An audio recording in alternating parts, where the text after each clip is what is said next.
and Anthony Show on the virus.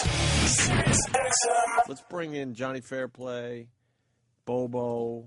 Johnny Fairplay think he's got to disguise himself because he's so popular. You're not a fan of the Fairplay. I just hate this guy. I just have nothing I don't know who he is. about this guy. All right. What's wrong, Sam? Come on in. Sam, what's wrong? I'm just walking up the hallway and hearing Bobo chase after him going, "How was that being on Survivor?" Really? Because I realized who he was. Oh, did you? Whoa, Bobo without a hat. Bobo, look at you. Bobo almost looks normal. You look normal without that Mets hat, Bobo. My brother is in town, that's why. What does that have to do with the price of tomatoes? Yeah, why is your hair all moosed out? You look all nice. I haven't seen my brother since my father passed away. Oh, really? He's my half-brother. All right, Bobo, walk us through it slowly. My father had a previous marriage prior to my mother. Right. And they had that kid, Brian. That you're going to meet for the first time today in 23 years. Yeah, Okay. that I've only been talking to on the internet. Okay. And So on how the do you know you already know you want to fuck him? No. Never met him. They're twisting that. I didn't say that part. Is he down for this, or is it No, just you? I didn't say the effing part, all right? I'm going to... You're not going to force yourself on your own brother. No. I hope he's into this. Don't make me call him right now. You said your brother could fart out ping pong balls out of No, his I asshole. didn't say that. Oh, Bobo. I did not say that. Bobo, I if I said was- I could probably do that. Bobo, if I was you, I would knock the hat off Johnny Fairplay. That's it. Knock off his hat. Knock off his hat. That's it. That's it. Wow. Wow. Would you like to give me that back now? Uh-oh, pre-fight hype. Here we go. No, I'm giving it back to you after Jimmy farts in it. Who's Jimmy's not even here. Jimmy's not here. Yeah, well, I'm holding on to it until the next time he's here. Then you'll get it back, farted on. I'm gonna ship Holy it. shit. I'm shipping it to you, priority mail, same day, priority mail. Same day. I'm gonna have it farted on multiple times. Multiple you're times crazy. farted on. I'm gonna have him eat. I'll give Jimmy the 100 case of White Castle sliders. I'm gonna punch you in the stomach if you don't. Oh, shit. No. So you're named after I'm Danny honestly Bonaducci. gonna put on the No, boxing glove and punch you in the stomach if I don't have my hat back. And what time? You got to put a time frame on it. Well, if you do that, I'm gonna. I'm not going to explain why my brother. Johnny Fairplay is going for the glove. Stand your ground, Bobo. Johnny, You didn't go show him what's UFC what. on me. You didn't go UFC on me. Bobo, put your dukes Hey, you don't up. want to hurt Put the your- guy yeah, before. protect you don't yourself wanna at hurt all the fighter before times. the main event. Here, Oh, here we go. All right, their dukes are up. Dukes are up. See the Rocky music. I'm just gonna punch you in the stomach. All right. You ready? Yeah, ready? Okay. Here we go. All right, stop. Oh, shit. Jesus, Fairplay. Fairplay laid into Bobo so hard. Bobo, you all right?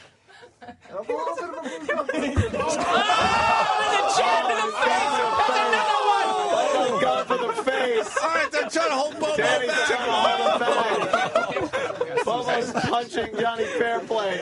Oh, my God, it's a catastrophe. Fairplay is goes down. Bobo. Bobo, fight back. Don't just. Bobo. I think you're good. I think you better quit while you're behind. Wow. I don't want any bruises here. He was going right for the face, too, wasn't he? Jesus.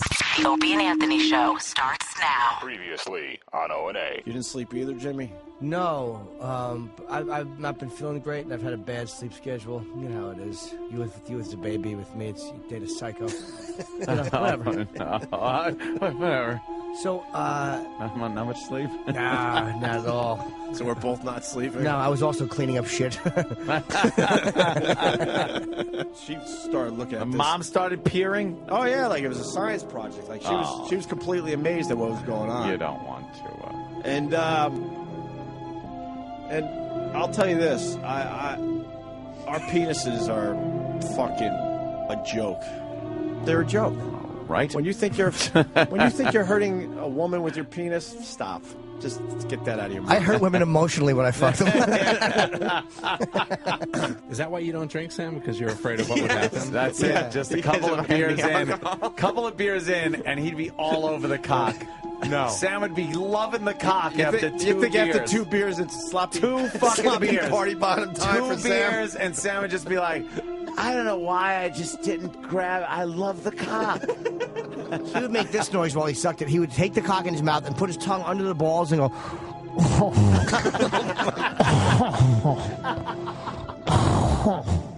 He's got a weird voice. Yeah, his hair is like a fucking Lego person. It's a cartoon voice, though. It's almost like a lisp thing, but then there's a talking kind of a nasal voice thing.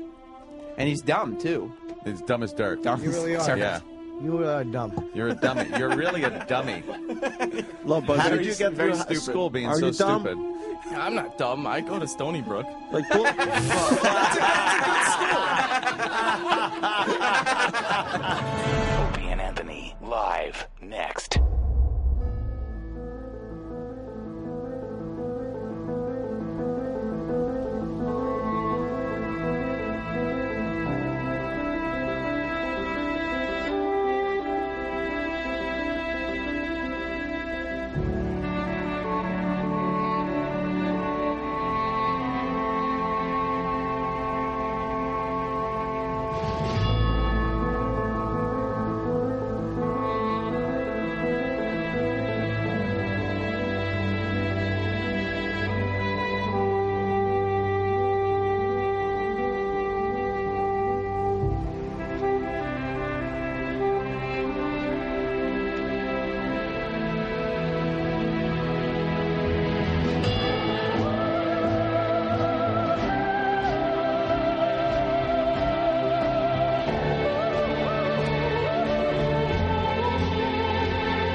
Anthony on satellite radio. Host Anthony Camilla and Greg Opie. Controversial team. And Anthony apologizing for yet another raunchy comment. Profanity was the last. Is this the last straw for the raunchy radio duo? Our show is stupid. This is so irresponsible. This should be illegal. It really should be. It's like, it's so unethical. God, I hate fucking radio. This could be the worst audio ever. Shut up. Shut your fucking mouth. This is terrible. We just suck all around. I hope you show restraint in fucking my girlfriend. This stinks. Fucking shut the fuck up. We get it. Get it. get the show on the road. Let's do that. Good morning. Welcome to the Opie and Anthony Show. I think eventually this show is just going to be franchised. I think it's just going to be called Opie and Anthony, but it's going to be completely different people. I think eventually the three main players just fade out. It'll be three guys, and we'll just insist they call themselves Opie and Anthony and Jim Norton. Travis, Danny, and Mars. Probably. I say that because today Anthony's out. So as long as you get 2 out of 3, I think it's a show. I'm fucking tired though, man. I don't have the new rhythm yet. I gotta get it into a rhythm. You have a kid waking up every 2 hours. Feeding it? Him? No, man. I mean, she wants to do all the breastfeeding. I'm like, I'll do a bottle. I'll give you a break. Because if I do one bottle, then she gets 4 hours of solid sleep instead of waking up every hour and a half. Something like that. So, and the damn kid makes all sorts of animal noises. You learn so much. And I'm reading Jay Moore's new book. Jay Moore's new book came out perfect. Perfect. I have a kid, and Jay Moore has this freaking book about being a parent. It's perfect for me. It's good, right? We had him in, and some of it was really funny, man. Honestly, his new book, 3-4 chapters in, I'm loving it. Yeah. But then again, it's hitting close to home because I just had a kid. But it also explains your parents a little bit, and you know, Jay's a good writer and a funny guy, and he's helping me sleep better at night because the first few nights I had the kid home, I'm hearing all sorts of animal noises through the monitor. This means nothing to you, Jimmy, and I understand that. No. But out there in Radioland, people will be like, holy shit, that happens to you too? You actually hear animal noises coming from the baby monitors. You're like, what the hell? Is he choking? Is he turning blue? What's going on tonight? And Jay Moore explains in his book, that's exactly what kids do. They make all sorts of noises, and they don't tell you this when you bring the kid home from the hospital. You know, you have a kid and you're in the hospital 2 days where they have around-the-clock coverage with, like, expert nurses that have been watching babies for, 20, 30 years. And you sort of see the kid while you're in the hospital for 2 days, and then they say, okay, you're ready to raise this thing. You know, that situation. But they don't tell you within that little time you have with the experts that the kid is going to make animal noises. And it's perfectly fine. And I had to learn that from Jay Moore's book. And then I did a little research on my own and said, yeah, it's going to sound like a fucking zoo coming from the nursery or wherever you keep the kid at night. So that was helpful. I held a baby yesterday. Steve and MJ brought their baby in. You're holding his baby, but you haven't seen mine? You happen to bring it. It's a little older. You don't even like Steve. His incompetence as a producer. Apparently his sperm does work. That's not true, is it? But I'm fucking jealous. Jimmy held your baby before mine, Steve. I would have to place for your baby, and I hadn't been feeling well. God forbid you walk across the street. No, you make it sound like you live, I don't know, on the other side of town. No, but if they brought the baby in, I figure that means that the baby is okay to be around people. Yeah. But I'll go over there today. I feel okay today. You feel all right? Yeah, I just don't want to be like, you don't want to get there really is something to be said for a 2-day-old baby or a week-old baby. It's like, you know, I got the sanitizer all over my house. I think I'm gonna force you to take a shower. No, I'll just, You're gonna walk in the door. I'll lead you to a shower, and we're gonna hose you down. I would be too nervous holding a week-old baby. His baby, MJ just kind of said, "You want to hold?" My kid's not a week-old baby. 2 weeks. I mean, technically, I guess it's pushing 10 pounds already. That's true. Most babies go home at 6.5, 7 pounds. I think that's about average. Mine's 9 and something. It's weird. I never felt like I was holding a newborn with my son. It's really weird. Like, it was. I don't really move. I just kind of sit there and hold the kid. I always do it seated because this way you can't. Yeah, drop and all the your kid. muscles just tense up, and you feel like you're gonna drop it. Yeah, and you're afraid that the head. Yeah. But you can't tell by the facial expression. We couldn't tell if the kid was really having fun. Yeah. Or if he just hated it. There's also, no way to tell. I also learned from. Yeah, you're right. I also learned from Jay's book that don't even bother doing anything significant with your kid until he's about 8. Because that's when he basically starts remembering things. Do you remember anything past the age of, let's say, 7? Not really good things, I don't think. I don't think I remember anything great. I think I sort of remember kindergarten. Sort of. So that's what, 5? Yeah. So I think my memory starts at 5. So whatever my parents did with me before the age of 5, that was a waste of time. And I just want to tell my mom, who's probably listening. When I was a complete waste of time. When I was 5, Mrs. Slavic pinched my ear and yelled at me for, like, she would pull my ear and she yelled at me for picking my nose an idiot. I do remember that. You do remember that? Yeah. I remember her hairdo and everything. Yeah, she was a fat lady. And how old? Whatever kindergarten is. Yeah. Yeah, I have very weird memories of that age. So, yeah, I have, but nothing significant until about 7 or 8. Right. I also learned from Jay's book, and this is very early on. I don't want to give away all the punchlines, though, but I want to help promote his book for him because I'm liking it. That he and that lovely bride of his, Nikki Cox, they wore adult diapers for a goof. Wait. Exactly. For like how long? Just for a night, I guess, just to see how it feels, and then Did they piss in them? Or? Well, I'm not going to give away the whole story, but basically, Jay was diaper shopping, and you do learn when you go diaper shopping that there's a whole aisle of diapers, not just a few brands. It's a whole aisle, and in that aisle is also adult diapers. So he figured, you know what? I want to see what the big deal is. Wow. And he's all for wearing adult diapers. Oh, really? Yeah, especially if you have a long car ride. Because it does soak up things nicely. I always wondered that. I'm like, how well could it keep you dry? The absorption is amazing on diapers. Is it? Yeah. How nice would it be just to lay in bed and piss? Yeah. Well, that's what he says. He says, we'd get a lot more sleep. Because a lot of us get up in the middle of the night to take our leaks, right? I don't know if I could do it, though, but I would like to try it once. Like that crazy astronaut who drove cross-country to stalk her ex-boyfriend, pissing and shitting her pants across the country. How about in honor of Jay Moore's book, we do it today? What else are we going to do? We don't have STP. I don't care about that band at all. I really don't. I literally, if you put a gun at my head and said, name me an STP song, I know who they are, but I cannot name you one STP. They just never were relevant to me. Well, I tweeted yesterday because, and I think you tweeted it too. I'm officially following you. You know that, right? Are you? Because, yeah, there's controversy out there because I wasn't following you guys. But you're part of my list called Funny Peeps. You can make lists on Twitter, and you're in the Funny Peeps section. Okay. But we were supposed to interview STP, or we thought we had a good chance of interviewing those guys. And we learned that they are going to be too tired to do our radio show today.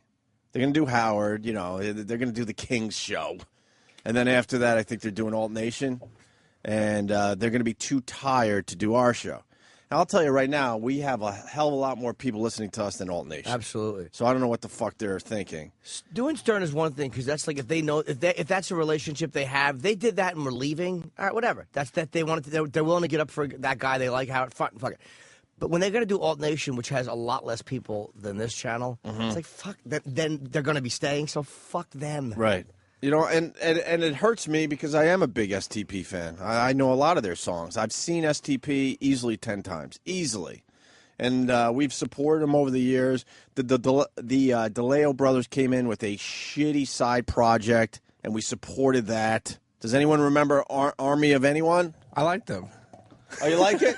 Yeah, the single's actually really not bad at all. It was really good. You and what, 100 people, though? The band never took off. I know, but you know what? Hence why they all had to get back together and do the STP thing again. I did give it a shot, because it sounded really good. I mean, DeLeo Brothers plus Tom, the dude, whatever, right? Dude from Filter. I can't remember his name. But, I forgot his name, too. I love that guy. And the lead from, singer of Filter is, you know what? I probably shouldn't have said that, because he's a really cool dude. But he will surface again, because he's too talented to keep down.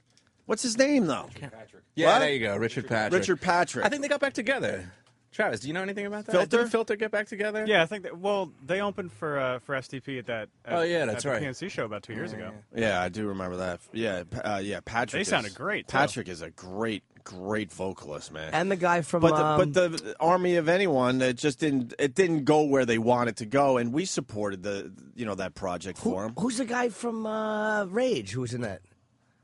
Wasn't that guy from Rage Against the Machine in there? Or no? Did they have a Rage guy in there, Who's too? the guy? I know they had the DeLeo brothers. They had Are Patrick. you thinking of Tom Morello? Yeah, what was he in? He was an Audio Slave. Oh, Audio Slave. Okay. Yeah. No, that was, All right.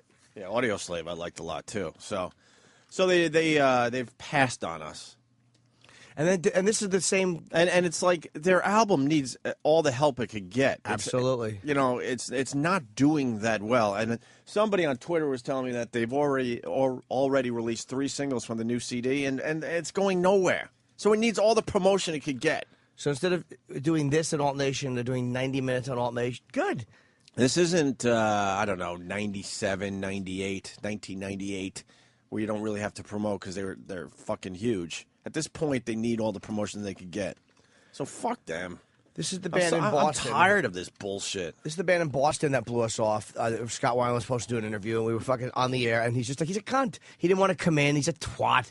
I bashed him in my book, and fuck him. We went all the way up to Boston just to interview the band, if you remember. And we're sitting there on leather couches at the last minute, like, they're not going to come out. They're not, they're whatever. They're whatever, because whatever excuse they use, I know is a bullshit excuse. And then the debauchery at the PNC show, where there was an hour. How long was it? Hour and a half, 2 hours in between the bands. And me and Kenny watched one of the DeLeo brothers yelling and screaming at the bus, screaming at Weiland, going, "Come on, Axel, come on!" Calling him Axel and stuff. Wow. And then there was yelling and screaming, and the word "cunt" was used a couple times, and then and then he wandered on stage finally and put on a mediocre show at best because there was something going on with him that day. I hate temperamental musicians. I really do. There's not many of them anymore, though. There really isn't a lot of them Did left. Mick Jagger pull that shit? I don't Just know. of course not. He just got people like killed in the front of the stage. That was their fault. That's what you get. That's a white man's concert. Fucking Jagger rules.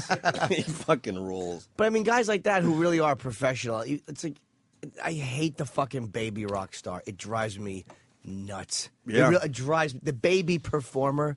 I fucking hate it. Mm-hmm. It's like they just need to be coddled, and everybody's around them is like, "Oh no, you're right." No one has the balls to tell them, "Look, you're just being a dick." And then you and I in Boston on that stage, and we weren't allowed to be on the stage, even though we were tucked away in a corner, and Scott Weiland and the rest of them wouldn't even have noticed if we were on the stage. They're like, "I know." They requested that the stage is completely clear before they walk off their buses.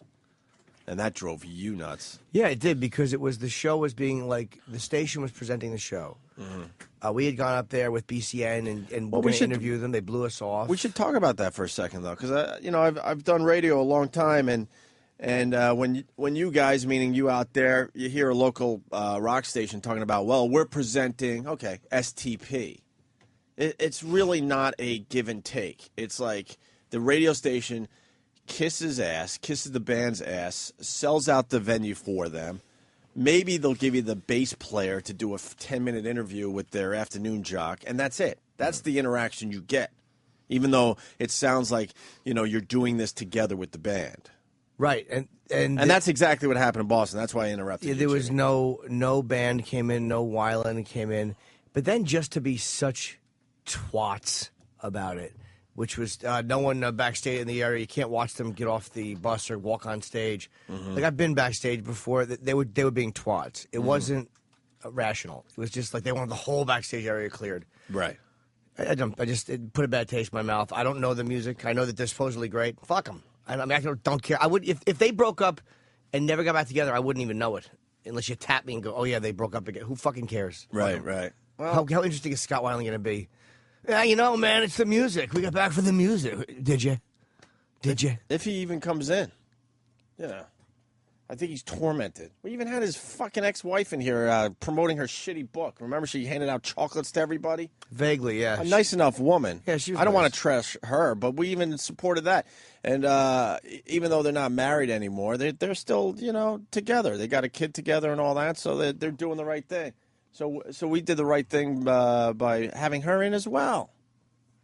Holy shit. Kevin in White Plains. What's up, Kevin? Hey, how you doing? All right. Now, I was at that show that you were talking about, the PNC Center show 2 years ago. Mm-hmm. And I remember it was one of my friends, I was there when they were an hour and a half late to the stage, and Scott wouldn't come out, and he saw ambulances pull up to where they were supposedly backstage, and everyone was talking that he had OD'd back there and was dead, and then there was going to be no show. So he rushes out to the parking lot trying to get into his car because he's trying to beat it out there. Missed the entire concert. They came out 5 minutes after he walked out. They wouldn't let him back in. He was just screwed. Well, I saw something completely different because I'm sitting in my seats, and I don't know, it was at least a half hour, 45 minutes between the two bands, at least. Probably closer to an hour at that point. And I said to the people I was sitting with, I got to go backstage because I had a backstage pass. I'm going to try to check out what's going on. And I brought Kenny with me, And me and Kenny watched a whole scene outside Scott Weiland's bus. And it wasn't ambulances. It was one of the DeLeo brothers, because I don't know who's who. And he's yelling and screaming and pacing up and down outside the bus. Some woman came out, and she's giving the DeLeo brother some shit. And then the word cunt was used. And then he's screaming, oh, here's Kenny. And then he's screaming, come on out, Axel, come on out. Did he have a bodyguard in front of the bus that wouldn't let him on? Oh, yeah. I forgot about that part. Thanks, Jimmy. So, the DeLeo brother, a big part of STP. The bass player. The bass player, was it? Okay. He wasn't allowed on Scott Weiland's bus because Scott Weiland had his personal bouncer or bodyguard guarding the entrance to the bus. So as a band, they're not really even together, it seems to me. It seems like they're separate parts that come together on stage, do their thing, and then they split and go their own way. And Howard should ask him about that because that's a big thing that a lot of people know about.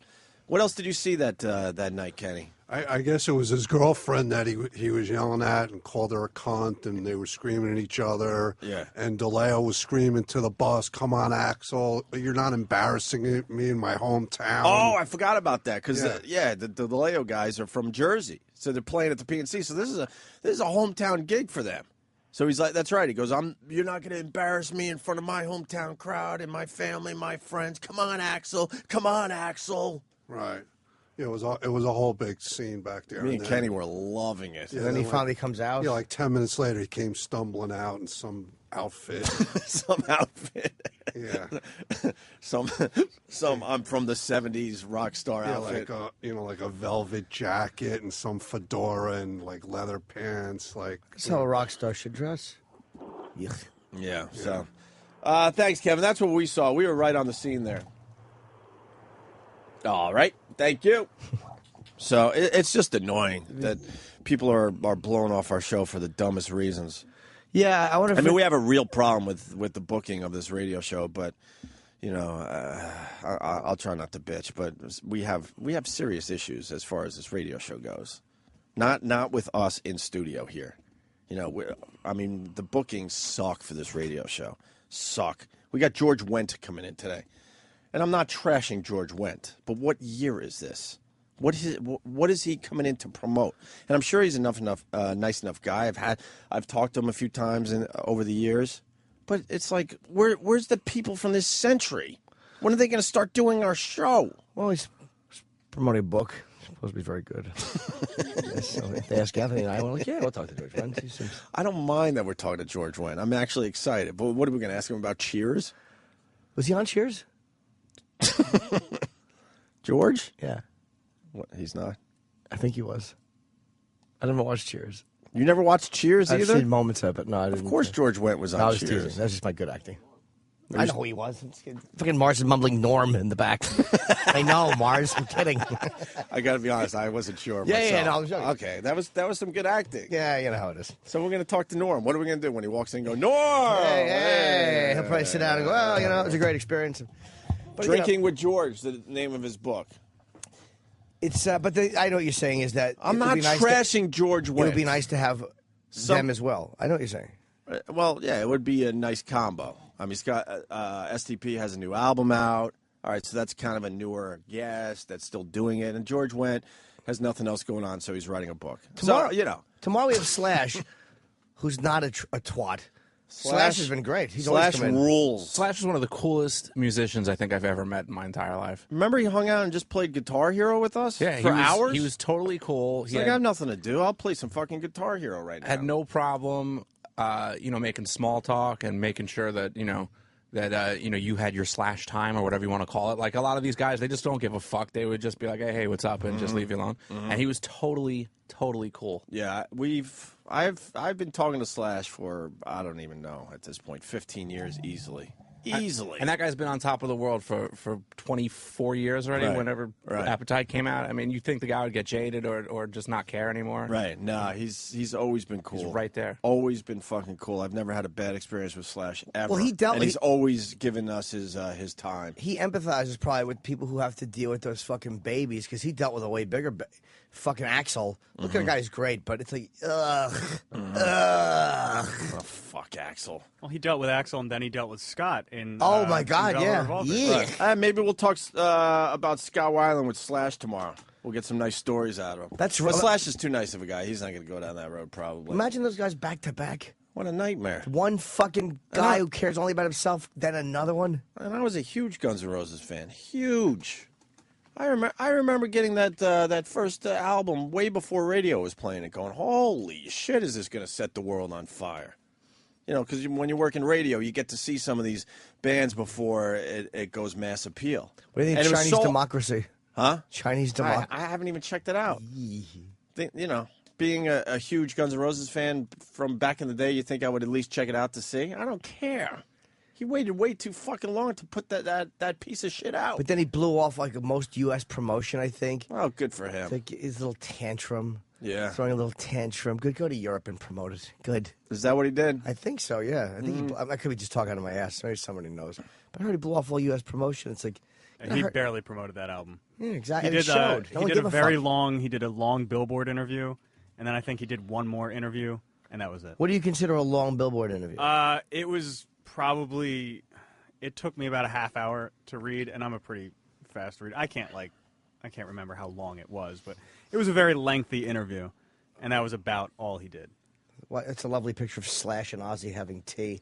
Ozzy looks much more refined than Slash, though. Ozzy at least has striped socks in this photo and some gentleman's shoes.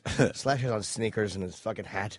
Slash looks more like a rock star in that photo. Slash is all right in my book, and his book was great. What was the name of that? I read that thing in 2 days. It was just Slash. It was just That called was Slash. Great book. It was a great rock book. Did you read Slash's book? No, I haven't. It's well worth it, man. Well worth it. Yeah, it's just called Slash. That's okay. I would suggest you check that out. It's amazing how many of these guys come out with books, though, right? Like fucking now, Ozzy finally had one. Slash had one. How was Ozzy's book? Honestly, I know I'm a jaded fan. I fucking loved it. I read it in 3 days. That was one of the books I could not stop reading. You just wanted to see if he mentioned you. I didn't. No, I just looked at the back through the bibliography hoping? at the end. Were you secretly hoping? No, unless it was there's got to be another Jim Norton, because they did do a song many years ago called "A Song for Jim." Oh, nothing yeah? to do with me, of course. It was 1968. It's funny how I had to say nothing to do with me, of course, like somebody might. I wasn't even going to ask that. It didn't even cross my mind. But honestly, it's the best rock biography I've ever read. It's completely honest. He talks a lot about drugs, about abusing his ex-wife. I mean, really fucking great, man. My favorite was, Hammer of the Gods. Motley Crue was good, too. Yeah, I was going to say that I think I would have to go Motley Crue, and Slash was right up there, right next to Motley Crue. I should read his. Kiss and Make Up was good, Gene's book, but it was more just a cool history of the band for a Kiss fan. Like I like the ones that are like reveal like the really fucking ugly, which Ace Frehley's writing his memoirs. Who wouldn't love to? I would fucking. I just want to read it as he's writing it. It Came out over the weekend. It's already out. No. No, he means it came out. The news came out, not the book. Right. And Steven Tyler's is coming out at the end of the year, I think, which I'm really interested in reading because they were all sorts of messed up back then. I think he might have. He was living in the building actually for a little while, and then just wasn't around anymore. Just disappeared. Apparently, had to go somewhere. Oh, really? That's is that the rumor? Don't know. Yeah. Yeah, I never saw him in the neighborhood. I heard he was living in. Everyone said he was a nice guy too. They said he was very friendly. Right. Oh, he's the greatest. When we did time in Boston, he came by a few times. He was the greatest.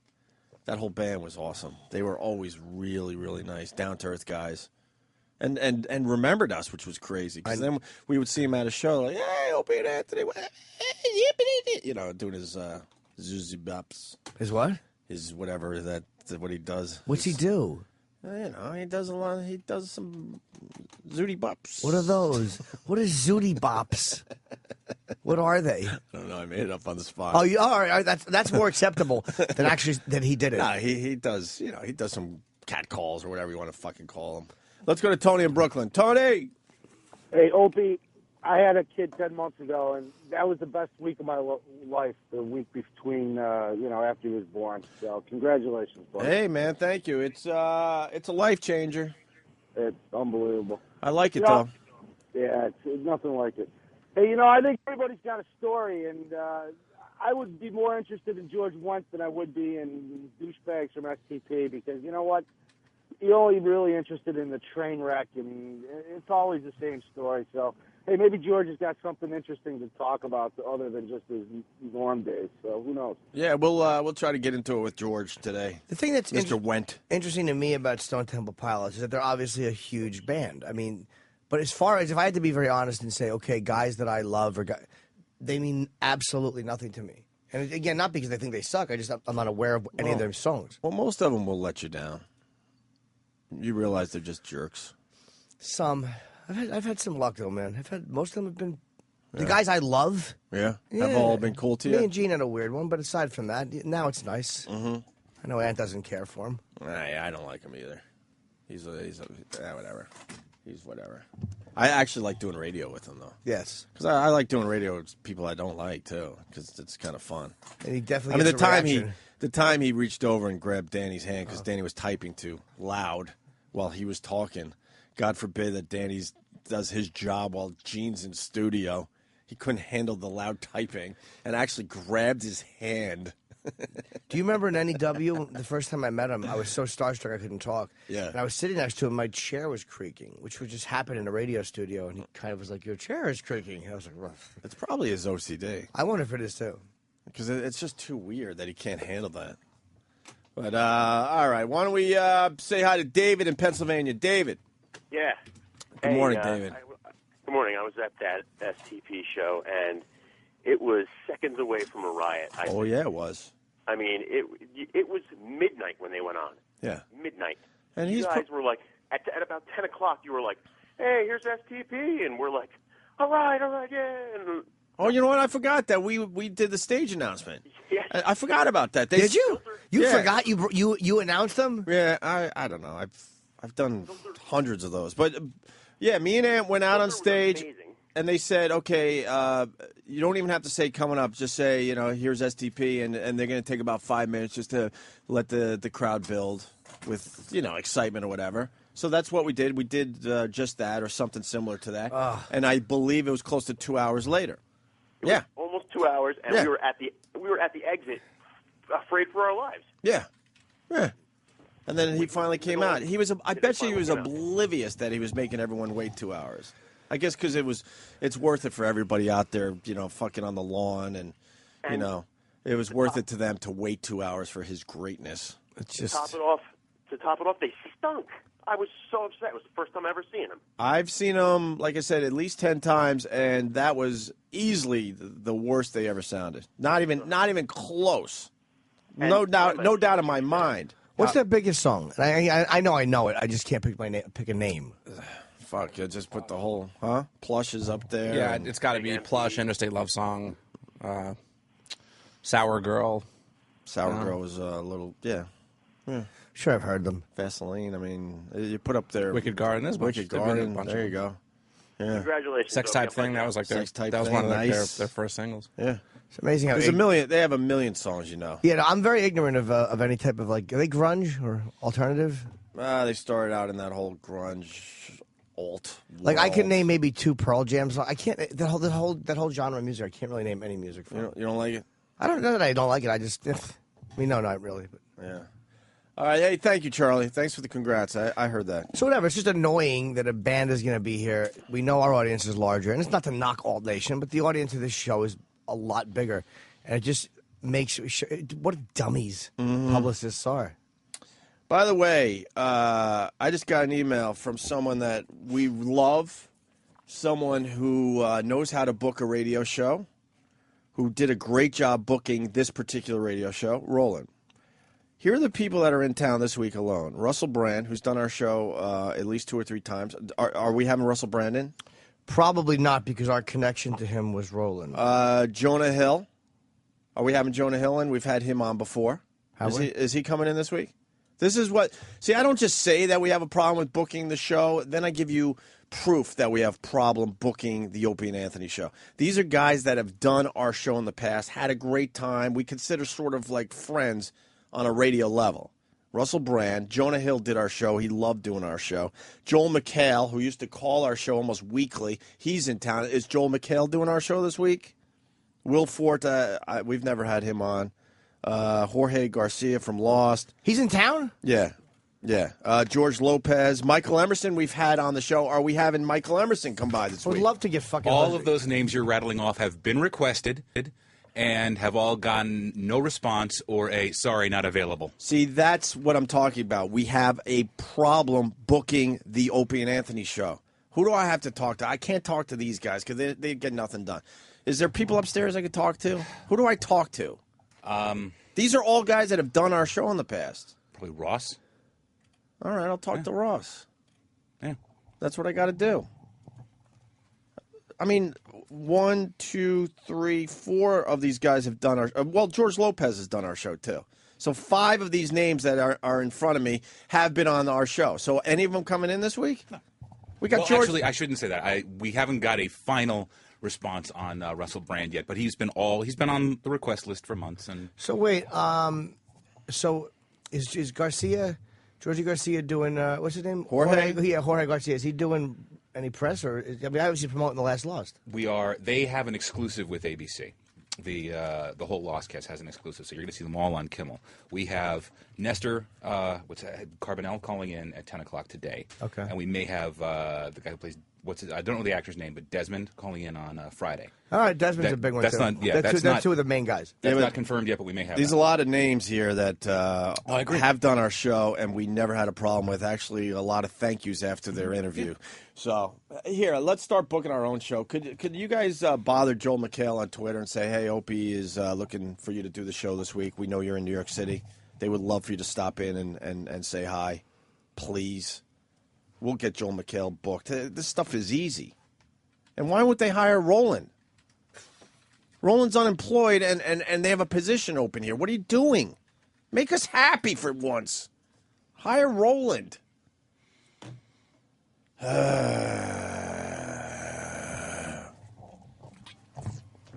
But George Wendt is coming in. Watch him be the fucking. I don't know much about the guy. I'm going to say it would be ironic. We think he's probably going to be like a really nice guy. Mm-hmm. Watch him just be a complete twat who's trashing everybody. That would be good. It would be great. That would be wonderful. You do know the Jade Vixen story? Were you here? And Ope wasn't here for Jade Vixen. I read your emails in between, waking up and stuff. What happened? Like, she was in? And who is she, by the way? Penthouse? She's in Penthouse. She's a very cool girl. And we had her in one of the days I was here. And I knew her name from somewhere. I knew the name Jade Vixen. I know that name. But I'm thinking, no, Anthony took out Taylor Vixen from Penthouse, so you're mixing up the Vixens. Like, okay, that's where I know it from. She's an Asian girl. I'm like, I'm fucking, and I had to leave for a flight. It was driving me nuts. As I'm going to the airport, I remember where I know her from. She was a dominatrix, I believe, at the Nutcracker. We were talking about domination stuff. What's a Nutcracker? Nutcracker Suite was like a dungeon here in New York. Okay. It's closed now. So but she did Golden. I kind of wanted her to piss on me at one point. And I love how you say that just casually. Honestly, it's not even. I guess it is weird, but for me, I really did. I was like, for years, I was like, I'm going to go see Jade Vixen get a golden shower. I never did. I think I'm jaded too because I hear you just say that. I'm like, oh yeah, okay, that's normal. Well, I'm annoyed at myself because I knew her. Right. And she's sitting here, talking, very cool. I'd leave, and then as I'm getting to the airport, I'm like, I know. No, that's not her. And then, yep, it was her. She was a dom in New York, and she was seeing a guy, and one of her slaves, her, regular slaves, I guess was stalking her, shot and killed her boyfriend. Who? Her boyfriend? Jade's boyfriend? Yes. Kidnapped her, took her for a ride, was going to kill her. She talked her way out of the car, and and then he shot himself when the police came. So it was a murder-suicide. Wow. So what did she have to say about this? Jimmy's biting his own teeth. Nothing. That's pretty amazing. I've never Do seen me a anyone favor. bite their own teeth. What I would like is this. Can I have the prep sheet from that day? I know we have it. All right, yeah. Thank you. I know people are going to say, but Ope, it's impossible to bite your own teeth. No, it's not. If you're looking at Jimmy right now, how do you bite your own teeth? This is one. I sent off a very unpleasant email. This is one of the ones that really. But I was mad at myself too because I'm like, I knew the name, but I knew why I didn't pursue it in my own head any further because I knew the mistake I made was confusing her with Taylor Vixen. I was like, oh no, you just think of the chick I went out with, right? And I didn't connect the penthouse girl to a dom. But it's annoying me that, like, a name is nagging you. Like, I know this person. Now, that would have been some great radio to get into that. Yeah, even if she wouldn't have talked about it. I found out after she wouldn't have because of pending litigation. But there was still a way to bring it up and bring it to the table. Mm-hmm. However, me and I had just asked for some chicks. Like, get some chicks. We haven't had chicks in a while. So Steve comes back and says, well, this is one of the people I got is Jade Vixen coming in promoting Penthouse. And fine. So we booked her and he got her in. And we had the prep sheet. And I'll read the prep sheet to the audience. Not that it's interesting to you at home, but just... it's interesting knowing that, that should have been on the prep sheet. Yeah, murder-suicide. You might want to put on the fucking prep sheet. Kidnapping, murder-suicide. You might want to... Well, murder-suicide is so every day. Yeah, it's old hat at this It's really point. old hat. I mean, how many freaking guests are we going to have in to talk about their murder-suicide fucking thing? I was on the phone. I called Ant from the plane because he had just come off the air. And, I was like, we had this girl in today. And I was... Livid? I was on the plane making a scene. I was so angry. I was afraid I was going to have an incident on the aircraft. But not with the people around me, but yelling into the phone. How great would it be if they turned the plane around because you're losing your mind over the fact that we didn't have correct info on her? On a girl, I know. On a girl who was going to pee on me. Cool. Thank you, young Sam. But, Sam, you usually do the one sheet. So are you to blame here? Because I know you do a fine one sheet. No, I do not do the one sheets for the porno stars. Why not? Because another staffer has all the porno connections. He does. It was from the beginning. Every time a porno girl has come in, that's Steve C's gig. Jade Vixen in studio at 9 a.m. This is not now. Wait, this one sheet sucks. No, this is pretty good. I didn't do that one. What? I didn't do it, and it's my fault. Who did this one? I had an intern do it. Oh, that's good. That's smart. Okay, so an intern did our guest. We have 20 people research. that work for the show behind the scenes. But An intern did our make guest sure the research. intern does the one sheet. Well, hold on. There is some information on here, and there's one thing I did miss, which I'm a little annoyed at myself for. Like she said, she goes to fetish parties. I should have made that connection, but again, whatever. I'm battling. Appeared in the March 2010 issue of Penthouse. That was the big headline. Is a lifestyle fetishist model from lingerie and nylons to latex cat suits and hood. That's bullet point 1 for discussion. Bullet point 2 for discussion. Was approached to begin, and the begin is in capital B, because I guess that's how you read begin. Was approached to begin training as a professional dominatrix at 18 and specialized in boot worship, psychological domination, tickle torture, and corporal punishment. Was originally enrolled at the University of Pennsylvania in pursuit of a PhD in engineering. All right, so that one, I guess you'd go, so what happened? You were in college and you were going to get a PhD in engineering. What happened? Yeah, I was in college for a little while. I wanted to get my PhD in engineering, but it didn't happen. All right, there's that.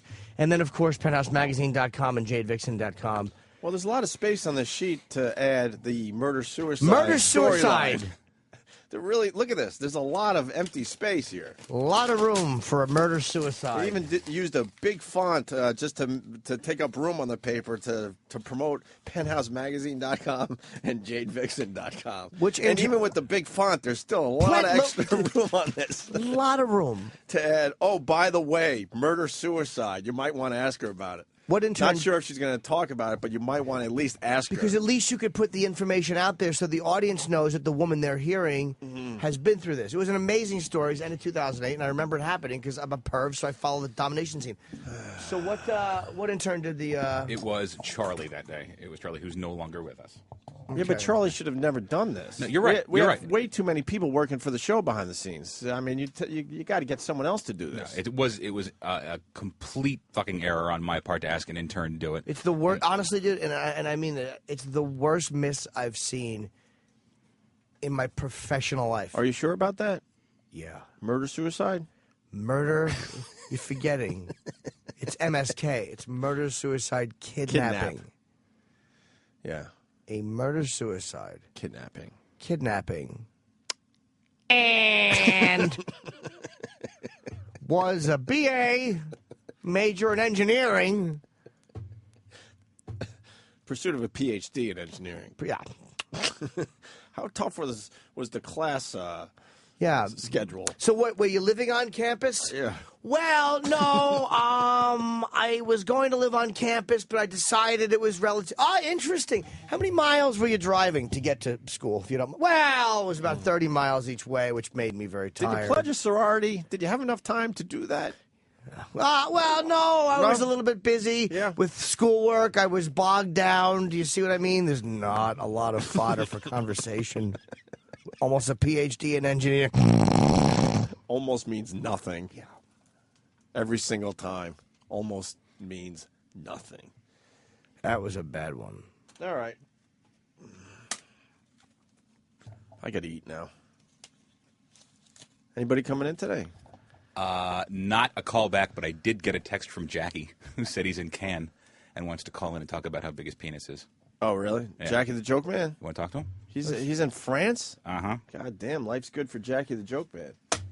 Fucking, and he, whatever. I was going to say he showed up at my brother's restaurant and had a good time, but I think I already told the people that. Why don't we take a break and continue? Very excited. George Wendt coming by today. He is, and he's promoting. I'll tell you what he's promoting. He's promoting the Borgata July 2nd and 3rd, and Caroline's in June. Is Steve bummed that I just did that? Why? No, not at all. Because we're going to get more fucking 1980s sitcom stars. And then the next time we go to book George Wendt, there'll be like a whole rant about how he's a dick and he doesn't come in. Yeah. But it's George Wendt. I'm sure he'll be good. Cheers. Yeah. Cheers ended 20 years ago. It's a pretty big show, though. I bet you if you walk down the street, he's not getting a lot of norms these days. Maybe not. Huh? But it's not his fault that STP are cunts.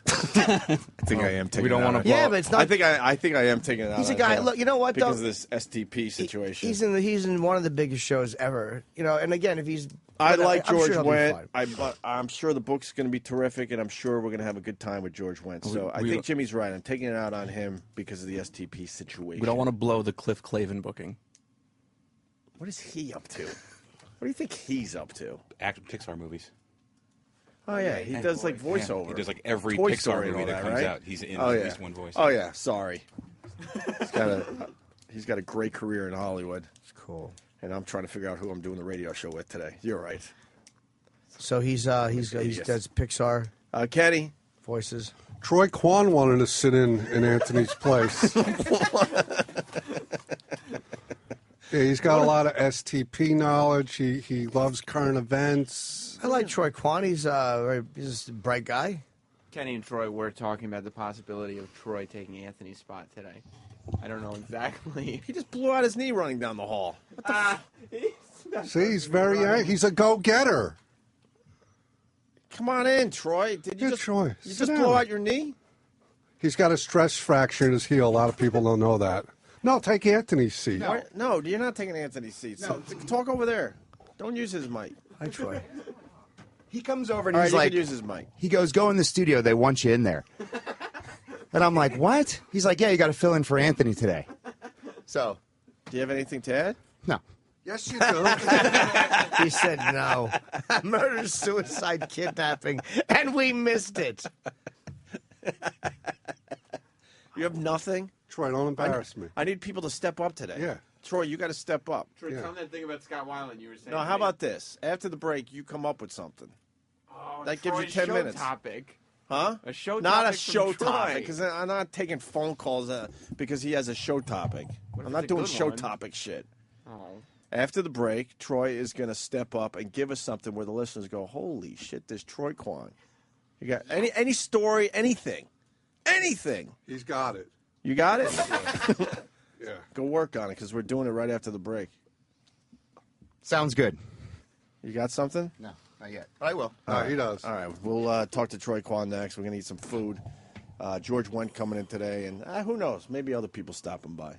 See, if I say that, then maybe the people will stay tuned. Oh. We know who isn't stopping by, though. Who? Stone Temple Pilots. Oh, well, good for them. With STP.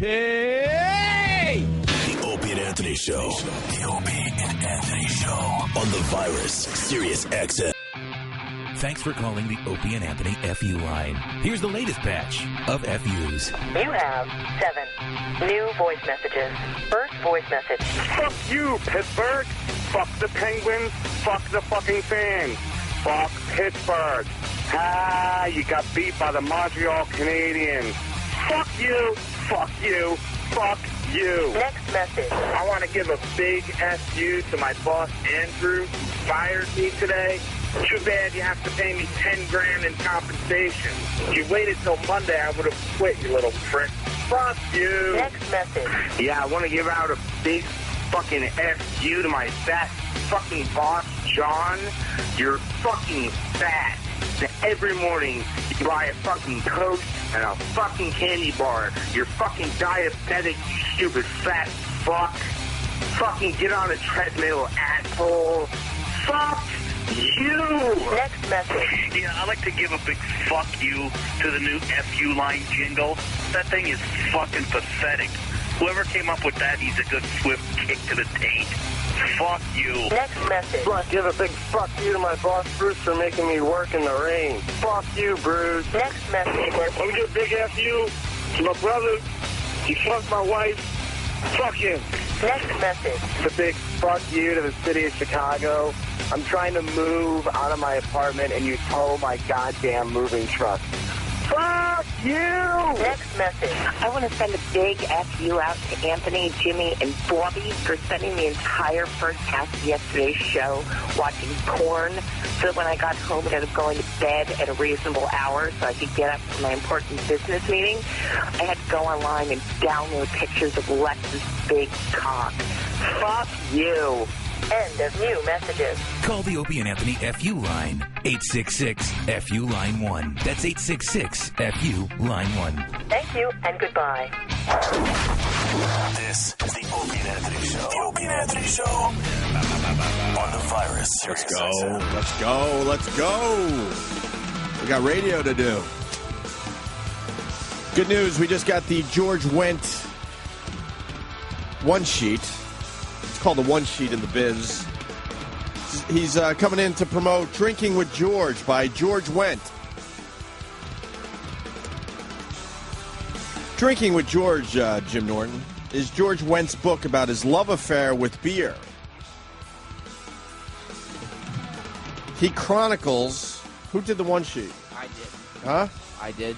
It's cool. You spelled chronicles wrong. Yeah, that's a weird spelling of Chronicles. chronicles. C-R-O-N. He chronicles. It's the European spelling. That's a European spelling? Yeah. Are you kidding? Yep. Oh, okay. He chronicles everything he loves about it and all the ways beer has affected his life. The book is half autobiography and half a book about everything having to do with beer. Yeah. He said he can't pick a favorite beer. He started drinking it as a kid when he would get his grandpa beers and get a sip for going to get them. He not only tells personally stories. It's a typo. That was a typo. He not only tells personally stories, but also gets into bar etiquette and theory, as well as ways to drink with George beer. We just got the book. When did we get these? He says that a fire extinguisher can be used to get a six-pack cold. You all right? I'm reading the one sheet, Jimmy. You okay? When did we get these books in? I was handed one for the one sheet yesterday morning when I got in. So maybe they just arrived. No, they can't. When would they come, E-Rock? I think like Friday afternoon or something like And that. why would nobody tell us that we have the books of the author that we're supposed to interview? Steve just handed them to me to bring into Well, the can studio. Steve come here, please? Can somebody ask why we have an interview? I don't want to bitch. We have an interview to do. How about the fucking book of the guy we're interviewing? Holy shit! Wow. And why is it a soft... That might just be the way he released it. This Probably is- smarter to do. No, this is the paperback. Is the hardcover already out? I believe. Okay, maybe. This is paperback launch. We're interviewing him on the paperback version When did of these- fucking Drinking with George? That's correct. Holy I got him yesterday morning, Jim. shit. Okay. How come you didn't tell When us? was book the was actual here? book released? I think I watched a Today Show interview with him pitching it from like a little less than a year ago, June 2009. We actually had him booked when the book initially was released, and then we didn't do a show. And So it was probably last summer. Yeah. So how come we didn't get these yesterday? I handed one to Sam to do the one sheet, and then I held the other two to give you guys today because I thought you would. In the past, I'm not sure if you guys ever read these things. Books?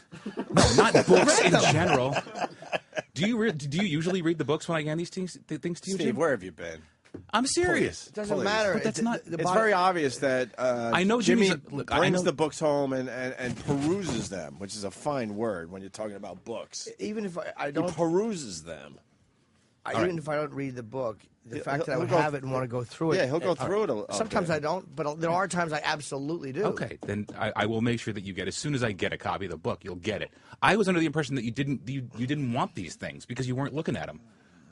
We have to interview him. I know you have to look at them. I know you have to interview them. That's why you got a one sheet. Beer 101, beer styles. When I was a kid, it seemed like there was only two kinds of beers in America, domestics and imports. The domestics were the yellow beers like Budweiser, Pabst Blue Ribbon, and I'm not going to Miller High I'm not Life. going to. It's not his fault. We should have had these books in advance. Imports were exotic beers from foreign countries like Heineken, the Moosehead.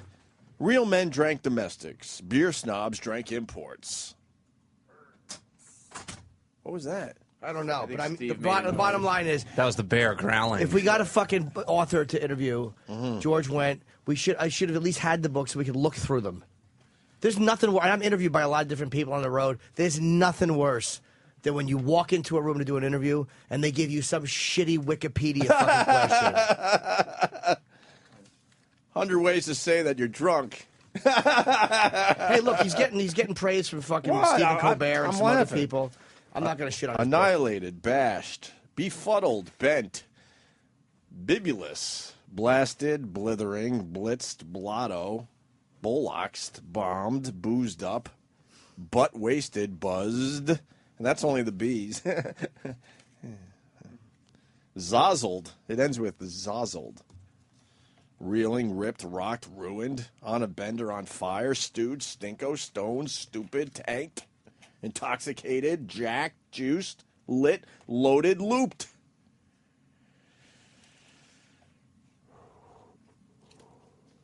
George Wendt coming in today in about an hour. Half hour?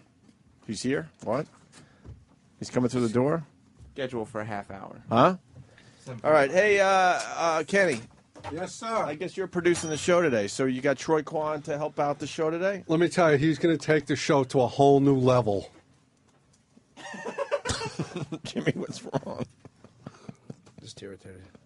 Yeah, man, but we got guys running the channel. We're in good shape. They know what's going on. But it ain't George Wendt's fault. I mean, it's like this. Oh, whole, I'm not this blaming whole George thing is Wendt. not his fault. He's the guy who wrote a book. The I'm fact not that blaming Stone Temple George Wendt. Pilots is not here is because the band are cunts. Yeah. And the fact that we don't have fucking research done properly is because things are not being done behind the fucking scenes. Mm-hmm. Troy Kwan will bring a smile to your face. Yeah? Yes. So what did we request from Troy Kwan today? Well, a lot of people are going to be interested in this segment because it's Tattoo Talk with Troy. You even named his segment? Yeah, he's got a lot of tattoos. He's a very interesting chap. Why is he shaking his head? Because I'm sitting down to do my work, and this is what Kenny's like, oh, they want you in studio, and this is what your segment's going to be. You know what, Kenny? You're producing the rest of the show today. I like Tattoo Talk with Troy Kwan. You come up with something for the next break, Kenny. No All right? problem. I got good questions for George Wendt when he gets here. Yeah, what's one of the questions? I'm just going to compliment on how I loved him in Seinfeld. He was in Seinfeld? Yeah, he was Jerry's friend. He does those Weight Watchers commercials. He was in Shallow Hal. Oh, that's Jason Alexander. It's the same guy. Why is it the same guy? Chubby, lovable fella. Did we he lose- just takes the wig off to play Jason. Did we lose you, Jimmy? I'm just irritated. Fucking, look, I don't love or hate George Wendt. It's not the point. No, But the guy like- contributed. He did a fight. He's one of the biggest shows ever done. At look, least he did something. We're just doing comedy. I have nothing know. against George I don't Wendt, either. and I'm sure the book did well. I'm just having fun with the I don't- whole I situation. honestly don't love I George hope he Wendt either. realizes that I'm not, personally trashing him. I'm just having a little fun and making some radio today. I That's don't- all. I don't, or at least trying. I don't love George Wendt. It's not like I'm a huge fan. Like I respect the guy. Whatever. The stuff that's happening is way beyond him coming in. It's just Yeah, but we got guys running the channel. They're on top of everything. Don't worry about it. But I mean, they're going to take care of everything. Or so they said a year and a half ago. Kenny. Yeah, keeping the show rolling. Upbeat, fun. But if you're producing a show, don't you think you should have some intro music for the Troy Kwan tattoo segment? Travis, what do you got? No, you can't just say, Travis, what do you got? What do you want, Kenny? You're producer. Yeah, although Travis could come up with something on the spot. Yeah, give me a little something, something. No, you have to suggest something that would work with the Troy Kwan segment. Well, Troy also has a show on liquid metal here on Sirius XM. Yeah. So give me something liquid. How about, Travis, you want to take care of this? How about I don't listen to liquid metal, so I don't know what the hell's playing on that channel. Something with the word liquid in it, not Yeah. metal. No, you need something that... Troy, what do you want as a theme song? Oh, yeah, okay. See, that's good, Kenny. Pig Destroyer, Piss Angel. You want to come into that? Sure. What's the band and what's the song? Pig Destroyer, Piss Angel. Yeah, I know. Which one is the song name and which one is the band name? Google it. The band's name is Pig Destroyer. Pig Destroyer? Yes. And the song? Piss Angel. Troy's got a lot of good piss stories, too, as a backup. Yeah? Yeah. Yeah, Troy is a rock and roller before he was my personal producer. I think we lost Jimmy. I'm sure he's sorry. No, it's all right. Jimmy's there. All right, go I don't out. know what the hell's going on. Really? You're not the only one. Now go outside the door. Kenny's going to intro you over your music. All right? Travis, whenever you're ready. Oh, great. Wake up, everybody! For the first time on the Opie and Anthony Show, it's Tattoo Talk with Troy.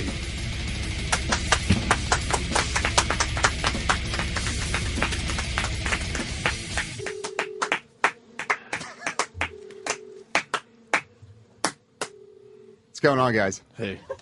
Hey, Troy. Jim just looks pissed. I'm fine. Not. Which is wow. Troy, you got a lot of tattoos. Kenny just moved over to Anthony's mic. You going to help with the segment? So, we're not talking about his tattoos. He's got a story for us? Do I? Do the story. Well, it's What Tattoo story? Talk with Troy Kwan. Yeah, but we break the ice with the tattoos because a lot of people got tattoos in this world. All right. So they're very interesting. It's compelling. All right, ask him a tattoo question. So, Troy, what's the significance of the flames? I worked in a tattoo shop for 10 years, so I just how to get tattoos? Worked with a couple different artists and got some different tattoos. Are there any you regret? Most of them. Really? Oh, really? Yeah. Why? Well, I started working there when I was 18, so we just started doing weird tattoos, and I have like a one-eyed baby with antlers hanging from hooks on my arm, and Oh, can I see that one?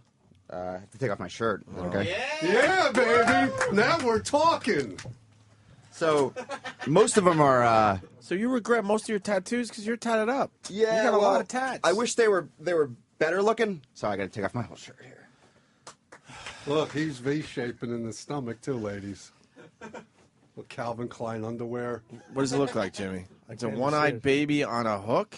Oh, Hanging yeah. from hooks. What does that mean? I don't know. It's just an odd baby. The hooks are through his hands. Yeah. And the baby has got one eye like a cyclops, and he's got like weird little ram horns coming off his head. And his hands have hooks through the back of them. Yeah. So Troy's hanging a baby off his arm. People are... That's the original. By the way, we woke up a shitload of people with your entrance music. Yeah. Yeah. People yeah. pissed. Yeah, that's the way Blue it should He- be on a morning show. Blue Healer writes, I'm guessing there's no way to play Pig Destroyer to the hook. No, there's no hook. And give a little traffic and weather before the vocals kick in. No. All right. So you have tattoos that you regret. What else, Kenny? Before... Yeah, one of my favorites is the DeLorean symbol he's got on the back of his neck. Turn around. Yeah, why would you have that? I had a DeLorean. Yeah, I had a fully I don't have it on the back of my neck. Well, I just like the car, I like the story behind John DeLorean. And, yeah, he was a coke dealer. Well, he was never convicted of coke, but... Why do you like John DeLorean? Well, he was the inventor of a lot of the muscle cars in the 60s. And then he decided to start his own company, and he was coming up with this idea of the next level sports car, and it didn't work out, unfortunately. And the car, it was a cool idea, but it never really took off, unfortunately. Right. So what were the cocaine allegations?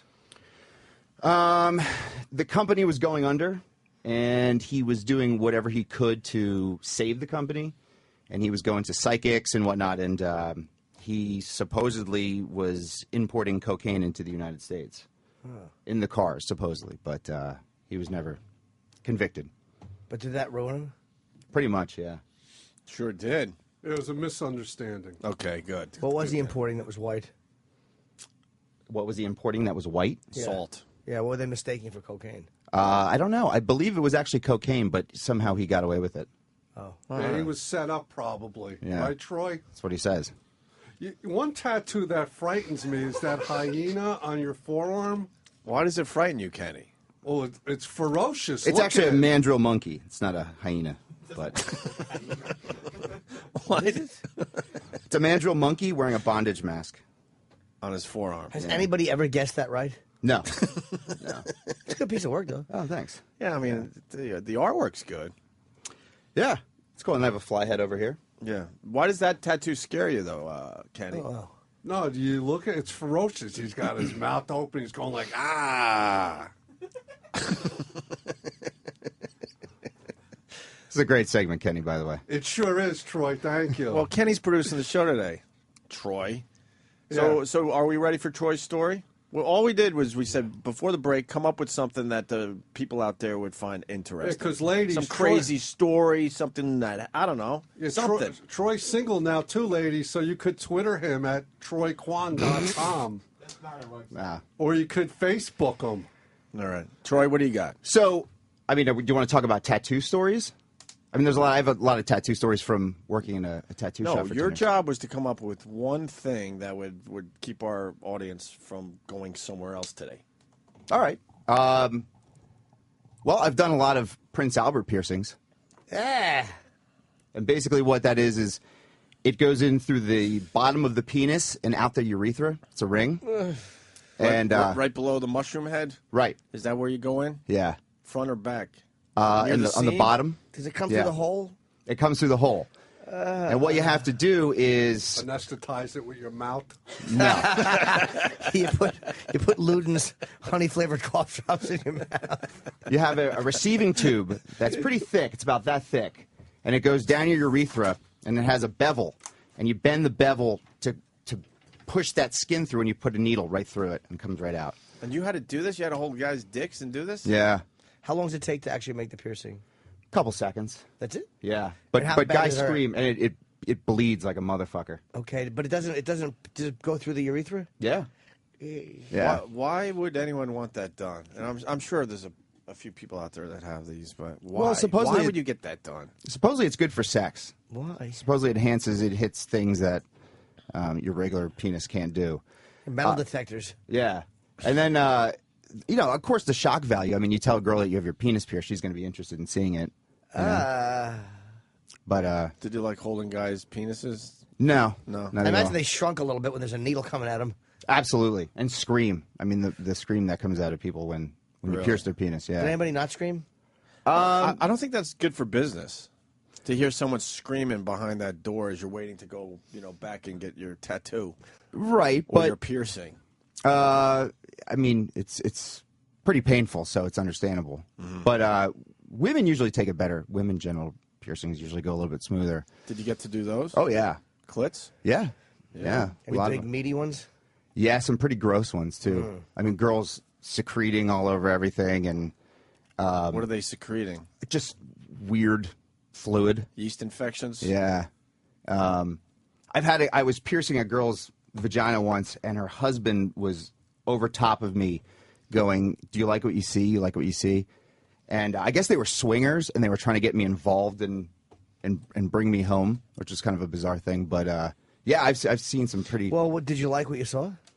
She was an older woman, but yeah, she looked pretty good. And did he go there? No, that's too weird, man. Like fucking some dude's wife while he watches is just a weird thing, man. I've had my dick sucked one time by a chick. It was an ad in the Home News newspaper, and so I went and met with her. What's the Home News? It was my hometown newspaper, or whatever, in North Brunswick. Yeah, like a local Jersey paper. Right. And they used to do singles ads in the back. So she said she put an ad out for a woman who's looking to meet a guy to fuck. So I met with her, and she was, she had a husband, but she's like, I didn't tell you that because I just wanted straight guys. I didn't want guys. So I go over the house. She said he just wants to watch, and she's like 45, and he's probably like 50. He looks like a pizza maker. He's got like a weird horseshoe hairdo.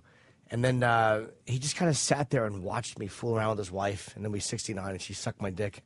And then he just went down and watched her suck my dick. It was really creepy. That's all he did was just watch? Yeah, he didn't jerk off or anything? I think we tried to double stuff her, but then I lost my rod. It was just creepy, fucking her with a pizza maker. What, did he have his hands behind his back and just kind of like leaned in to check it out? Yeah. That is weird. And then I started dating a girl, and I brought her over. Yeah. And the older woman ate her pussy, which is kind of hot. Interesting. That's my whole story. Yeah. Interesting. Yeah. Kenny, do you like this segment? Tattoo Talk with Troy? It's going well. It's going well? Yes. How do we wrap Troy. this up? Troy's just getting started. I want to hear more tattoo talk. I mean, now we're just getting into cock and pussy piercings. That's interesting. Yeah. I mean, I worked in a shop for 10 years and seen some bizarre shit. I worked in a little college town, Kutztown, Pennsylvania, so it was just like horny college girls all the time, So you got to grab the guy's penis. Do you grab his ball bag? How do you grab a guy's penis? Well, usually what you do is you take paper towels and you just sort of put a hole in it and then put your dick through it. That way, because he's going to bleed a lot, so he doesn't want to get blood all over his clothing. Do you have to grab the base of it? You have to. And you got to make it a little hard so you got, so it's not flopping as you're trying to pierce it? Well, you have to mark where you're going to go. Right. And then you sort of have to eyeball it. I mean, once you do a lot of them, Did you go to school for this? No, I did a piercing apprenticeship. And next thing you know, you're just putting holes in guys' Who dicks? does that? Donald Trump? All right, Kenny. Apprentice, I got it. Jesus. But, yeah, you just work with a piercer and you supervise a lot of piercings, and then they say, okay, and then they watch you do it. Who's the first guy? That's what I want to know. Who's the guy who's like, this is my first cock piercing? And he's like, oh, all right, well, good luck to you. I wouldn't say that. I mean, I've watched a bunch of Prince Albert's done, and I was just like, okay, I'm ready to do it. Did you ever see, well, I don't even know. Like, I've seen pictures of guys that have split cocks. Yeah, I've never done that. I have a friend who has his tongue split in half. Right. And he was going to split his dick. How do you split a tongue in half? Well, he had his tongue pierced, and then you take like fishing line wire, and you just start every day just tightening it a little bit more and a little bit more. That's how they do that? And then what they do is they slice it, and then they cauterize it. When did they slice it? When did they slice it? Yeah. After about a month and a half or so. Wait, so I never knew that, did you? So there's a hole in your tongue, and then you put fishing line in? If you want to split your tongue, that's how you do it. Wait, you have to do it yourself? I wouldn't do it, no. But you could go to a place and do it. I mean, it's illegal in Pennsylvania to do it, so you'd have to go to a like an underground place, or right. when the but how do you tighten the fishing line? You just turn it. You just put a knot in. You just keep pushing it. You unknot it, and then keep tightening it and keep tightening it, and it just starts to slit and pull, make the hole bigger. But doesn't that hurt? Fuck yeah, it hurts. Yeah, it hurts really bad. And then you have to eventually get in to just get it cut. Then you take a scalpel and you cut it, and then you cauterize both sides. How the fuck that? What kind of pain is that? Unbearable. Is it good for pussy eating? You are able to have. You're missing the clit. Well, you have control over both sides. Middle. If people that have their tongues forked can cross them and move them around, they have control of both sides. Right. So I would imagine figure eight on the clit. So I would imagine you would be able to do some pretty crazy shit. Wait, so they slice with a scalpel? Is that real? Yeah. This guy had split his cock all the way down to his balls? Yeah, sometimes people split the head, too, so the head splits like this. Yeah, I've seen fucking that. Twins. They split the cock. I've seen the inside of the cock tattooed. They'll tattoo the inside of the cock, and then they'll put like barbells or whatever all the way up the inside. It's really horrendous. Yeah. Some people are into some crazy So shit. wait, they split the tongue. The guy will after a month he takes a scalpel and cuts. Yeah, cuts right down the middle of the tongue. And it bleeds horribly. Oh, it's awful. There's blood everywhere. And how do they cauterize it? I'm not quite sure how they do it, but they have to. They use anesthesia or something? I don't think they do. Novocaine? What do they do? This was like a place that was doing it in the basement, and they were sort of doing it like what on the sneak. Yeah, I think it's hard to get licensing to do something like that. Drink a lot.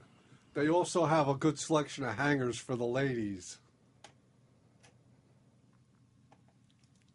So, what?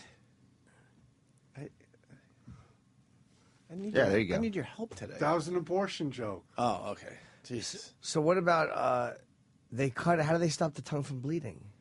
I'm not quite sure how they cauterize. I've never seen it done. I've just seen Is it pictures with of heat? The cauterize means they solder it. Right. They burn it to create it's like instant scarring to the tongue, so it heals like And then that. there's no way to go back once it's done. Right. All right. I don't comprehend that. No, let me go to Adam in Jersey. Adam. Hey, I had a question for this guy who's piercing the cock. Does he ever practice on, like, squash or cucumbers before he actually did a real one? Yeah. The texture's not the same, sir. But did you practice? That's a good question. Or you just go in there? Well, and the person didn't know that you're doing this for the first time. When I first started, I would tell people that, look, I'm a piercing apprentice, and I'll pierce you for just the jewelry cost, and I would be under the supervision of the person that was teaching me at the time. Right. Holy shit. That's unbelievable. And this guy's saying you're full of shit. Aaron in New York. Hey, how's it going? Hey, Aaron. I don't want to bust your bubble there, Troy, but I did my own PA about 11 years ago, and I got an elephant tattooed on my stomach with a full trunk right to the end. Doesn't hurt that bad. You got a what tattooed on your stomach? Oh, an elephant. Oh, I have an elephant head tattooed on my stomach with a full trunk. that's your cock is the trunk? Oh, yeah. Well, great. Some people take pain differently. I mean, I know people that get tattoos, and some tattoos hurt and some don't. I mean, everybody's different. Yeah, but the PA is all soft tissue, and there's no exit on the body piercing because it's going out the urethra. It's really not that bad. All right. Well, the people that I've pierced were screaming, so I don't know what to tell you, sir. All right, we're just about done with Troy, but Brett in Iowa, you got your tongues split, Brett? Yeah, I do. And that's how they do it with the fishing line, and you got to tighten it every day until they get a nice enough hole or something, and then they take a scalpel and split it? Well, that's not the way we did it on my tongue. I know of people that have done it that way. The way we did it on mine, I had 4 straight piercings in straight line from the tip back, and I gently rose those in size, and then we took a scalpel and opened it up. As far as the cauterizing goes, they if you get it done in a professional shop that actually is licensed to do it, they have to do it laser-wise, but you can't, like Jim said before, you can get it done with basically a hot solder iron and cauterize the wound that way. I had it basically done professionally, but with a laser. And as far as the pain goes, yeah, it's a pretty good painful experience. But How long did it take them to laser your tongue from bleeding? bleeding wise, if it's a rapid procedure like mine was done professionally, it was instant. I mean, I didn't go through the process of the torture with a fishing line and trying to basically all that does is rip your tongue. That is an old procedure right there, and that was back before they started really truly experimenting and getting the procedure down. And how bad does it hurt? I would say I've got a pretty good pain threshold. Most people wouldn't be able to handle it very good. I do a little bit of squealing, but not too bad. All right, there you go. Thank you, Brett. Brett in Iowa. Thank you. And have a good one. And thank you, Troy Kwan. Tattoo Talk with Troy Kwan. I tell you, Barry, got the phones ringing off the hook. Well, we had 3 phone calls, Kenny. Let's not get too excited. Are you ready to produce the next segment? I got to rest. Well, we got George Wendt coming in next, and then you give us something else we could do. All right. After the break, could you at least tease what's coming up? You got 10 minutes to figure it out. Tease now? No, you got 10 minutes. All right. Right after the break, you'll tell us what's coming up on the show. Sure. Your next segment that you're just producing on the fly. Okay. All right? No problem. George Wendt next. Oh.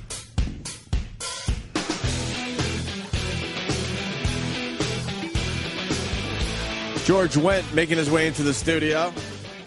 It's Opie and Jim Norton today. You doing good, Jimmy? You know, I'm extraordinarily cranky today.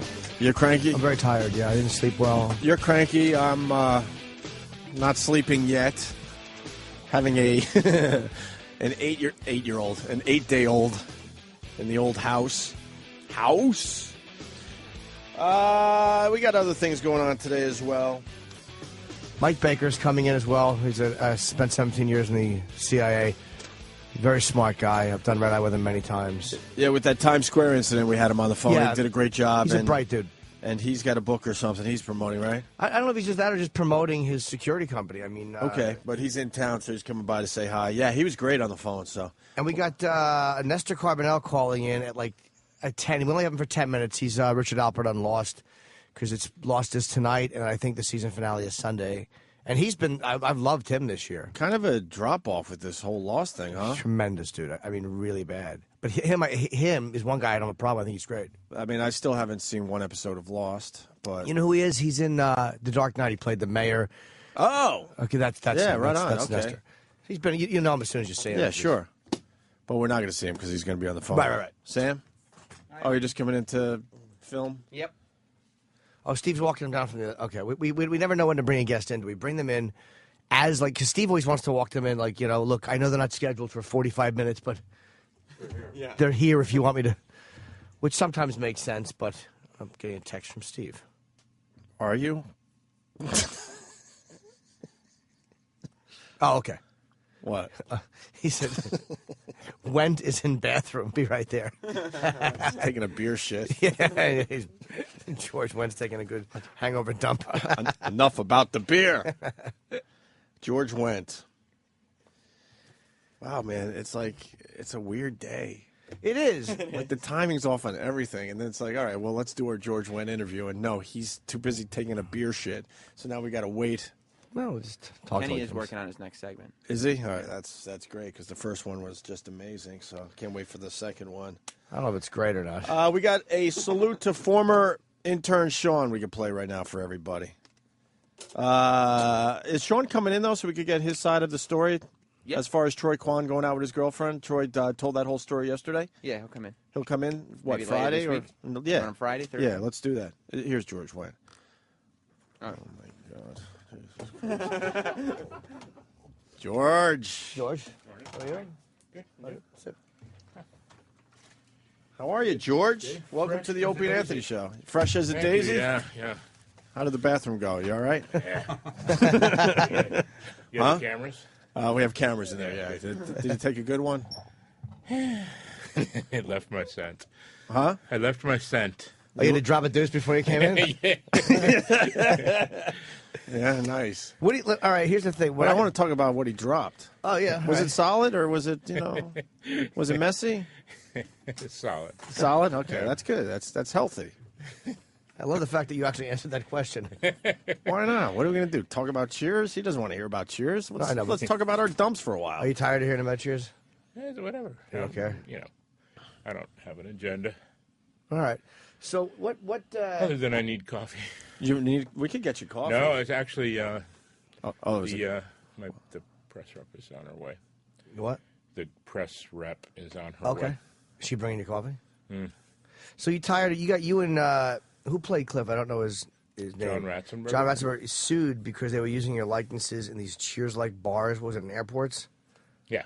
Were they mannequins? Were they dummies or just voices? They were like audio animatronic, like robots. Yeah. Do you get tired of being, as a guy who was, it became a very iconic character, do you get tired of being associated with that, like as an actor?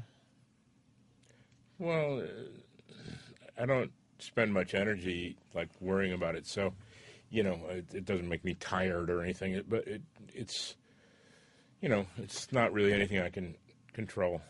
But have you gone out for things where they said we want you for something, but they're like, no, we associate you too much with that Oh, yeah, I should think, yeah.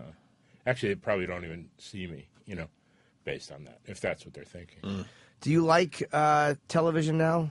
Are we on radio now, by the way? Yes, we are. I just wondered. I thought we were shooting the shit. Oh, yeah. Well, that's actually a compliment. That's a compliment. That's how we do our Good, radio good. show.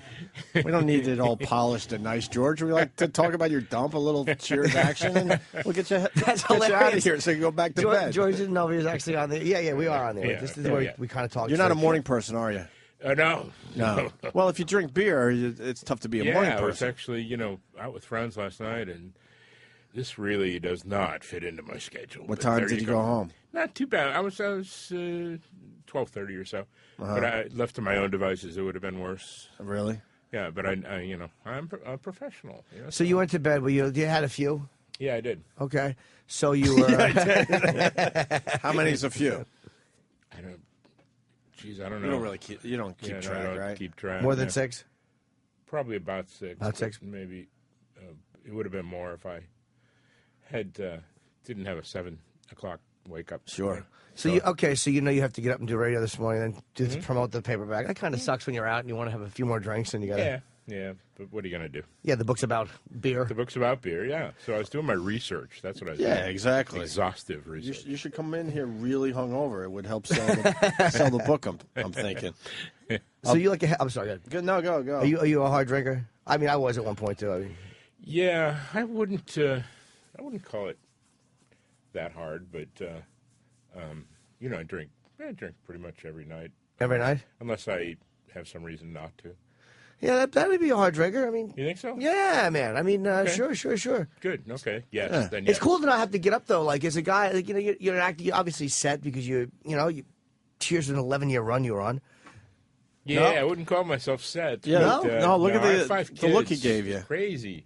Well, you have 5 kids. Yeah. So So you don't get the residual checks. The Yeah, I big. get the I mean, you residual get them, checks. but No, I mean, no, they're not big checks, is what you're saying. Yeah, they're okay. I need to keep working and all that. So you get this impression that a guy does a show Like especially Cheers, you're set for life. one of the biggest of all time. Yeah. Well, I could be set for life if I had no kids and lived in a, double wide in Idaho or something. I'd be set for life. Mm-hmm. Do you are you a guy who's really responsible and smart with money? Like I got to sock it away. Or are you one of those guys who's just like Nah, enjoy it while it's here? I just enjoyed it, and I did sock a good bit away, but just enough for the kids' college and stuff. So I thought, but no, not even close. Really? So as time has gone on, the college has got more expensive. Yeah, Cost of living goes up. Yeah. And now you're at a point where you're like, shit. Yeah, I better write a book or something. Is that really? That's a very. Are you scared? Of meaning, like, are going you at a broke? point where you're like, I'm a little worried here about the money? Yeah. Well, who isn't in this economy? Mm-hmm. Ted Danson, probably. Well, no, you'd be surprised. Really? Yeah, he's always complaining. I'm like, well, He's complaining about money? Well, he has in the past. Yeah. Wow, no kidding. Yeah, I know. Shocking. You should have. Has Ted invited you to do his new show? You bored to death? Yeah. No, but it's not his show, really. Thanks.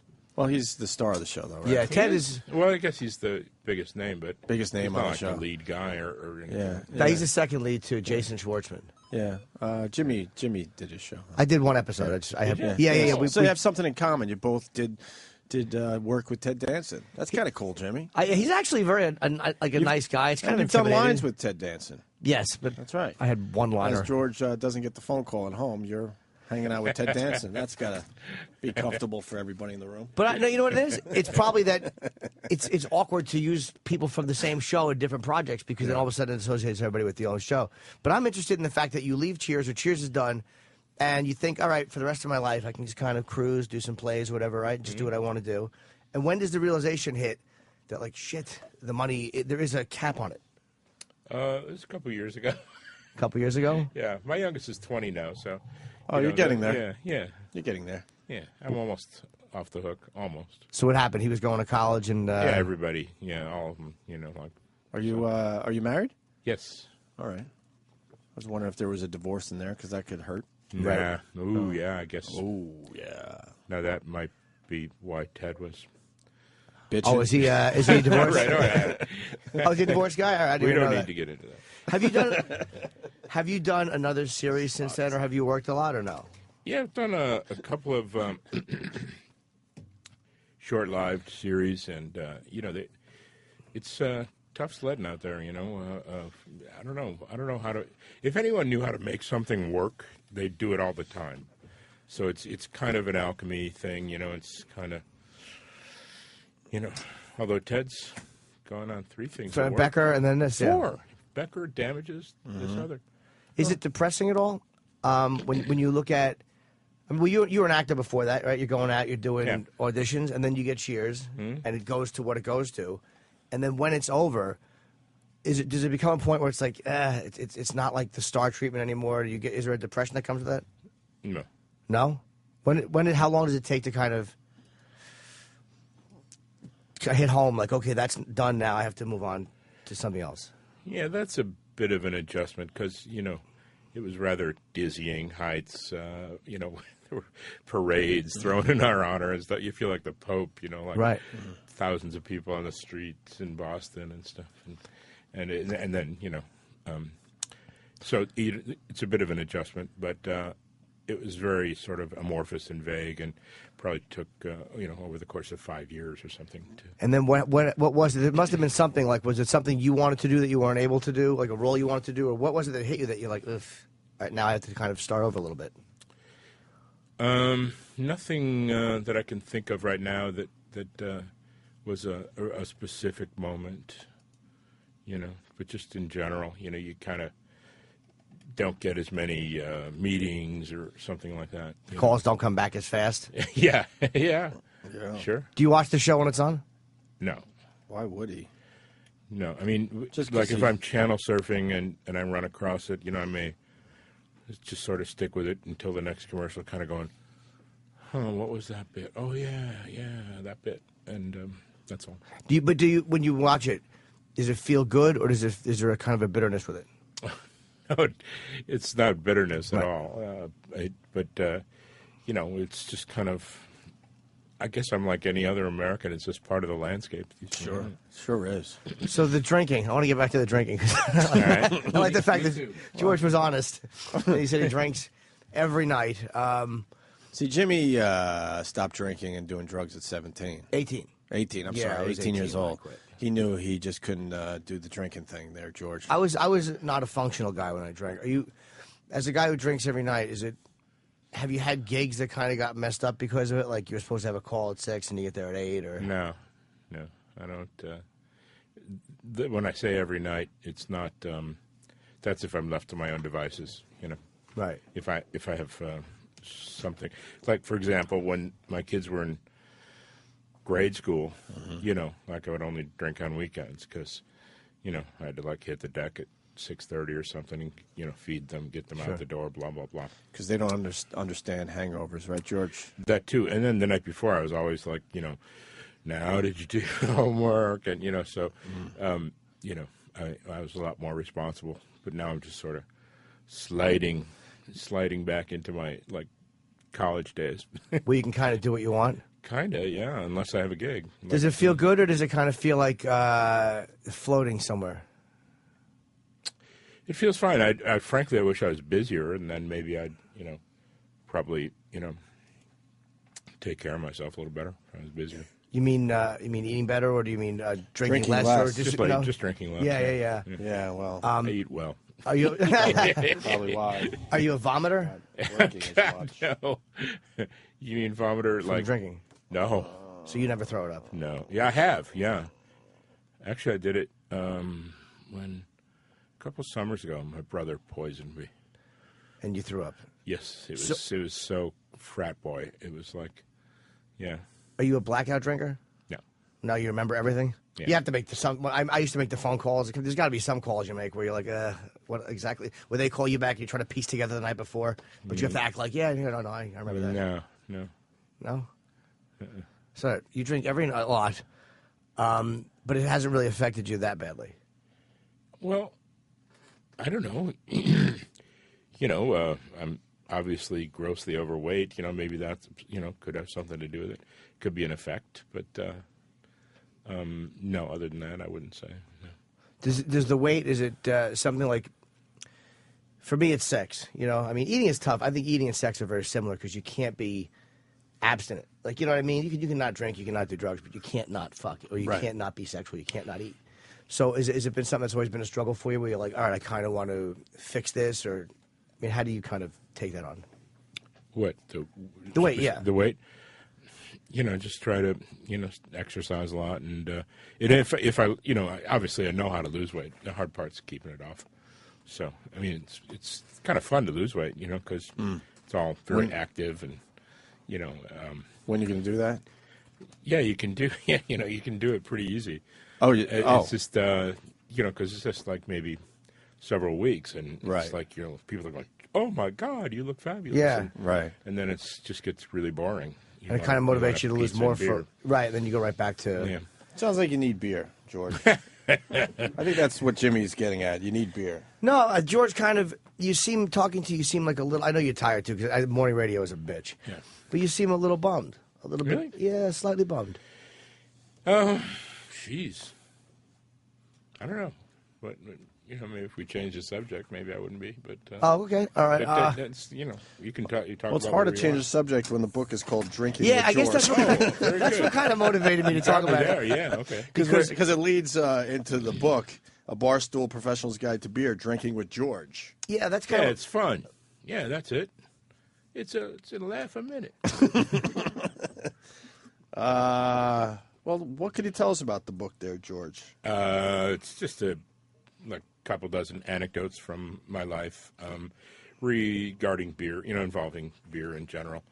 And there's all sorts of tidbits, little factoids about beer and stuff like that.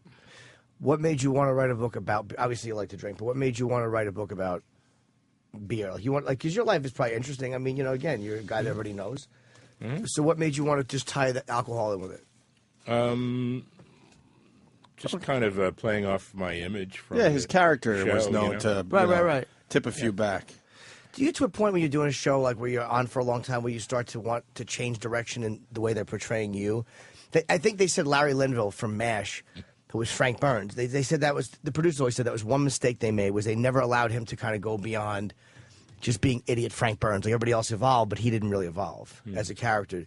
When you're doing something for 11 years, do you get to a point where you want to, like, hey, I want this guy to be taken more seriously, or I want this guy to do this, or whatever it is? Didn't happen to me. I didn't feel that way. It was a big group of folks. There was, 7 or 8 of us usually, series regulars, and it's only 22 minutes, so you kind of had to. Make do with your little angle of the show that week, whether it was, whether it was the story was about you, or whether the B story was about you, or, whether it was the story was about you, or whether the B story was about you, or, it didn't really matter.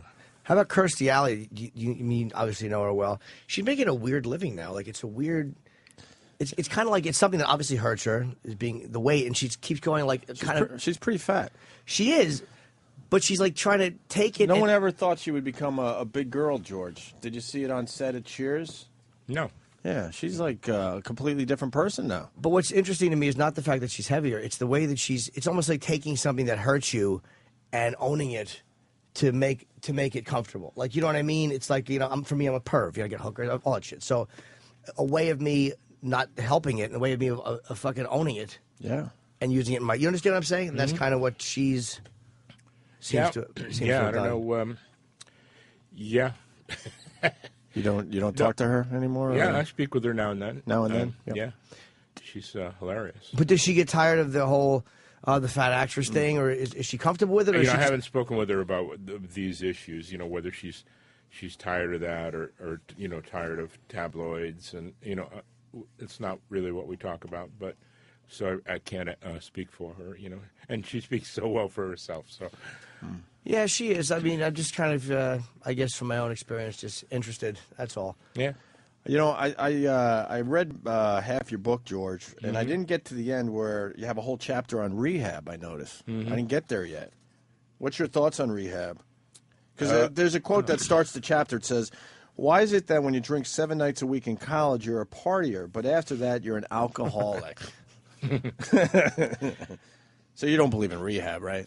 Well, yeah, no, I have lots of friends and family, indeed, in rehab. And, rehab. Well, in recovery, as they say. Sure, yeah. And, and I think it's awesome. And, I've thought about it as a career move. Yeah. Because I think there's some serious networking done at those meetings, But I've also thought about becoming a Cub fan as a career move, just because all the cool guys are. But have you thought about quitting? Like, I'm not saying you need to. I also don't know you. But... no, I've quit from time to time. Not in a comprehensive way where I've joined the program or anything like that, but just out of discipline, Just because say, like, all right, I know this might be getting a little out of hand, so I want to see if I can do it for X amount of time. No, not because I thought it was getting out of hand, just because, I was on a diet or because, I just felt like it. What's the longest you're able to stop? Or that you chose to stop? 6 weeks, maybe a couple months, something like that. How good did that first one feel? That was great. I was in Amsterdam. I was like, I know I'm going to drink again, have a beer again. Yeah. So, like, if I don't have a beer in Amsterdam, and then well, of course. I'm going to be, like, down at the corner and just, have some crap beer. When you were, you kind of, it's kind of hard when you're portrayed as a guy in a show who drinks. That's your thing. You're the guy who's sitting there with a beer, you're Norm. Did that kind of make you drink more, or were you like, was that the guy you were when you kind of came in? Kind of was the guy when I came in. A lifetime in the making, the preparation for the role. And it happened to work out, and it happened to give you a great role. Yeah. So you write a book about drinking. I don't mean to obsess over the drinking. It's just it is the book. Yeah, it is the book. Because to me, we write what we know. Yeah. You know what I mean? I've written stuff, and it's like you kind of write with the stuff that's good about you and the stuff that's bad about you. So to me, like the fact that George wrote this, and you could have written about anything, because again, you are who you are. It says something. It's like, I know you love beer and it's fun, but that to me, that's like, that's owning something that is at times maybe frightening. Yeah, I think so. Kind of like the Kirsty thing. In a way, for me, the sex, yeah, or in a way, owning stuff that is, or somehow taking something that's bad and hurting me and making it work for me. Mm-hmm. That's just why. I guess that's why I'm talking on it. That's okay. You can talk whatever you want. Now this is the soft cover, right? Paperback. So, paperback. Yeah. I mean, so did you add anything to the paperback that wasn't in the original book? I added one more thank you or something. That was it. The cover's softer. Yeah. Good for you, man. Did you? No, why would I add to? Well, no, that's what people do to sell more copies. Oh, you like add a the little to the special paperback, version, so the the people that bought the hardcover go, wow, now I need the paperback because he added a chapter. I've added chapters to both books and paperback because it kind of motivated people to go out, like, because they're like, why would I buy the same book I have? Okay. That's what I'm saying. It kind of, all right, I'll buy it because it's $15 instead of $25. Yeah, It's got an extra chapter. That's all I was thinking. But what? I guess. Let me go to the phones. Kevin from Connecticut. We got George Wendt in studio from Cheers fame, of course. Kevin, what do you got? No. He can't hear you, buddy. He's got George might be headphones on. He yelled Norm, which is kind of fun. I could hear that actually. Yeah, it's fun, from right? The table. Fun for everyone. Yeah, Kevin, what do you got? When you were on Cheers, did you actually drink beer? Nah, it was fake beer, non-alcoholic beer. Couldn't drink it? The director thought cast might get sluggish, according to I'm our having director. real beer right now for you, buddy. Really? All right. Now, there was never a time that there was a real beer just for the hell of it? Oh, like, yeah, towards the end of the course. evening, we convinced the prop man to slip some real beers in because we were mostly done. Yeah, they had their takes, and, sure. Why not One last enjoy thing, a beer? What's that, sir? One last thing. About the Sure. beer. Loved you in Dreamscape, buddy. Oh, yeah, Dreamscape. Thank you. All right. Thank you. Let me say hi to Greg in Jersey. Greg? Hey, what's up, George? How you doing? Good. Hey, George, I was at I was a Paramount VIP for the last episode. Mm-hmm. What time did you guys start drinking? Because the whole cast, you guys were all shit-faced. You talking about in Boston when the episode aired? Correct. We started drinking when the show aired. When we got there. Mm-hmm. Yeah, and it was a 2-hour show, and nobody thought to feed us, and we were just a little lit up. Oh, a bunch of booze, no food. Yeah. Was it? Is it Jimmy. hard? I'm sorry. Hey, Jimmy, stop being such a freaking downer too. Let the guy drink. I'm not being it down and not letting him drink, Yeah, sir. really. It's like I believe me. I relate to George in a certain way, and he's written a book about something. So what kind of an idiot would I be if I didn't talk about the guy who's? He comes in, he goes, and this. I'm not saying. How you doing? I'm hungover. All right, my book. What's it called? Drinking with George. All right. Well, how do we not go there? To me, that's really interesting. Of course. That's great. I didn't say I was hungover. I hadn't had coffee yet. All right. Actually, all right. You're correct. I did say It's a big part of his life, the beer. It is. Do you drink anything else? Yeah, the odd shooters. The odd shooters, sure. Yeah. So what is your I guess what's your favorite beer? I have to ask. Oh, that's a great. You know, question. honestly, I don't. I'm a creature of whim. Like I just like. Let's make can history stand today, there. because I know you've never No. said what your favorite beer is. Let's make history today. What's your favorite beer, if you had to I say? swear to God, I can't do it. I believe him too. I really do. What is all right? What beer sucks? There's got to be one that you won't drink. I don't really like the some of the new craft brews that are like seasonal and fruity and pumpkin-y and raspberry. You know, those. You want it to sorts taste of like types fucking of- beer. Yeah, I like beer and yellow or dark or in between. You know, I'm sort of digging the craft brews, obviously, but I'll just grab a 6-pack of anything. Depending on how I feel. I used to drink beer. I found was awful. Was because I was young. I couldn't have no money. So one of them was Meister. You ever drink Meisterbrow? Meisterbrow. Yeah, it's fucking terrible. But you can get Really? a case for but we never drank it cold. We only drank it warm. Okay, see, that's a problem. You gotta chill it up a little bit. $8 for a case of beer. So you could drink Meisterbrow? Yeah. Yeah. George is definitely a fucking drinker. Anyone who says Meisterbrow, that's not bad. Sure. It was terrible. Really? Oh. When will you have your first beer today? Yeah, what time? We don't have any here. We'd offer you. Yeah. It would be kind of fun if he was drinking a beer while talking about his Drinking with George book. Right. I'll Why have the not? coffee. What? Because I don't drink in the daytime. You started pretty much. You make yourself wait till. Yeah, that's why I hate like daylight savings time. It's like, Yeah, what the see. hell? Come on, go down already. Are the shakes real bad as you wait wait for the sun to go Yeah, down? I'm shaking away. No, but have you had? Do you make yourself wait? Like, I'd like to indulge a little bit, but I better wait until. Yeah, actually, like when the game comes on at 6 out west or something, I'm kind of like, it's like still 2 hours of daylight. I don't really, so you're a little bit thrown off. Right. Yeah. Does the wife give you crap about it, or the kids like, yeah, No. come on? No, they don't care. All right. Let me say hi to Steve in Florida. We got George Wendt in studio. Hey, George, how you doing? Good. Listen, I saw you at the Great American Beer Fest in Denver, Colorado. Tell us a little bit about that. I know you made the appearance. I guess Yeah. you kind of signed in some autographs or whatever, but did you get to enjoy the beer, and what did you think about the different regions and all? It's really kind of shocking the quality of the craft brew, movement in America. At least I'm sure all over the world, but it just blows my mind. Like everything is just ridiculously good. What was this beer event? Great American Beer Festival in Denver, and it's probably the they give out awards, and it's probably the biggest award thing for America. For the beer itself? For beers, various categories of beers. Did you go out there, or did they bring you out as a celebrity? I think I went out there by way of trying to promote my book. Okay. Yeah. So you went out there to kind of be around a bunch of other drunks. Yeah. Yeah. Well, my book wasn't released yet, so it was kind of not the best timing in the world because I couldn't really sell any or sign any or how they do, How long before the book came out did you promote there? Kind of just a few weeks before. So the timing was bad, but I'll go back, say, next year if possible, and, be like selling the merch, if you will. Do you think television now is what happened? I find there's getting a bunch of shit now on Family Guy because of some anti-Vietnam War joke or whatever. But doesn't it seem like the only place we allow any type of edgy comedy anymore on TV is in cartoons?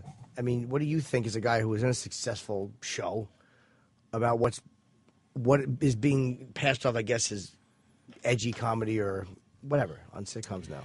Yeah, I don't pay much attention to a lot of shows, so I'm not a good person to answer that. But a lot of the comedy is very soft, and if they try to be edgy, it's it's really more fun on the cartoons because they're just so fast. Like for example, Family Guy, it's just hilarious, but they say stuff and it's over. It's like, did he? Whoa, what? Yeah. And the references are so fast and funny that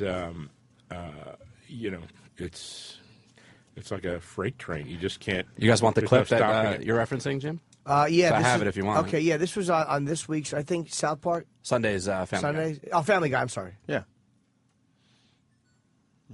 If it ever goes.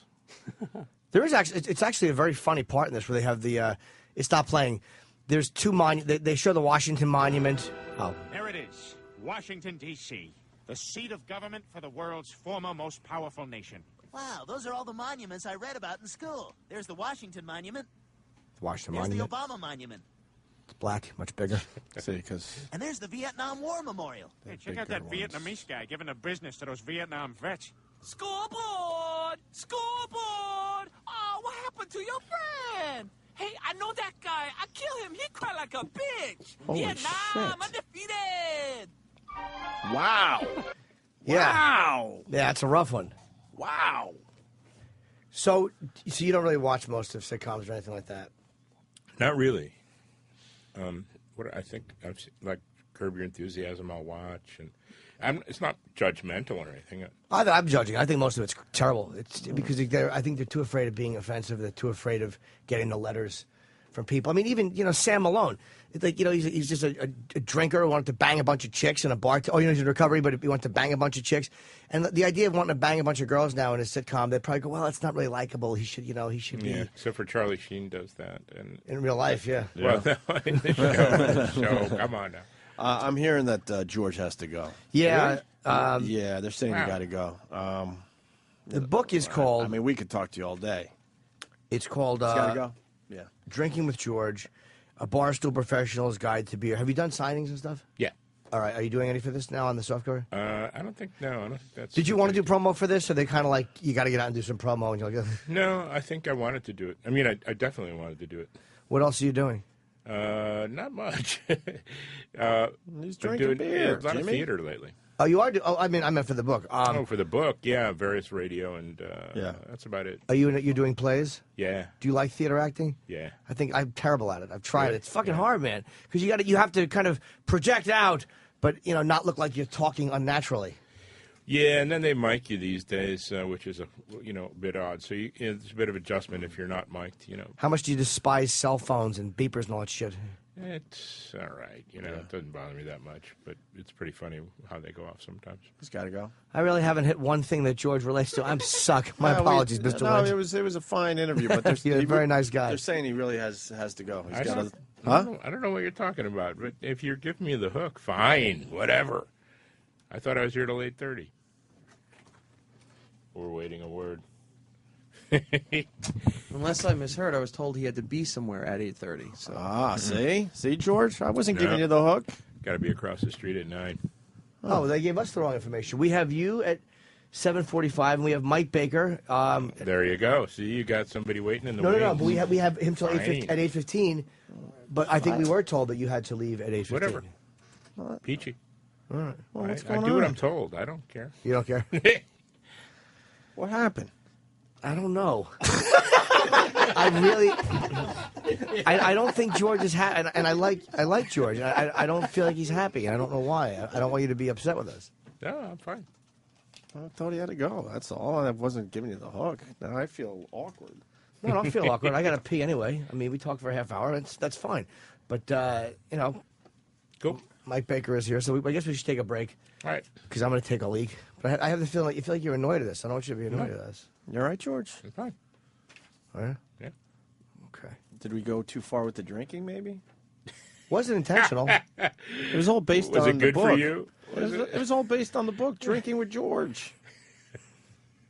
I mean, no, we weren't. Look, I wasn't talking about that to make you uncomfortable. It's something I talk about. We do 5 hours a day here, so you kind of cover everything for a long period of time. And sure.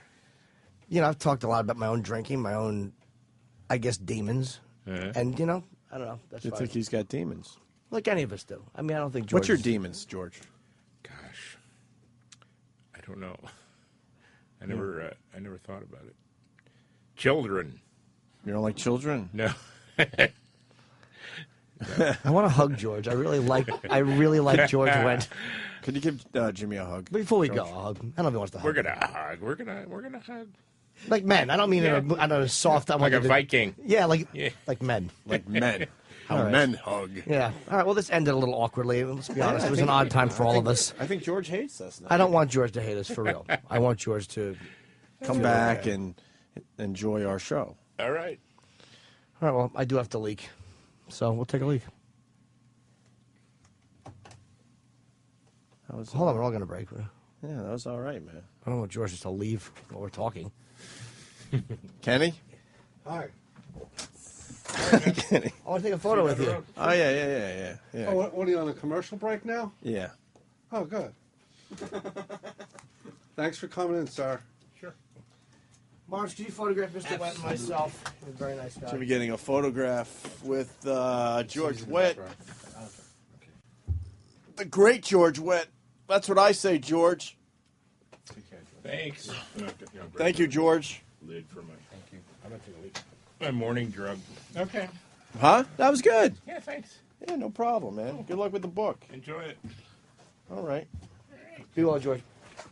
There goes George Wendt. The great George Wendt. I do have to piss. Huh? I do have to piss. Speaker on the hallway. Eric's trying to get something signed. Oh, okay. Coming up, my next segment. Oh, what's your next segment, Kenny? Well, you'll have to sit through the commercials. Are you excited about the next segment as you produce the show today? Yes, sir. It's one of those really, really weird days. It's a great day. It is a great day. It's raining in New York. Yeah. The only thing that would make it better is thunder and lightning. Yeah. What's up, Jimmy? He's a nice guy. He just strikes me as very sad. He strikes me as a really sad guy. Like, I feel like we missed something with him. He Like, hasn't done a fucking thing since Cheers. but I mean, like, he's on the edge of. Dude, he's a mess. Yeah, he is a mess. What's wrong, Sam? But he was a nice guy. Sam? Mr. Wendt chose not to do liners for the show. Oh, no? No. All right. Wait, ask him why. Bring him I'm back. not. Bring him back. Bring him back in. Bring him back in here. Eric, E-Rock, get him. E-Rock. He's not mad. He just has no idea what all this was. What happened? Yeah. Wait, bring him back. What's he? Go get him. Go get him. Tell him we're back on the air. But what was weird though is like I was being very honest with the guy. Look, I wasn't being rude he's to him. not. Was I rude to him? No. He's a very talented guy. He's not working because he's drinking too much, and that's sort of what you were trying to get at, subtly, without being a dick. But I wasn't. I was only like trying to get him to talk about it because to me that's interesting. It's like, I mean, I would talk about. E-Rock's back. Oh boy. What happened? Yeah, he's done. Fuck him. Why? I asked him. I said we just came back. They just finished doing live reads. We wanted to see if you had more time. Would you like to come back on and continue? And he goes, "No, I really have nothing more to say here." So, But he had nothing. But he had nothing to say to begin with. Yeah, he was going to very. the bathroom, I wonder if he heard any of the show before. No, you see him. He's a mess. Yeah, he's tired and he's very hungover. In my opinion. I think he's also probably hypersensitive to the drinking thing, alcoholism thing. Like I understand he is, and like I he don't. doesn't want people to take drinking out of the context of it's a fun thing. No, I understand that, but it's He like, wanted us to just keep the drinking as a fun thing, which is I can't do that. Like I don't. If he would, that's tough for Jimmy because it's not honest. It's like I'm honest about what I am. It's like, and where you come from, that's almost impossible to do. You've seen what drinking could do to you personally and the people around you. So it's tough for Jimmy just to turn all that off and go, okay, drinking is fun, yay. But you know how when Ozzy's here, he'll talk about the horror stories. But it's never a bummy interview. It's always a fun interview. And yet he's talking, he admits that he almost choked his wife. Or he talks about the horrific things. And when a guy comes in after writing a book about beer, but it says I'm like too tired, you have to ask. Sam nailed it though. Yeah. His book is called Drinking with George. It's all just fun things about drinking. The rehab quote I read, you know, we twisted that around, and he wanted us to just keep it all fun, like beer is fun. And I didn't think it. Let's Yeah. party, and you know, and we took a serious approach with that, and he was not prepared. Try to ask him real questions, like what happens when do you feel like the money's going to run? I'm interested in that. A guy's been on top for 11 years. Mm-hmm. I don't know, man. I apologize if I fucked up. I don't think you fucked up. All right. I mean, I think we did our best with them. I don't think it's one for the ages or anything. Not like at all. that, But to me, the interesting part of that was his. They're saying you got to go. What? Really? What? Who? No, they didn't. What happened? Apparently, George Wendt's Wikipedia has been updated since this interview. And what does it say? He's a nice guy. He's a very nice guy. It says he looks like he's in rough shape, though, man. Ted Danson doesn't look like that. Even Fat Kirstie Alley doesn't look like that. And he mentioned the way. Fucking Woody mentioned the Harrelson weight. doesn't look like that. Shelley Long doesn't look like that. Jay Thomas doesn't look like that. We see him every day. George has, in my opinion, a drinking problem that's getting in the way of some things. Maybe it's not our place to have an intervention with a fucking sitcom legend, but I didn't want to have an intervention. It was just like if you're talking about, if you write a book about it. Again, I know what this is because I wrote a book about it. About the fucking perversion. I get it. She's doing Fat Actress. It all ties in. We're all fucking addicts on some level. So just, come on. yeah. Talk about what it's doing to you. Yeah. Yeah. I don't know. To me, that's more interesting What than... was he talking about? Like a workout program. What is he talking about? When did he... What? The exercises. I said, when are you going to start? I didn't know. Mars, did you like that interview? It was a little slow.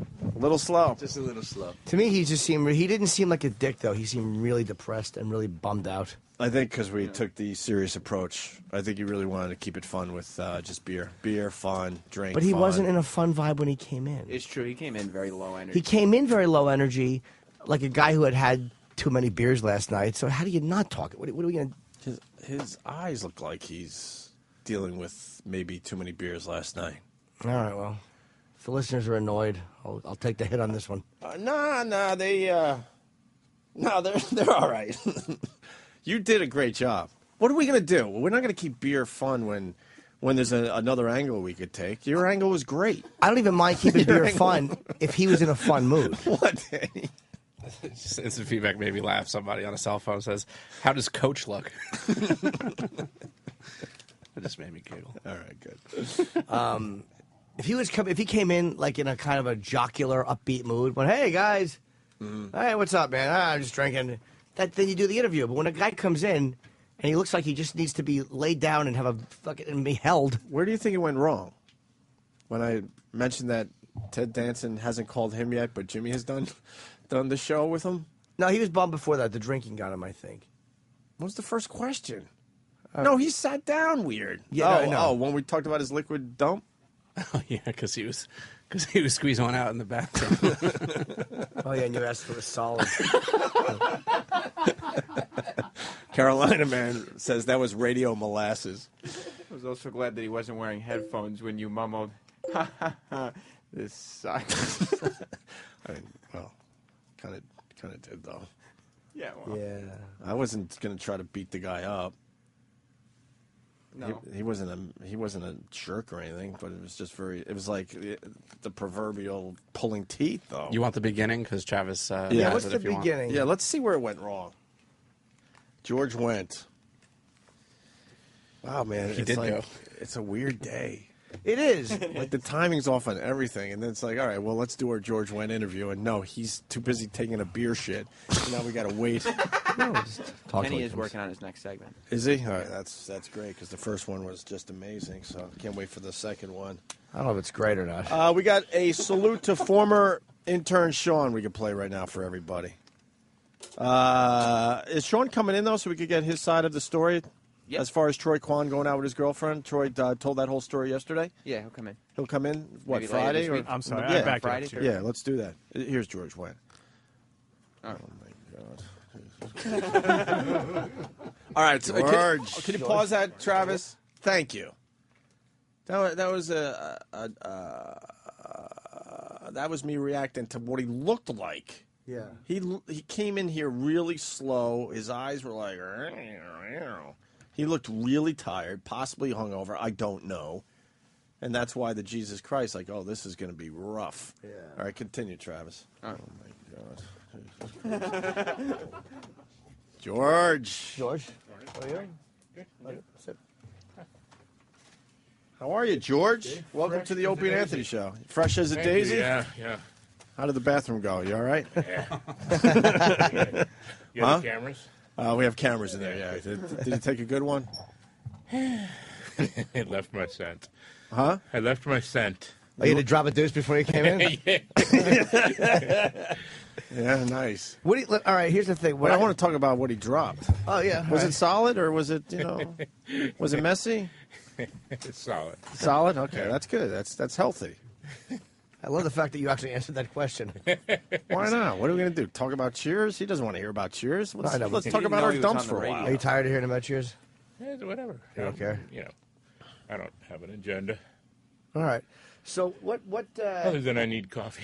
We could get you coffee. No, it's actually the press rep is on her way. What? The press rep is on her Okay. way. All right, she bringing you coffee? You can stop this. He didn't We're not gonna- realize that you guys were on the air when he was talking about his dumps. Well, how about the on-air light was on? Fair. I mean, I'm not saying you're to blame. I mean, but you said welcome to the Opie and Anthony show. I did, right? Yeah, we have headphones on. See, that was rough right from We the have headphones on. Well, you're talking into mics, which is not right. Which is not a normal practice when you're not doing a radio show. That was rough. What do you do with that? The first minute was like, all right, we joke a little bit and then get into... Right. But he was seeming very down. Yeah, we were trying to get coffee. the energy up and get a rhythm going. It started out okay. It could have went much better from that point, but never did. Oof. Are you just annoyed by it? No. Yeah. He's not. Because he wasn't being mean or he wasn't trying to be a dick. He's just hung over and a little bummed that I think it really gets to him. He's probably running out of money. I don't know if he is or not, but that's the indication I got. Right. Well, you got to do something about it. It's rough. It's rough when you're fucking on top for all those years. Right. Yeah, he had a great run. All right, why don't we take a break? We got Mike Baker coming in, right? Yes, we do. He's going to be a great guest. Hope he's hungover. How great would that be? That would be wonderful. He's just sad and bummed out. That'd be wonderful. And Club Soda Kenny's next segment as he attempts to produce the show today a little bit. Yes, sir. Could you announce the next segment just so people could look forward to it? So they have something to look forward to today? Coming up on the Opie and Anthony show, Opie and Anthony blind item gossip. Really? I'll say. You're one of those gossip people now? Oh, I got some doozies. You got a few of them? Yeah. All right, good. We'll do that. Major depression is a serious medical illness affecting 15 million American adults. Here at the Jim Norton Center for Mental Illness, we offer individual counseling for those suffering from this leading cause of disability. Can I just tell you, I fucking hate mentally ill people. I really do. Our thoughtful and courteous staff will listen intensely to your problems. I'm fucking annoying burdens. Shut up. And offer a variety of suggestions to help you with your illness. You should be fucking put down. For those suffering from a more serious case of depression, medication may sometimes be prescribed. Make me better. Either take your fucking medication or throw yourself through a window. Nobody will give a fuck. Our goal is to help you live with your depression. You're just a drain. You say the same fucking shit day in and day out, and nobody gives a fuck, and you don't get that nobody fucking cares. Shut the fuck up. Remember, you are not alone. Depression affects more than 5% of the adult population. Holy, we all got fucking problems. Why does everybody? You fucking burdens. You're a fucking emotional slug. If you or anyone you know is suffering from depression, visit the Jim Norton Center for Mental Illness today to receive a free counseling and find out if treatment is right for you. I'm hurting. I don't care. I don't empathize. I don't sympathize. I don't give a shit. Good morning. Thanks for calling Radio Shack. My name is Danny. How can I help you? I used to have the thing on my TV where you can download shit from, like through, the air, satellite. Like Wi-Fi? Wi-Fi, whatever. Pierce the thing. But, I mean, that's not working now because... This is Radio Shack. Do you need, like, an AC adapter? Maybe get somebody to come over and fix it. Well, I mean, this is Radio Shack, so we don't really do that. Oh. We sell products. Oh, I see. Well, I mean, I'm not supposed to do this, but, like, I mean, did you get into your router settings and take a look in there? Okay, so it's right here. So what are you saying? Like, just... look in there? Okay, so it's right here. So what are you saying? Like, just look into your router settings. Okay, so I log in.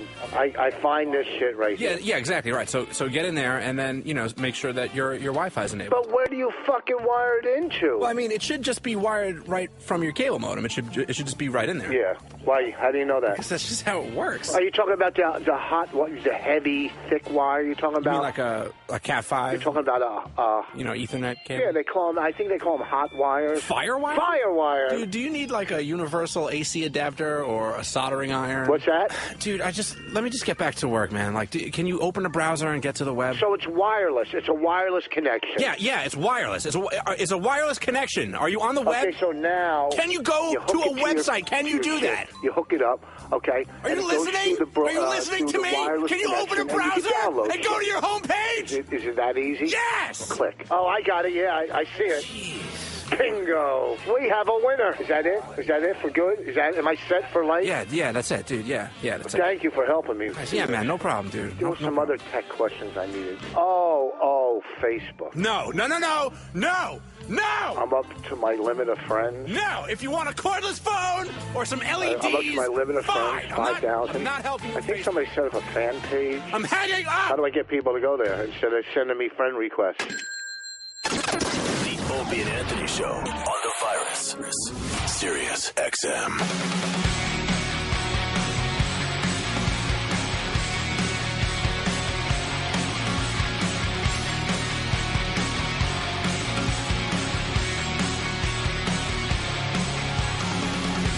All right. Not on. Oh, yeah, we're on. It's me and Jimmy today.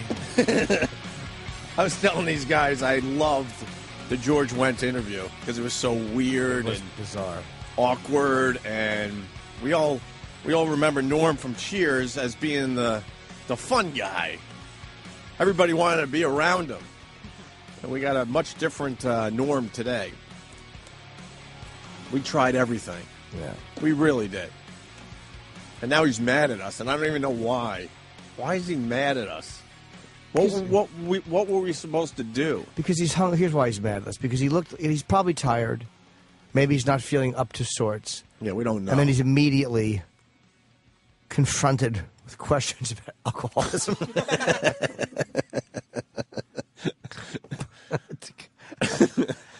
And people are like, why couldn't you keep it fun? Oh, fuck. Whoever said that can I'm just suck my saying. dick. No, I laugh, though, because they're like, why couldn't you just keep it fun? Beer is fun type of thing, because it's George Wendt. That's boring. Thank you. Who gives a shit? Thank you. I think to go the other way and make it uncomfortable for everybody was the way to go. But to me, it was only what interests me. Like, I didn't think that you can do a lot with somebody who just thinks beer. Like, yeah, beer is cool. Yeah, I love beer. Beer. Right.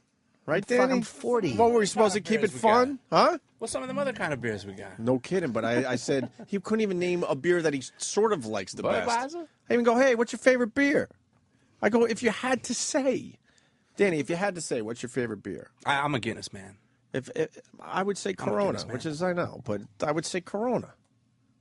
I think you know, especially if you're writing a book that's based around beer and drinking it. I'm pretty sure you have your favorites and your least favorites. I should have asked, what's your top 10 favorite beers? Then maybe he didn't want to commit to any beer because he's waiting for that big endorsement stuff. I know what beers I don't like. Yeah. You know? Did he do the Miller commercials? Did George Wendt ever do a beer commercial? I'll have to look it up. I'm not sure. Because maybe he's holding out because he was like, well, if I mention Budweiser, then I won't get Coors or whoever, calling me for the big beer endorsement. I don't know. Coors. Hey, Kenny, what's going on? Kenny's producing the show today, or sort of producing the show today. He's helping us out because everyone has to step up today. Yeah, good morning, and let me tell you, it's a terrific show. Yeah, what do you like about it so far? Just the awkwardness of everything. I don't want to hear that. What, Sam? I'm just saying. I don't know why you guys are saying that the whole show has been a bizarro show from the get-go. Yeah, you're listening to one of those. Look, It's fun. Ain't call last minute. We're making this up as we go. I could have said fuck it. Jimmy could have said fuck it. No, I got a newborn at home. I could go home. I'm just. And no one's gonna question it. I would have been in this mood with Ann here too. Honestly, I would have been. I'm not in a bad mood. I'm not in a bad mood or anything. I'm just saying that that started the bizarro show today. I feel terrific. You do? Yeah. Was George a little? What was it like behind the scenes with George? Fuck that fat fuck. Oh, Kenny. He seems like a nice guy. No, fat guys are usually jolly, rotund. Right? You know, he came in. He probably doesn't like talking about shit. Personally, I love talking about shit. I thought he kind of went with that. I thought he didn't think he was on the air. Oh, for that's a million why people to hear. Well, what we're supposed to explain? We're on the air, but there's an on-air light on. Yeah, We and have we're holding headphones. We got mics we're talking microphones in into. front of us. Yeah, the hell with him. He's yesterday's news. Let's talk about Opie and Anthony blind gossip items. All right. Ian Halpern does this. By the way, Ian Halpern gave us the scoop on Matt Lauer, but didn't mention him by name when he said TV host having an affair. And Matt Lauer is denying that is the case, but that's the guy that Ian Halpern was talking about in one of those blind items a couple weeks ago. Yes. But Lauer's saying no fucking way, it's just not true. So, but we got our own blind items with Club Soda Kenny. Go ahead, Kenny. Yeah. What's the music? Do we need dramatic music for everything? Kind of do. But you don't. How about a dance song? Because you like the strobe. Show tunes, anything. No, what dance song would you like for your blind item, Danny? Yeah, how about one of those faggoty disco songs that Kenny listens to? Oh, Kenny, see what Danny just did there? I know. That was a shock. It's all right. It's okay. It's par for the course for Mr. Negative Energy. I'm negative energy when this guy's falling asleep on the couch. I'm negative energy. That's nice. Yes, Sleeping Kenny? has nothing to do with being, a Kenny, negative Nancy. It's no big surprise you don't like me. Say whatever you're going to say. Ooh. You keep insisting that. You think Kenny doesn't like you, Danny? I know Kenny doesn't like me. How do you know? The way that you've treated me over the last 4 years. How is that? Kenny, why don't you do your little bit? No. Let's do this bit. Let's do blind items. No, people love Kenny. this nonsense. Explain to me how and why I don't like you. No. You brought it up. That's a fair question. Let's see. I'm not allowed to get breakfast, my order in here anymore, so I have to actually leave the room. Kenny has instructed interns to not come in here and get anything for me or bring me anything in here. Maybe that has something to do with it. Okay, incorrect. Well, point, counterpoint there. Well, what's Kenny? What's Danny's thinking something? What's the? He's blaming me for something I shouldn't have the blame for. All right? It was brought to the executive producer's attention that it was distracting for interns to come in and for you to order breakfast. Kenny, so why I get the blame for that is beyond me. There's so many things that I should have kept a list because now they're in one ear and out the other. Okay, well, your there's so first many one was things. incorrect. What's your next one? Kenny, just But there's do whatever so you're gonna many. Do whatever you're doing, Kenny. No, there's so many. You know what? I'll give you 5 minutes to think. Thanks, Ken. Are you mad now? You took your headphones off? No, I'm not. Go ahead. Oh my goodness. You brought it up. How am I Mr. Negative Energy if we're going to come up with lists of things to talk about? Go ahead. No, the ball's in your court. No, I want to know because that's what was brought up first. No, so you how am I said- Mr. Negative Energy then? You said I don't like you, and I'm waiting for the reasons to justify your statement. Well, where did your statement come from? Where was that? Where'd you Mr. pull that out of Negative, your house ask from? anybody on the staff. No, All ask do- you because All you right. don't like me. So I'm Mr. Negative Energy to you. You mean nothing to me. It's not that I don't like you. You mean nothing to me. Okay. All right. But that's the your thing prerogative. is, take a poll. All right. If Danny doesn't do it, Danny doesn't like it and thinks it's a shit idea. That's not true at all. Take a poll. Where should I take it? with the staff. That's where you should take it. Okay. All right, but I'm still waiting for you to justify why you think I don't like you, because one time they were talking about you, Kenny. And I piled on just to be funny, and you go, "Oh, I never knew Kenny didn't like me." I was just I've told this piling story on before. to be funny. We used to joke around at CBS all the time, and it was always Sam time, and you didn't want to. There was never any friendliness with me, so I just let it go. It's obvious, Kenny. It's obvious. Said the blind man. If it's so obvious, how come you can't justify anything? Okay. Wait, do you have your own poll? No, I don't. You said how about we take a poll?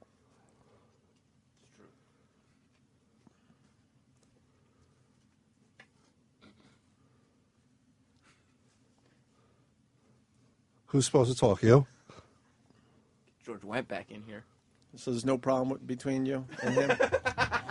No, look. Does it bother me he doesn't say hello to me every day? No. A lot of people despise me. It's okay. It's all right. He thinks I don't like him. That's fine. He tells people he thinks I don't like him. I know he tells people. But it's fine. I don't think anything of him not to dislike him.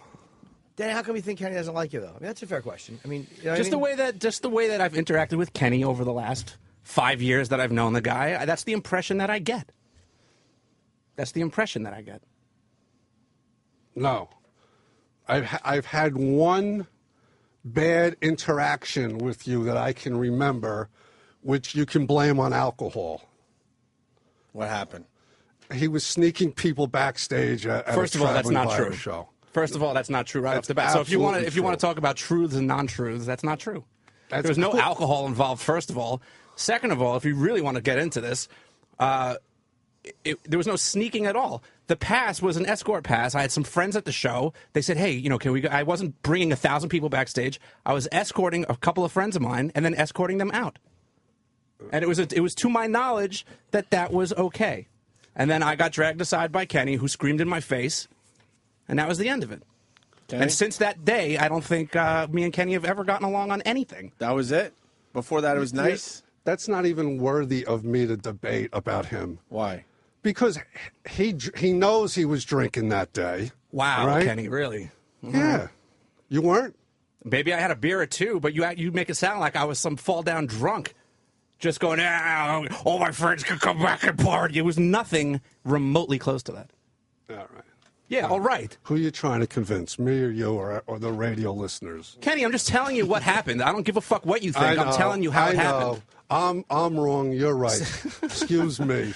Dude, I'm just telling you. I don't give a fuck what you think. I'm just telling you. That's how it went down. I remember it quite clearly. Of course you do. And that's how it was. That's why you didn't bring it up, because you remember it so clearly. When you said there was so many reasons.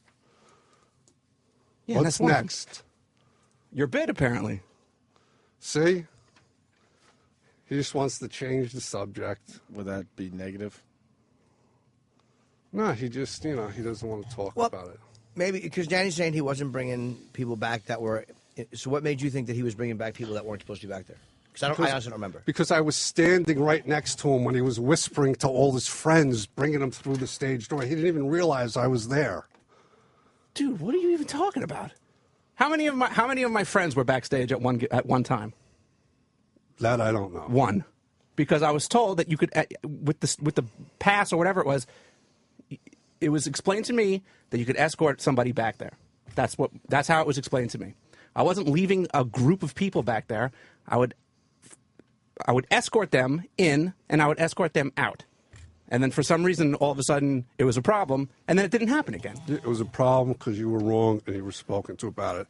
That was a show. It wasn't a free-for-all party. I understand that. I don't feel that it was a free-for-all. I felt that given the parameters that were in place, I didn't feel like I was doing anything wrong. When you had alerted me to the fact that it was not appropriate, I stopped. But I felt that That's true. In the way, well, that's fine, and you have, and you could run, you could run your security however you'd like, and that's fine, and I respect that, and I did respect that. I felt that maybe the reaction was a little over the top, but your view of your recollection of the account is nowhere close to what actually happened. Sorry. Okay, sorry. And this is where I wasn't drinking that day. Excellent, Ken. What's that, GH? That's where it all went wrong? No, I forgive and I forget. But before that incident, you guys got along? Yeah, I always Danny? got along with the guy. Was that when it all went wrong? After that day? I don't know. I've tried, like I said, I've tried to be very nice to Kenny, and I've always been met with indifference. How do you try? By not saying hello to me every day? Is that how you try? When should I say hello to you, Kenny? When I'm in the office prepping for the show? When should I say hi to you? No, like when you walk down the hallway. Travis, do I say hi to you when I come in the morning? No, we're all very quiet in the morning. Do I say hi to D-Boy or Sam? Sam, do I say hello to you when I come in the morning? I think you guys should be saying hi to each other. I You will. see each other every day. Just I'm not a big good morning guy. I don't say good morning to the security guards. I'm not one of these cheery good morning guys. And I yell a big hi, even though you guys got headphones on, hoping you hear, just to start the day off nice with a little hi. You guys really don't say hi to each other? Yeah, maybe people won't think you're so negative if you give everybody a big hearty hello. I'll have to try it, Ken, because I need to make sure that I make you happy during the day. No, not me. I'm sorry that you think that I'm Mr. Negativity, but I don't know. You're allowed to have your opinion of me. I'm allowed to have my opinion of you. I don't understand why this is even on the air. But you got to back it up. What did you guys used to do? Joke and stuff? That's the thing. I would try to joke with Kenny, and Kenny he would have no from day one. You guys didn't get along? No, him and Sam will have back at CBS because that's back when I was in the back office where it was a little more social. Right. And you try to have your fun. And are you jealous that these two get along? Oh, Kenny not at and all. Sam? I could give a fuck. Kenny, What was the question? do you like Sam better? Is that the problem? No, Sam's a little prick. I don't trust as far as I can throw him. But you get along with him. Yeah. So it's not that. Yeah, he doesn't trust me. Sam. It's not that at all. It's just that it was blatantly obvious that if Sam threw something out there, Kenny would run with it, and then if I tried the same gag, it was just he'd look up from the computer screen and that was it. So I'm like, all right, I guess I'm not joking with Kenny. Is that true, Kenny? I can't recall. Your brain's too small. Yeah. You don't have that ability. Yeah. Jimmy. So I have to back up stuff, but he doesn't have to. Okay. I can't recall. What is this all about? Yeah, because we work in very close quarters here. I mean, we're around each other a lot. I think it's weird that even people that get along don't say hi in the morning. I understand why you two aren't saying hi, but you obviously get along with Travis and Derek and Sam, right? I get along with everybody. So, all right, but why don't you guys say hi to start the day? I just think weird that to me. it's early and we're just not. Even if none of us are that guy. Being cordial is overrated. Really? Even if I'm in a bad mood, I'll at least give a nod like, hey, what's up? We're about to do radio together You here. do say hi to Steve, to your credit. Yeah, and, Steve. I hear you. I even give him a hi. That's just, when we get in, it's early. We just want to sit down and get our shit done. I really think that's weird. But, that's just me. Not saying you guys should have a, hey, what's going on? How you feeling? Blah, blah, blah. But we typically don't say goodbye either. We're in, we're out. I say hello to you every morning. I got nothing else to talk about because I'm not that bright. Tomorrow, I'm not a good conversationalist. Tomorrow, can you make sure my seat is clear, by the way? Oh, yeah. I had a little lapse in judgment. And you sat on something that maybe I shouldn't be sitting on in Kenny's fist? car. No. And it made the doorman very uncomfortable this morning when he saw what I sat on. Yeah. But it's not about that right now. So how are we going to solve this? So, Kenny, what do you think? Maybe this is a good thing. Maybe Danny and Kenny could solve their differences. Kenny, what do you need from Danny? Nothing. We could just be cordial and work together and be Kenny, nice. I'm cordial with you. I don't think that I've ever been uncordial with you. But when you come in here and you make a comment, I'm going to make a comment back because I didn't bring it. I didn't start this. I didn't start any of this stuff. You had a comment to make, so you made your comment. Okay. What's the point? What was the comment? The point is that I didn't start this. You brought it up, so have fun with that. About being negative? It started with Danny poking fun at Kenny's musical taste, and then Kenny responded by calling him Because negative. I can't. Everybody could joke except for me. But now Because we then can't- it's me. It's personal. Well, now we can't do Kenny's bit because you kind of just said, well, do your bit, which makes it awkward for everybody. Because now, Oh, yeah, no. Were you offended? now we can't do Kenny's bit. Were you offended when Danny said that? Did you think he was kind of taking a shot at you? Which part? Not offended, but do you think he was taking the music? Because saying Kenny responded with something that was kind of like, you know. Oh, yeah, And I'll tell you something, Kenny. It wasn't smashing you, but it is a known fact. Like when you did your DJ thing, it was the disco songs, and no one really expected you, the big Maluk Kenny, to listen to 70s disco music, and it was a goof. And then you responded with something that was really real. All right, then I apologize. I didn't mean it. You see, I love it. This is yeah.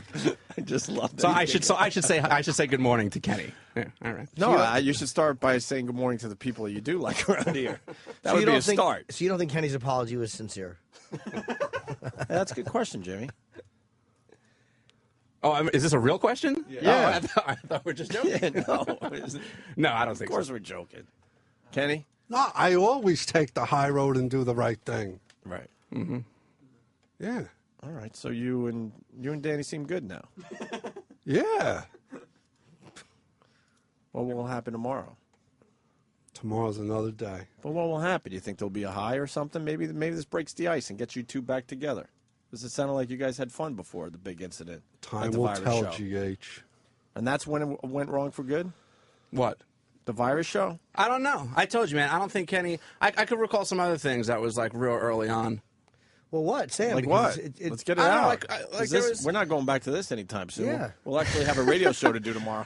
Let's see. I remember there was one time I called Kenny because Zig, you guys know Ziggy. Love I mean, it, for the yeah. radio fans out there, it's a long story. But anyway, Love he the called me Zig. for some virus tickets, and I'm not the guy who divvies out tickets. So I said, well, let me go through the proper channels and let me talk to Club Soda. I'm not going to promise you anything until I talk to Kenny. Right.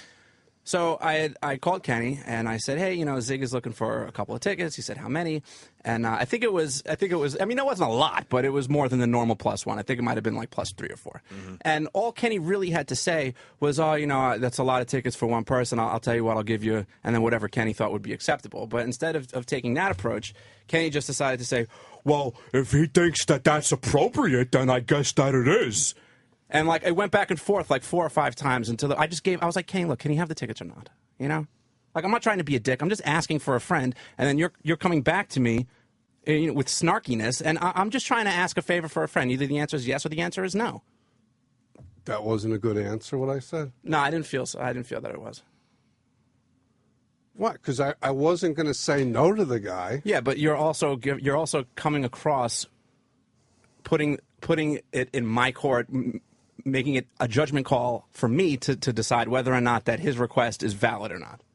And I'm just, it's not my business to make that call. You tell me. You're the ticket guy. I went through the proper channels. I said I have to go to Kenny. So you're the man that to ask about stuff like this. So either you approve or you disapprove. There's no middle ground. Either you say yes or you say no. I don't need to sit on the phone for 20 minutes playing games about 2 tickets. I could give a fuck. Either it's yeah or it's no. It wasn't 2 tickets. You said it wasn't 2 tickets. I said it was, above and beyond the norm of 1 + 1. So let's Right. call it 1 + 3. Right. So if you felt that it was an inappropriate request, that's all you have to say. I don't have to sit on the phone and play little games with you. You just say, no, I don't think that's an appropriate thing. He could have this, and that's that. Well, if I thought that, that's what I would have said. I said what I thought. It's like pulling teeth. Why is it Well, anyway, like pulling teeth? that's I think that's one of the first. I still don't know why Kenny you guys things. don't like each other after 20 minutes of this, half hour of this. I really don't. It's just vibes, man. You want Kenny how to pay Mr. attention to you? What's that? I don't know. Do you want Kenny to pay attention to you? Like, I don't really understand why. I feel the same way as Kenny, where he doesn't give a fuck if I exist or not. I'm Right. pretty much the same way with him. I mean, if he's here But or then not, why are I we could care talking less. about this? I don't know. Jimmy? Well, you guys obviously both have certain feelings on it. I mean, it's like they both are not completely indifferent. We work in too close a quarters to be totally indifferent because literally 20 hours a week we're together. I'm starting to think there's a man crush. 25 hours a week. And Kenny might have his man crush on Sam and not Danny's. I think It has nothing to do with that. I No. just, I That mean, was a joke. I just come in. I mean, I know, but I'm man saying, crush, I come in, please. I do the stuff that is assigned to me to do, And I don't feel that one of my show duties is being super nice and friendly with Kenny. I don't give a fuck. Kenny, do you want Danny to be super nice to you? Oh, not super nice. He can be the same way he continues to be. What's that? Ignores me.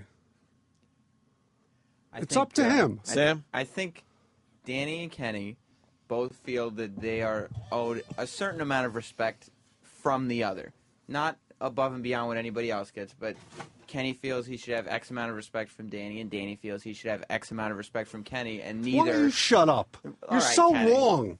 I'm not... I don't. What? I got a big head. I got to walk around here demanding respect. I get no respect. I think I'm the big O for this show. Right, that's your line. You say these things, but I think that you feel you're owed a certain respect from staff members, and Danny feels that he is owed the same respect, and neither of you two think you're getting it. That's not true at all. Actually, that's not See, true. ha-ha, I don't we care. both disagree. I don't care if Kenny respects me Stupid. or not. It's just that I have a problem. I have a problem with Kenny when it almost seems like he goes out of his way to make sure I don't like him. Is that weird? But you don't care if he exists. You I can't, you don't. can't How have do I both go those out of my things. way? Well, you call me Mr. Negativity. That's number one. Yeah, and Kenny, I've call him heard Mr. I've heard that from Negativity. another. I didn't go out of my way for that. I was already here. I heard that from another source that was called that had used that exact phrase. So I kind of know where it's coming from. All right. Who? Kenny. You obviously you've said something to other people about it, so that's fine. I would appreciate if you could come to me if you feel that way. I'm sorry that you actually had to go elsewhere to get your point across. About how you felt. That's fine. Whatever. It's a two-way street. You didn't come to me and say, What do I have to "Hey, come why- to you with? why What do I have didn't to you- come why to you don't- with? Why don't you like me? I don't care. That's not Then something that I if you care don't care about. so much, then what are you caring about? I don't care. So there's a negativity in the air? In Kenny general? seems to think so. Everybody, they can come to their own conclusions. But you're saying? Yeah, like Danny said, everybody's entitled to their opinion. That's all. Man, maybe it's me. In the end, maybe it's just you? Yeah, But now we yeah. can't do your bit because he called a do your little bit, which makes it No, we awkward. have to do it. There's good stuff here. I would like to do it on We have the, a guest waiting as well. on the Yeah. Opie and Anthony show. Then you going to keep it positive while he does his little bit? Of course. Yeah? What if it doesn't go well? Well, then it'll speak for itself. Yeah, it's not going to go well. It's not supposed to go well. Oh, my God. The bit, that's the bit, to not go well. That's your bits, right? Yeah. They're not supposed to go well. Yeah. That's an easy place to be. That's the beauty of me. See, I hope my bits go well. Maybe I'm looking at this No, wrong. no expectations. Is the best way to go, right? Yeah.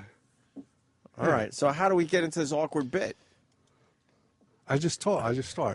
How long was the bit? Quick. Okay. And then we'll get Mike Baker in here? Yeah, we got it. Mike's a All right. serious Maybe man. some music should start the... Yeah, but that's where this whole thing started because Yeah. Danny said something about, what was it? Faggy dance? What was Disco it? music. Was it faggy in there? Yeah. Oh, yeah. Yeah. Faggity. Faggoty. Faggity disco music. So why would you bring the music thing up, Sam? Just to start just to start the bit, I guess. Who do you think is less cordial to each other? For real. Yeah, Sam doesn't hold back. What's going on here? I think what I said about the respect thing is more accurate than they're letting on, because I think that neither one of them are cordial to each other. They both, I think, make it so that they don't care that the other one knows that. There's a lot of caring going on here, though. Yeah, I'm not For going to two beat people a that are dead saying they don't horse. care. Right. Kenny doesn't like it when people disrespect him or don't like him. Yeah, I know when to cut my losses. And Danny doesn't Dude, like he's that still Kenny going. doesn't like him. Yeah, I'm still going because there's a show. Is this interesting to anybody? Yeah. Oh, yeah. Hey, man, we officially said this is a bizarre show, so when you make it official, then you just go with all the weirdness, and you try not to bring it back on track. Anybody who doesn't like conflict is no friend of mine. Yeah. In the end, I blame Anthony for calling in sick last minute. We'll blame him tomorrow. And George Wendt. And George Wendt and his stupid beer and his dumb hangover. I think. All right, Kenny, now the awkward bit that everyone's been waiting for, including Danny. Hit the disco music. What disco song do you want? That might bring everyone back together. A nice, happy disco song. Faggoty disco song. Yes, I'm I don't know. What about Sister Sledge, I wonder why I'm the greatest dancer. Travis, do you have that? And Danny did not roll his eyes, so that's good. He's going with this. It's up to him. I apologize, Kenny. I don't have that. But don't they play that on the Stro? Maybe it's called something Of else? course they do. Where's Joe Causey when you need him? What'd you say the song's called? Maybe that's not the name It's of it. the band is Sister Sledge. Right. I don't know the name. It's like I wonder why is the We Are greatest Family? dancer. Oh, Yeah, no. yeah, maybe. We are family. You want We Are Family? Yeah, okay. Okay. Well, that's what it's called. All right. All right, here we go. I'm Kenny's not bit. smart. All right, this is Blind Items with Club Soda Kenny. Get into it. Kenny's little bit. Which O&A producer coincidentally took a sick day the same day as Nicole Bigham's of the Morning Mashup? Really? This is a blind item? Juicy. I know Sam was out Friday. Friday, Sam had a sick day. I'm not a producer. I was out Friday. Yeah, are we no. looking at Sam? Sam and Nicole Bigham's are hooking up? Oh, you didn't hear from me. You didn't hear from me? Why? She was out and Sam was out. Oh, coincidentally, they both had sick Hey, days. good for you, Sam. I guess she was sick. I was not in. We were not even. We didn't even speak to each other that day. All right, if that's what you say, if that's the story you're sticking to. Yeah. We have another blind item. Oh, yeah. Oh, this little bit's continuing, huh? Yeah. Now you're mad at Kenny, too? Yeah. By the end of this, I think we're all going to be mad at you, Kenny. Fine. Jimmy, are you mad at Kenny yet? I'm not actually, no. No, you're good with him? No. He will be after this one. Go ahead. Which O&A show member will be in Seattle on Friday, May 28th? Danny's not laughing, though. Danny, you could have laughed at that. He's giving you a shit-eating grin right now. See, this isn't supposed to be good. Right, Kenny? That's what you said? I'm confused. I thought it was because I thought it wasn't supposed to go good. Is it going good? I don't know. It's not for me to decide. It's up to the fans. Yeah, he didn't think of it, so it's no good. Oh. See, why you got to be Mr. Negativity, Kenny? Wait, what does that mean, Kenny? Sam, do you know what that means? I'm really confused. Kenny's implying that Danny doesn't appreciate bits that Danny is not involved in. Danny? I don't have to like this bit. That's my opinion. But at the same time, that isn't true. Do you like bits that other people do? Bits are fine. Name one bit that you weren't part of that you liked, just to prove that Kenny's wrong. Well, all right, well, what kind of bit? What are we talking? Like a No, Sam is saying that Kenny's saying like cherry that if darts you're is fun. I didn't invent cherry darts. That's a fun bit.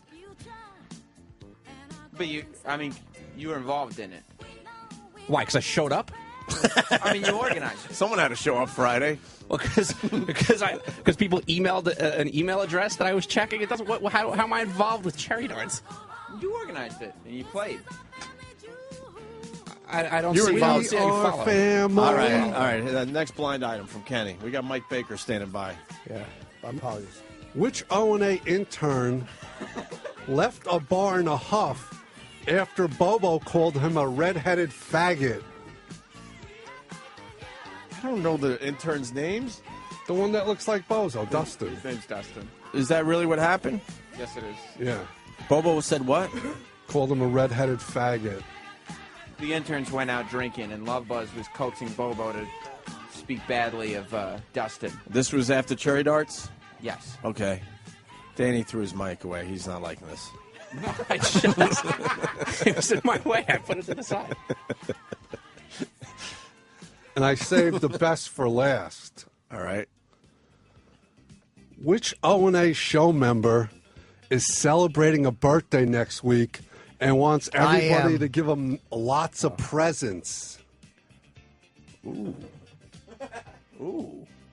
I got a birthday coming up Sunday. Pingo, we have a winner. Bingo. That's not the listener. I was imitating Voss. Yeah, because Voss says pingo. Yeah. I don't mind presents. Yeah, no, I think the listeners Yeah.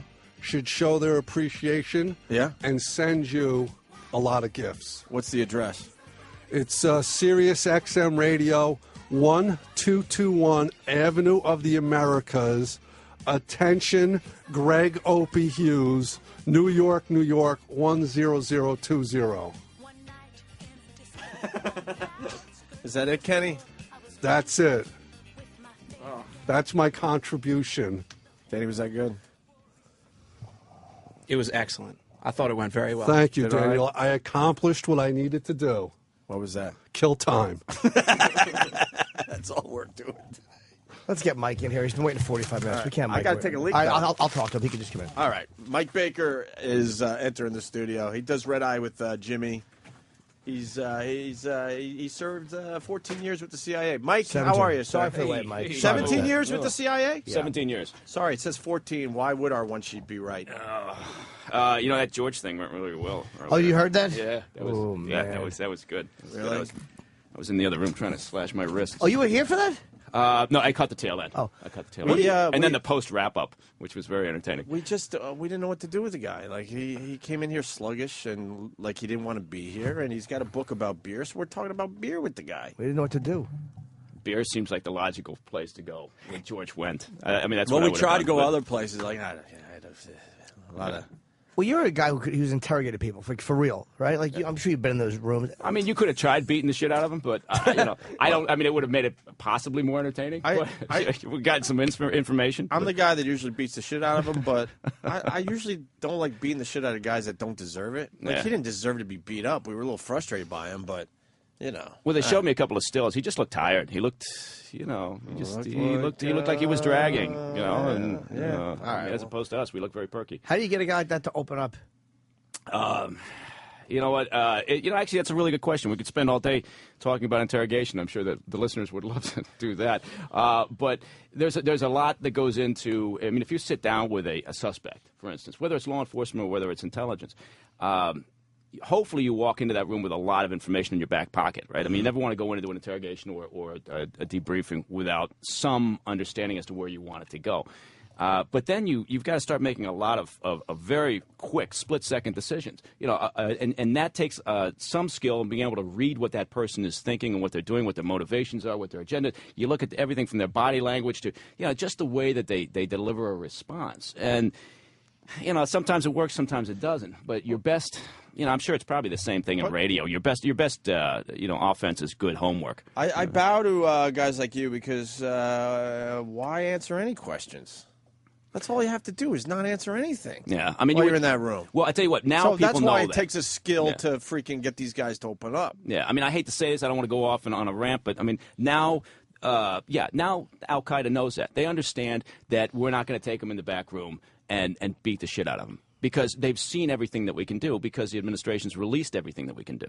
They released all those DOJ memos, and literally it spells out, this is what we're able to do. Now, mind you, the agency, the CIA, spent a long time trying to get certain procedures cleared. And they were very careful. They keep going back and forth with Washington saying, can we do this? Can we not do that? And then Congress, as they always do, they always play this game. They always act surprised. Oh, we didn't know you were doing this. Well, bullshit. There's a huge file. Was Pelosi, you think Pelosi was bullshitting when she was implying that she hadn't been briefed about what was going on with waterboarding? Sure. There's a game that gets played, and it gets played with the intelligence committees and other members of Congress, where it's plausible deniability. Right. The understanding is we're going to go out as an agency, as a CIA, they're going to do certain things that have been approved.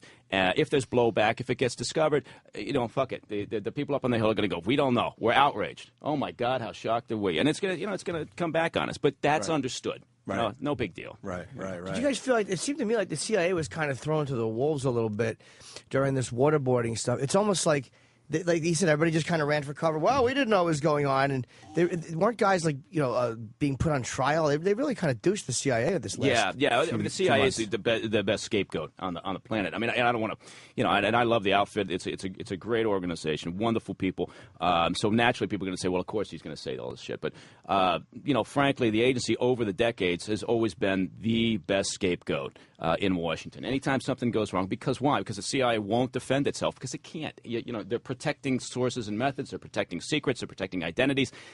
So, their inclination is not to be political, which always surprises people. It's a very apolitical organization. And they're not going to go out there and say, well, screw you, this is what happened. They can't.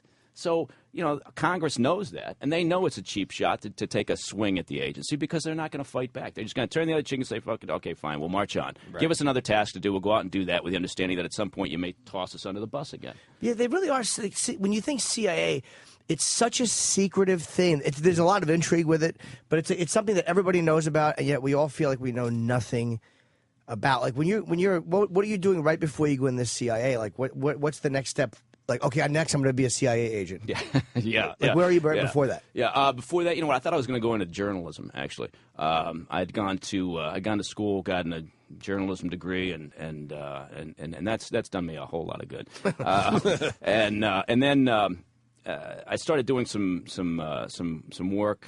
I don't want to be too coy, but eventually I ended up in the agency. And it was a circuitous route, and I didn't set my mind to it. A lot of people do now, particularly after 9/11. I mean, the number of potential recruits that we get has tripled, probably more than that since prior to 9/11, when we had a hard time filling slots and getting enough people in there because we have a high washout rate. You put people through this training program, and some people get in there and say, screw it, it's not for me. Some people, just can't cut it, whatever it is. A very high attrition rate through the training. And so getting enough people prior to 9/11 to fill the slots we needed was very difficult. And they talk about this all the time. They say, well, oh my God, how did 9/11 happen? Well, I'll tell you, 9/11 happened because we kept getting our budget cut at the CIA, and we didn't have the people coming through the system to staff up the case officer slots. So we were lacking in human intelligence naturally, and the focus had been for a while on technology. Get the satellites up in the air. That'll answer all our questions. Sure. How much did you know before 9/11? Like there was some intel out there. There obviously. was intel out there. You know what? There wasn't an understanding as to how serious Bin Laden was. I mean, we knew about Bin Laden for years, right? And to some degree, we were tracking what he was doing. We were tracking his associates. And there was a period of time when, we could have whacked him. There's no doubt about it. But there was, hey, great hindsight. There was no collective understanding as to how dangerous he was and what the intent was. I mean, clearly, if there was, we would have taken care of him. But didn't they back off on killing him for I think it was during the Clinton administration. There was the shot where they could kill Bin Laden. Where they fired missiles in response to something, whether it was an embassy bombing, and it was like an empty. A training camp that wasn't being used. He could have been killed, but for political reasons, the government didn't sign off on it. Yeah, I mean, there were a handful of times when it came up that maybe that was a solution, but again, the political blowback, the concern being obviously that.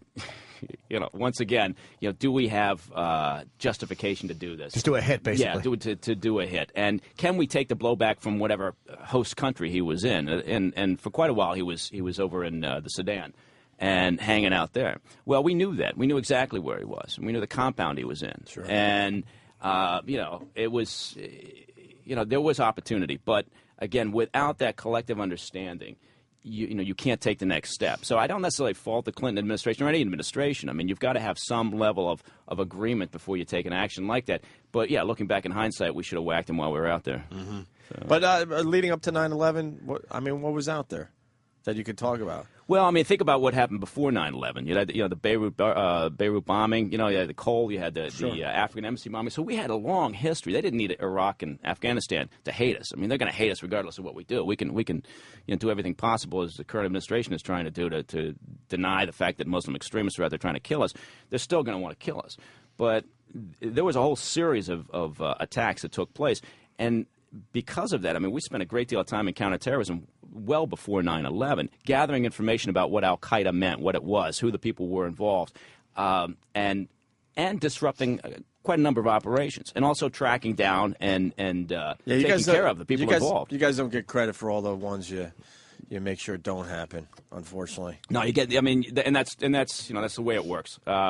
I'm sure there were some biggies, but people there were a lot. People but it didn't happen. So you hear about a couple of arrests. A house was raided, and but what's going to happen didn't happen. But, what could have happened was a biggie, and then these guys are at the bar or wherever going, "Holy, can you believe we were able to take care of that one?" Yeah, no, right. That's right. And people will look at like Richard Reed, the shoe bomber, and they'll go. Usually, what happens is when it's something like that, and you don't get somebody who looks like Lex Luthor, people think, fuck it, it's not a big deal. Well, it is a big deal because because a couple of little things go right and suddenly a plane goes down, or the SUV blows up in Times Square, which would completely change the mentality of America right now if that had actually worked. But yeah, it's no coincidence, or it's not a bit of luck. Well, there is some luck involved that we haven't been attacked again since 9/11 on our soil, successfully attacked. You know, there have been a great number of plots that have been picked up on, that have been disrupted, minimized, whatever. A lot of people arrested. A great deal of the leadership of Al-Qaeda has been decimated, either killed or captured. And, you know, those are great success stories. But you're absolutely right. I mean, people don't talk about that. No. You know, either it's not interesting or you can't talk about it. Does the CIA and FBI, there was a lot of speculation when 9/11 happened that the CIA and FBI, one of the problems was both are very territorial organizations and don't share information well. So certain things that had they just been kind of sharing information, which no one's to blame for that. Sometimes just systems are in place, and that's the way it is. Was that a part of the problem that like just nobody seemed, or at that point wasn't telling each other anything? Yeah, I mean, I'll tell you, I remember back when we started working with the other agencies. The FBI is a good example. FBI went out in early 90s. They started sending people out overseas to work on terrorism. Well, you can imagine, I mean, the agency, the CIA guys, you know, we're overseas working counterterrorism. We're thinking, you know, what the fuck? You know, who are these guys? You know, they're coming out in the field and, you know, pissing on our turf. So, you know, we didn't play well together. The Bureau, you know, they felt the same way. They felt they were coming in with their own ways of doing things, their methodology, and it was better. And so, I mean, I remember at one point being called in overseas in an office out there where they said, we're going to meet with some guys from the Bureau. And we were running a big operation out there at the time. And so I remember coming in and walking into our offices, our war room, where we had all this shit up on the walls about this operation, and stuff being taken down and shoved in desk drawers. And I said, what's going on? They said, well, the Bureau guys are coming over. So we were actively hiding all the information we had about what we were doing. And, of course, they were doing the same thing. They weren't telling us everything. That was sort of the mindset, and that was a big problem that led up to allowing 9/11 to happen. The inability to share information from the state to the local to the federal, you know, authorities and that's still a bit of an issue. I mean, not a bit of an issue. I don't want to make it, you know, simplified, but it's still the holy grail. If you can figure out a way to get actionable intelligence to move around through all the different organizations that need it, including the military, then, you know, hey, you got the brass ring. That's the big score. What is the? I guess the only way to do that would be to make them three branches of one thing and have one guy run it. What is the? What's the reason for it? Is everybody wants credit when it goes right? Or what's the reason for not sharing? Because I guess on a certain level you could trust each other. You know that he's not going to go to the paper, or he knows you're not going to go to the paper. What is the real motive? Well, yeah, I mean, you hope so. But you pointed a good... people can't keep their yap shut anymore, right? I mean, every time you open up the page, it used to be the New York Times, you know, wouldn't write a story unless they could attribute the sources. You know, now you can write a story based on 5 anonymous sources. You know, and how many times do you read something that says a senior official from an intelligence agency, you know, who doesn't want to be identified? Well, because he shouldn't open his fucking mouth. You know, now he's talking. Yeah. But the problem is, so with sharing of intelligence, of actionable intelligence, part of it is the protection of your sources and methods. You know, if I go out and I spend all this time and I recruit an asset in some, you know, terrorist cell, and he's providing me with some detail, I am really reluctant to send that out into the ether or share it in meetings where I don't know how it's going to be controlled after that amongst all these various organizations. Even though I know these people are all on the same team, you know, it's still a concern because you don't know who to trust. You don't know. Well, you know who to trust. You trust your team, but it's just but beyond that. Beyond that, it's just the nature of the beast. I got you. And with that said, why is it like the Times Square bombing happens, right? Us just average schmucks. Why do we know so much about what the plan was in Times Square? How does all that info get out there? Yeah, well, how is the news and the media all over it? I'm sure they're not getting it 100% correct, but there is a lot of info. There's a lot of it. Yeah, there's a lot of info. Who's talking? Right. If it's just the NYPD and CIA and FBI on the scene. Yeah, it is. That's always bothersome to me. It's like, why don't we all just shut the fuck up until we, you know, arrest the people we need to arrest? It's a cultural shift. You know, I mean, I don't know what you're like. My dad was in World War II. He didn't talk about. You know, it wasn't anything he discussed. You know, he didn't feel the need to talk about when he came home. You know, not that I was around when he came home, but. You know what I mean? Older times, you'd go there, you'd do your job, and you'd shut your mouth, you know, and you wouldn't talk if it was sensitive information. I think in part because the world's a lot smaller and because you got a lot more, you know, media outlets. But there's something that people can't help but talk. Now, what I don't get is you can talk about, like the Times Square thing and generalities, you know, but if you're involved in the investigation and you start giving out specific details, Sure. like we're seeing in some of the reports. Sure, it seems like that. Yeah, you got to wonder what the hell's wrong with these people. But it is amazing. The Times Square issue, one of the great things about it was that obviously the SUV didn't blow up, and that gave us a great deal of information. Then Faisal Shahzad started talking a lot, and he can't stop talking, as it seems. And so that's providing us with a great deal of information. We pick up these other individuals. Why is he talking so much? Some people because he's love hoping that he doesn't go to.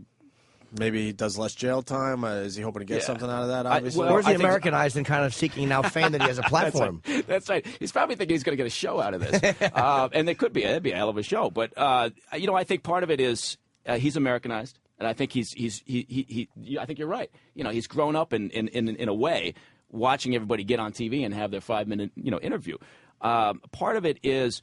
You never know. The personality, when someone sits down sometimes, they do really want to talk. And you got to figure out how to get them to talk. And also, don't forget, Shahzad didn't want to blow himself up, right? I mean, that's a different mentality. Right. If this was a suicide bombing, the guy probably would keep his yap shut. But he's in there, he's talking, which is great. Now we pick up these other guys because they're following the financial trail, they're following the communications trail. And all of this leads to, you don't know where it's going to lead. You pick up a guy who provided some money. Well, maybe he knows somebody else out in Pakistan or Afghanistan or wherever. That sets you off on an entirely different investigation, gives you more opportunities. All of these things, lead someplace else. It's very labor intensive, but we're gaining a lot. I guess is the way to put it from the Times Square debacle. You must have a lot of you must have a lot of frequent flyer miles. All of a sudden, you're on a case and like, all right, we need you in Afghanistan tomorrow. Right. All right, get yourself out to Pakistan. These a guys. lot of that happened in your career. You were based in Washington, obviously. No, I never did a tour in Washington, which was great. Okay. I spent the whole time overseas. Yeah. Can you say where? All over. Yeah. Sorry, that was very specific. You know what we did? The agency follows the money. So, and in terms of the budget tasking from the administration. So, when I started, it was counterinsurgency. We were doing work in Central America was a big theater for us. Southeast Asia was a big area for us. And so you're beating back communism. I mean, that's how old I am. Right. The Soviet Union still existed. When I joined. So, which was in a unique perspective. And it fell shortly thereafter. But how do you blend in? How do you blend in? In a lot of these things, in counterterrorism and counterinsurgency, you don't really care about blending in. You care about identifying a target and taking care of the target. And some of the other concerns when you're talking about surveillance in a place overseas, then you got to worry about blending in. Right. But the agency isn't quite as homogenous as people make it out to be. I mean, we've got a real mix of people in that group. We also rely on local assets. So I go someplace that's some fourth world shithole and I need to do surveillance. Likely I've got assets in that country that I can rely on, that I can count on to get out there, get on the street, and do a lot of the surveillance work on our behalf. All right, you're in one of these shithole countries, and you have to go to work. You know what I mean? Like where do you stay and where do you go? Are you in a hotel or how do they keep you? You have to go somewhere so you can do the work for that day. That's weird to me. Do you make believe you're a small business guy? Maybe I'm talking. Maybe I'm staying at the La Quinta Inn in some fourth world place. Well, how do you not stand out like a sore thumb? No, you got to set up. Yeah. You got to set up your shit in these countries. And well, it depends on what you're doing. In some places, we reside, or officers will reside overseas, permanently on for a couple of years, 3 years, 4 years, whatever at a time. And what about those real rinky-dink places? Yeah. Though? I mean, are you making believe you're? Yeah, it depends on the requirement. I mean, you could, you use whatever cover will facilitate whatever operation you're working. So, is it business? Yeah, who knows? Could be. Is it tourist? Could be. I'm not giving any secrets away, by the way, in case anybody's listening. Yeah. It just depends on what you need to do. Now, you may be staying in a safe house. Maybe you're staying in a hotel, as if you're a tourist or a businessman. I mean, it depends on the environment. But you're right. There are places out there where A, we don't blend in. B, we're not supposed to be. And so the last thing you want is the local authorities to find out that you're there doing something that would piss them off. Oh, that sucks as far as the social life goes. There's no social life. Although I will say, I don't know how many, not a lot, but there were times when overseas working with some folks, on clandestine operations, you'd find out that one of your compadres, one of your team members was banging some local, and you think, really, you think that's really smart from an operational standpoint, and some people just couldn't help themselves. Yeah, it's pussy though. Well, it is, and it's foreign. You're sitting next to one of those people. It's foreign, strange. Yeah. Yeah. Jimmy would be really bad in the CIA. I would really give some Russian woman could suck every secret out of me. I'm a weak man. Yeah, Jimmy would not be good in the CIA. But you know what? He The would good be thing banging is, the locals. You'd be using Without alias a condom, by the way. documentation. You wouldn't be under your own name, so nobody would know. You'd come back and you'd be clear. Well, let me ask you. You get a guy like Khalid Sheikh Mohammed. There's all these questions about waterboarding, and look, if a guy is up for bank robbery or whatever, even harsh murder, that's one thing. But the threat of a guy, when the crimes they're committing are going to kill thousands of people, and they're involved. What is the mindset in getting information out of them, and what about waterboarding? Because there's so much negative spin on that. Did it help get stuff out of Mohammed? Yeah, I mean, I'll say this, and I don't want to sound like some sort of dogmatic asshole, but the far left grabbed the whole interrogation thing, and to their credit, they did a good job of taking the high ground, right? From their perspective, it was either torture or talking. There was nothing in between. So they grabbed all that stuff in between that are legitimate, harsh interrogation techniques. It's not pleasant, but it's not supposed to be pleasant, frankly. But is it torture? No. Honestly, absolutely not. And, we put our own people through that training. So whether it's sleep deprivation or whether it's the waterboarding and but they grabbed it, and to their credit, again, oh my God, I can't believe they're doing this. Well, so what happened was, something like KSM comes in, somebody like that comes in, and it's the threat, right? When you go into an interrogation, what you want that detainee to be thinking is he doesn't know what the hell to be thinking, right? It's the surprise, it's the threat of the unknown, it's the fear. You want to keep them off their guard. Well, if they know everything that you can do, then all of that's gone. So what happens? You'll sit like him in a room. You get him wherever you get him. Say bring him to Jordan or somewhere, wherever they bring him. And now he's in a room. Is it like we think, where it's a light bulb over him? Or, I mean, what is the interrogation room like, or what's the vibe like? It's actually a very labor-intensive facility. There's a lot of control involved. People think of Abu Ghraib. Just throw Abu Ghraib off the wall. That was like a frat party gone wrong. There was not enough senior management there overseeing people who didn't have enough experience in a law enforcement setting. That was not an interrogation facility. That was a detention facility. An interrogation facility is a very, very controlled environment. And there's a tremendous. Most of the work is done before you walk into that room with a detainee, and there's a huge amount of effort put into each session when you've got one of these guys, and it can look like you described. It can be just sort of a bare bones room, a couple of light bulbs hanging down there, and it's not necessarily for the effect. It's just what you've got in terms of resources, in that particular location.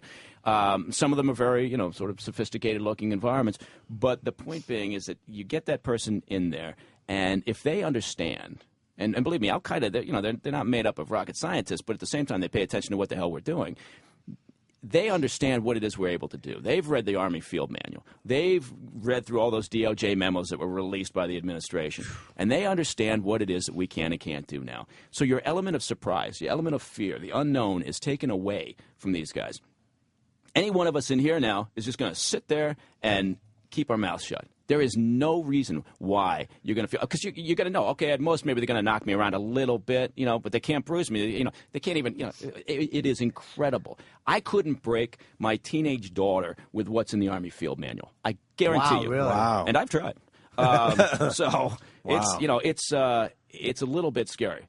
The Army Field Manual relies on a variety of things. It relies on good cop, bad cop. It relies on playing on their emotions. It relies on being their friend. And, it is. That's great. Does that You've work got sometimes a lot of time. or no? It can. And you know what? And here's the thing. The agency, the CIA, got kicked around, saying, oh, my God. And it made it sound, because the left grabbed the argument and the media ran with it, it made it sound like, all we did was pick people up and torture them. All we did. The first thing we do is go to the harsh interrogation techniques. Well, bullshit. The vast, vast majority of people that we picked up and that we've picked up over the years have been through this effort to try to develop a relationship with and talk to them. The same thing that the Bureau's been doing, right? And the Bureau, a couple of times, they didn't do us much favor. They threw us under the bus a couple of times saying, well, we talk to them and we get good information. Well, no shit, Sherlock, we do too. Mm-hmm. And that's how we got most of our information. But you will have a handful of people like KSM that's not going to work. And you can spend years trying to develop a relationship or try to use psychology on them, and they're not going to talk. It's He's just not never going to give you anything. Right? Not going to happen. So you've got to have other tools in your kit, right? And unfortunately, as I've mentioned before, now everybody knows what the hell's in our kit bag. How about drugs? I mean, no thanks. How about drugs? Like there are drugs that weaken your defenses. That type of stuff must be employed. No, because you know what? I mean, if you think it's tough to get approval from Washington to engage in a very limited amount of sleep deprivation, try suggesting you're drugs. You're not even allowed to keep them awake. Yeah, well, I mean, it was for a very short window. Right. You could keep them awake. Now, I can't tell you, even that short window can be very effective if used within a program. But what's the problem with that? Yeah, you know what? I mean, look, we can't even. You make sure they have a good night's sleep before you ask them a few questions. We're agonizing right now. Not to get too far up there in the ether, but we're agonizing right now over whether we should yank the citizenship of Anwar al-Awlaki, right? The guy who's recruiting people to come over here and kill us, and. So that's what's wrong with it. Is he the one that we've lost our balls. They put the Predator drone hit on him. Is that the one? And there's the big question: like, should it be put on a citizen? Is that the guy? Right. I mean, there's been authorization to try to kill him. Well, again, going back to your comment about how does the media know all this? Well, for God's sake, why do we have it out in the open that we've authorized an attempted hit on somebody? That's just crazy to me. Yeah, and now he knows it, and now they're reacting appropriately. Of course. So, but the point being that now that how much sleep are you have to allow them to have before you're allowed to wake them and hopefully get something done? Well, you got to. Is that in the manual too? Yeah, I mean the Army Field Manual prohibits that sort of thing. It also prohibits temperature change, and sensory deprivation. Temperature change would be that. You'd get me on that one. Yeah, I tell you what, you go from a hot box to a cold box. Oh fuck! And then they're playing. I tell you what's the worst thing is when they do the audio. Well, and the worst thing was the Arabic music. I could have listened to metal all day long. And one time I was in for training, and they did nothing but played the Barney theme song. For how long? For hours. It's just I love you, you love me. We're best friends like friends should be. It will never leave my head. I remember this song. I'll be sitting on a train, and that will pop into my head. So you guys have been through all this. Yeah. What was the worst one for you? The Arabic music. Really? Why were they playing it to do what? Well, it's a combination of elements. It's the sleep, it's the temperature, it's the audio, and what they're trying to do is basically disorient you. They're trying to keep you off, from sitting there. Because if you're sitting there in silence and you're comfortable, what are you thinking about? You're thinking about, okay, this is what I told the guy the last time. This is what I'm going to tell him the next time. Now, I wonder, and you're plotting strategy. You want to keep them unbalanced, right?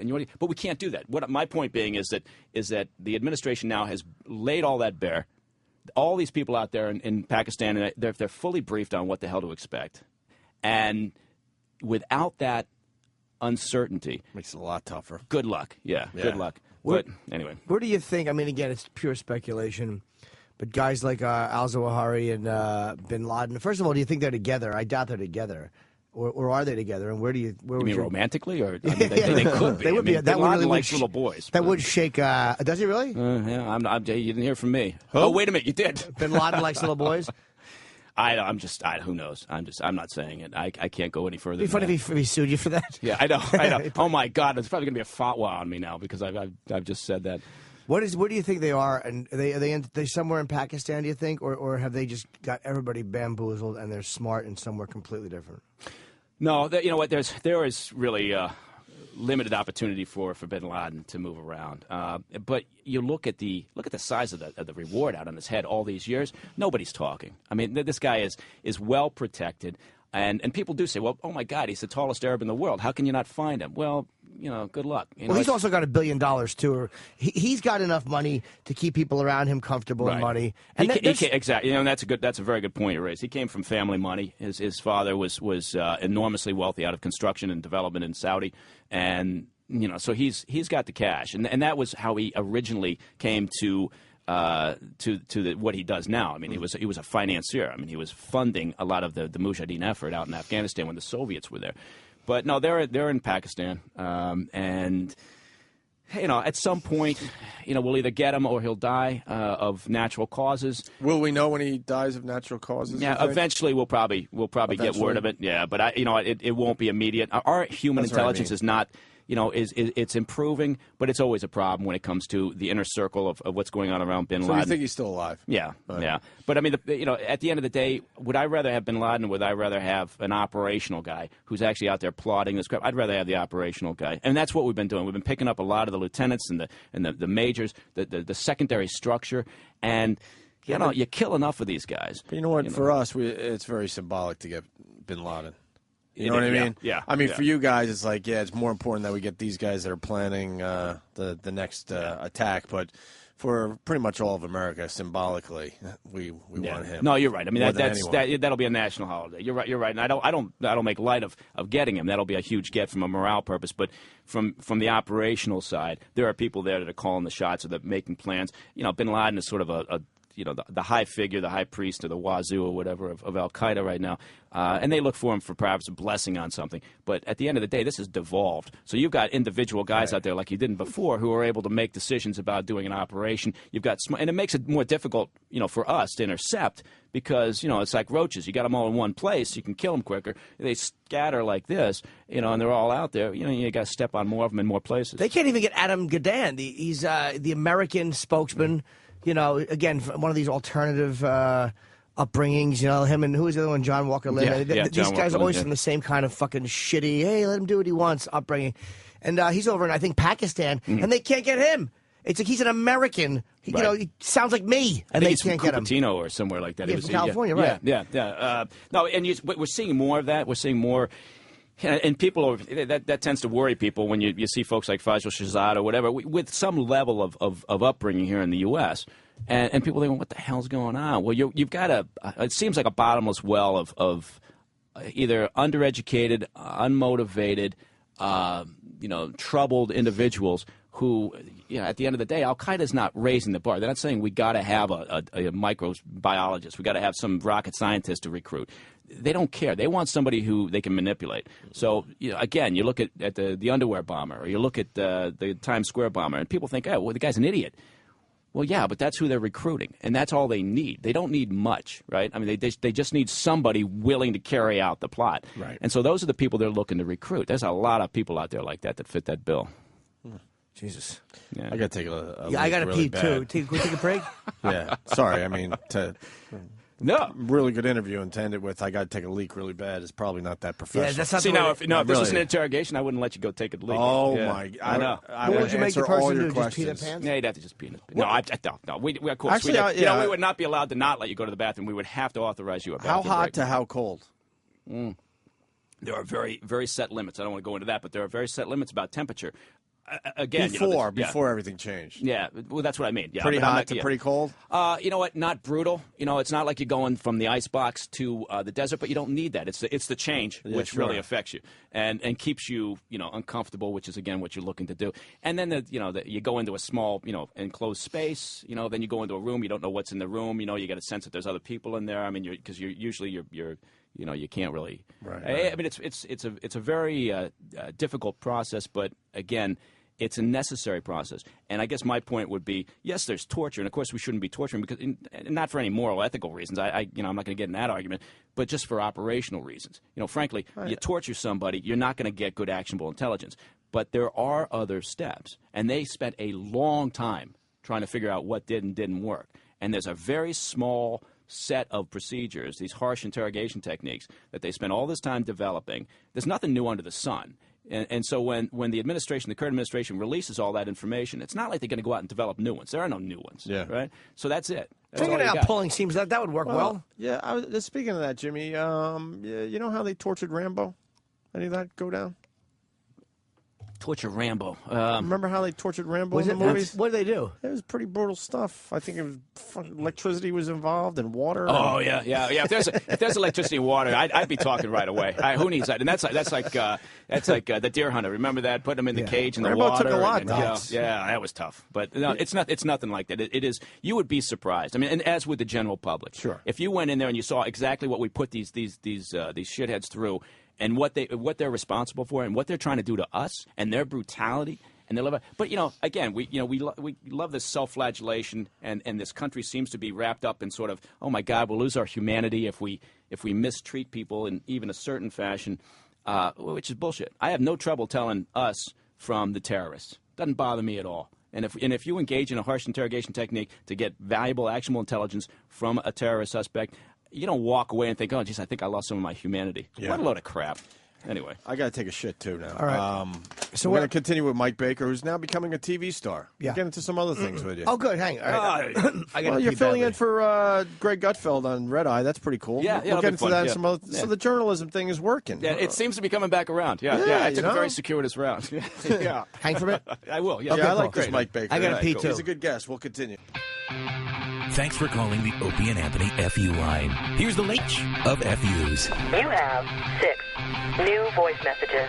First voice message.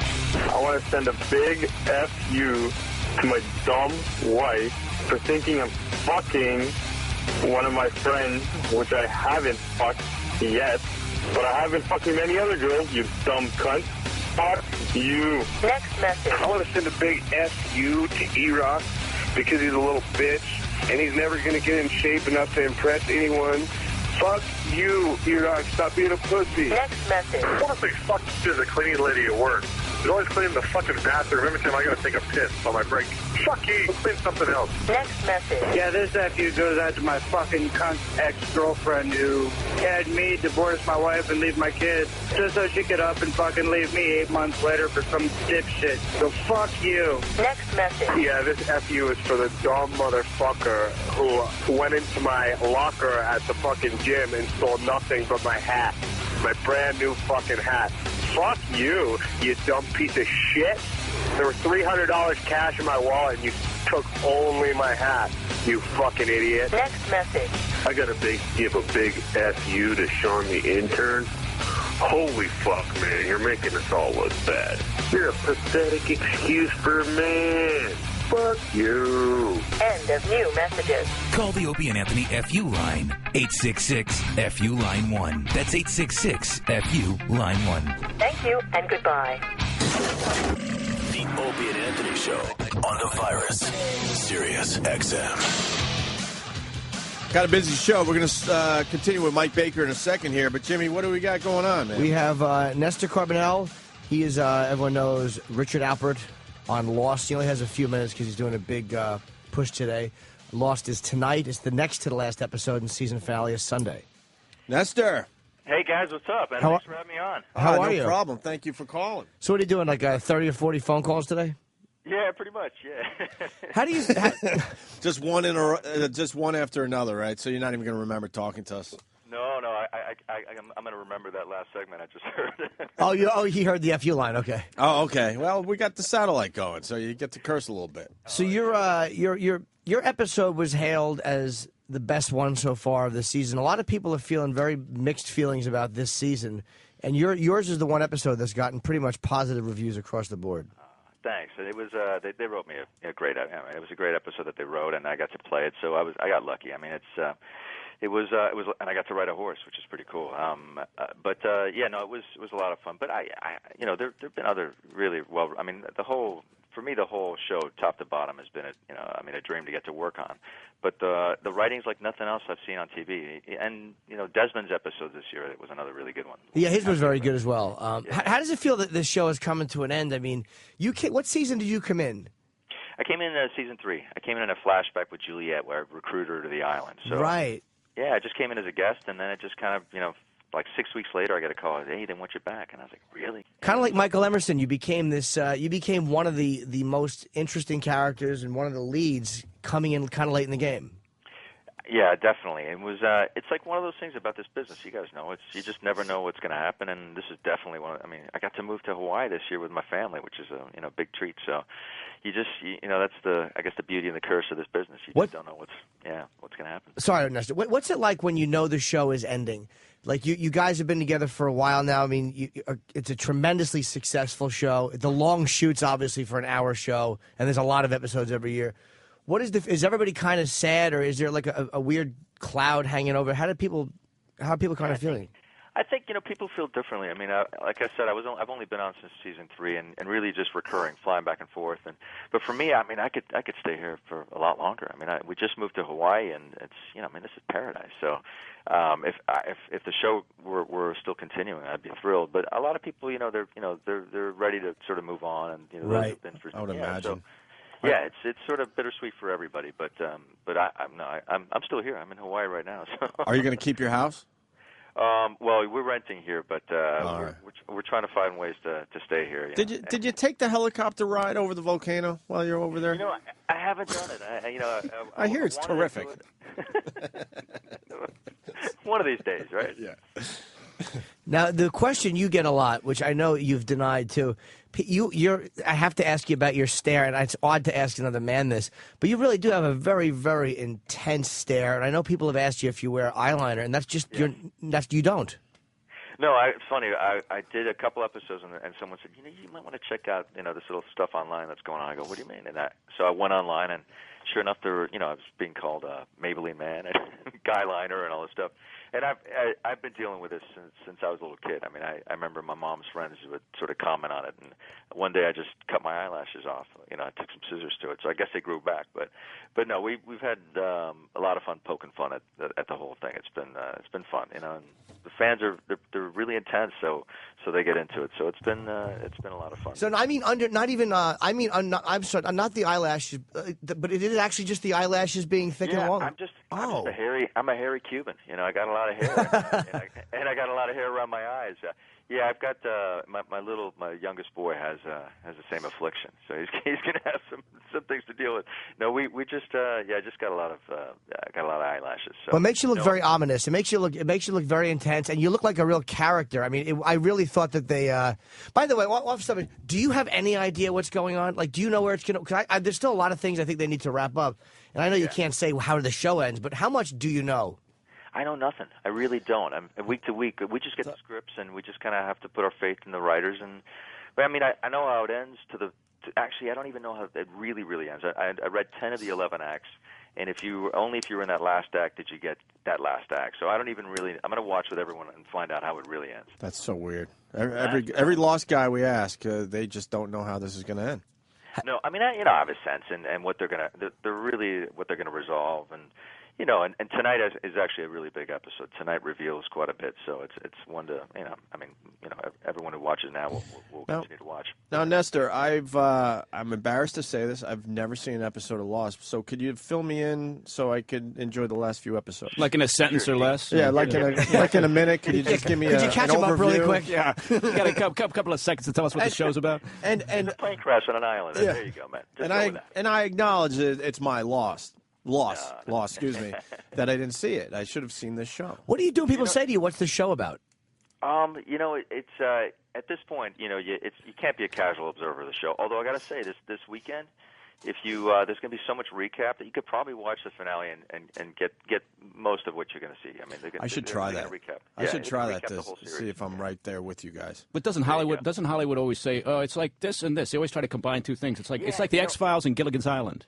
It's true. Well, I think that the original guy at ABC wanted to do a show blending Survivor and some other show, so it has Survivor elements, and then it obviously grew from there, became something mystical. But it has all obviously the notion of plane crashing on an island, and what would you do on an island, but that whole mystical stuff was introduced by Damon Lindelof and and J.J. Abrams, and they created this incredible world that we got to play in, and it just grew from there. What is of all the Lost episodes you've seen? Because I'm not going to lie, I cried like a sissy watching many Lost episodes. I really have, and I say that without shame or pride.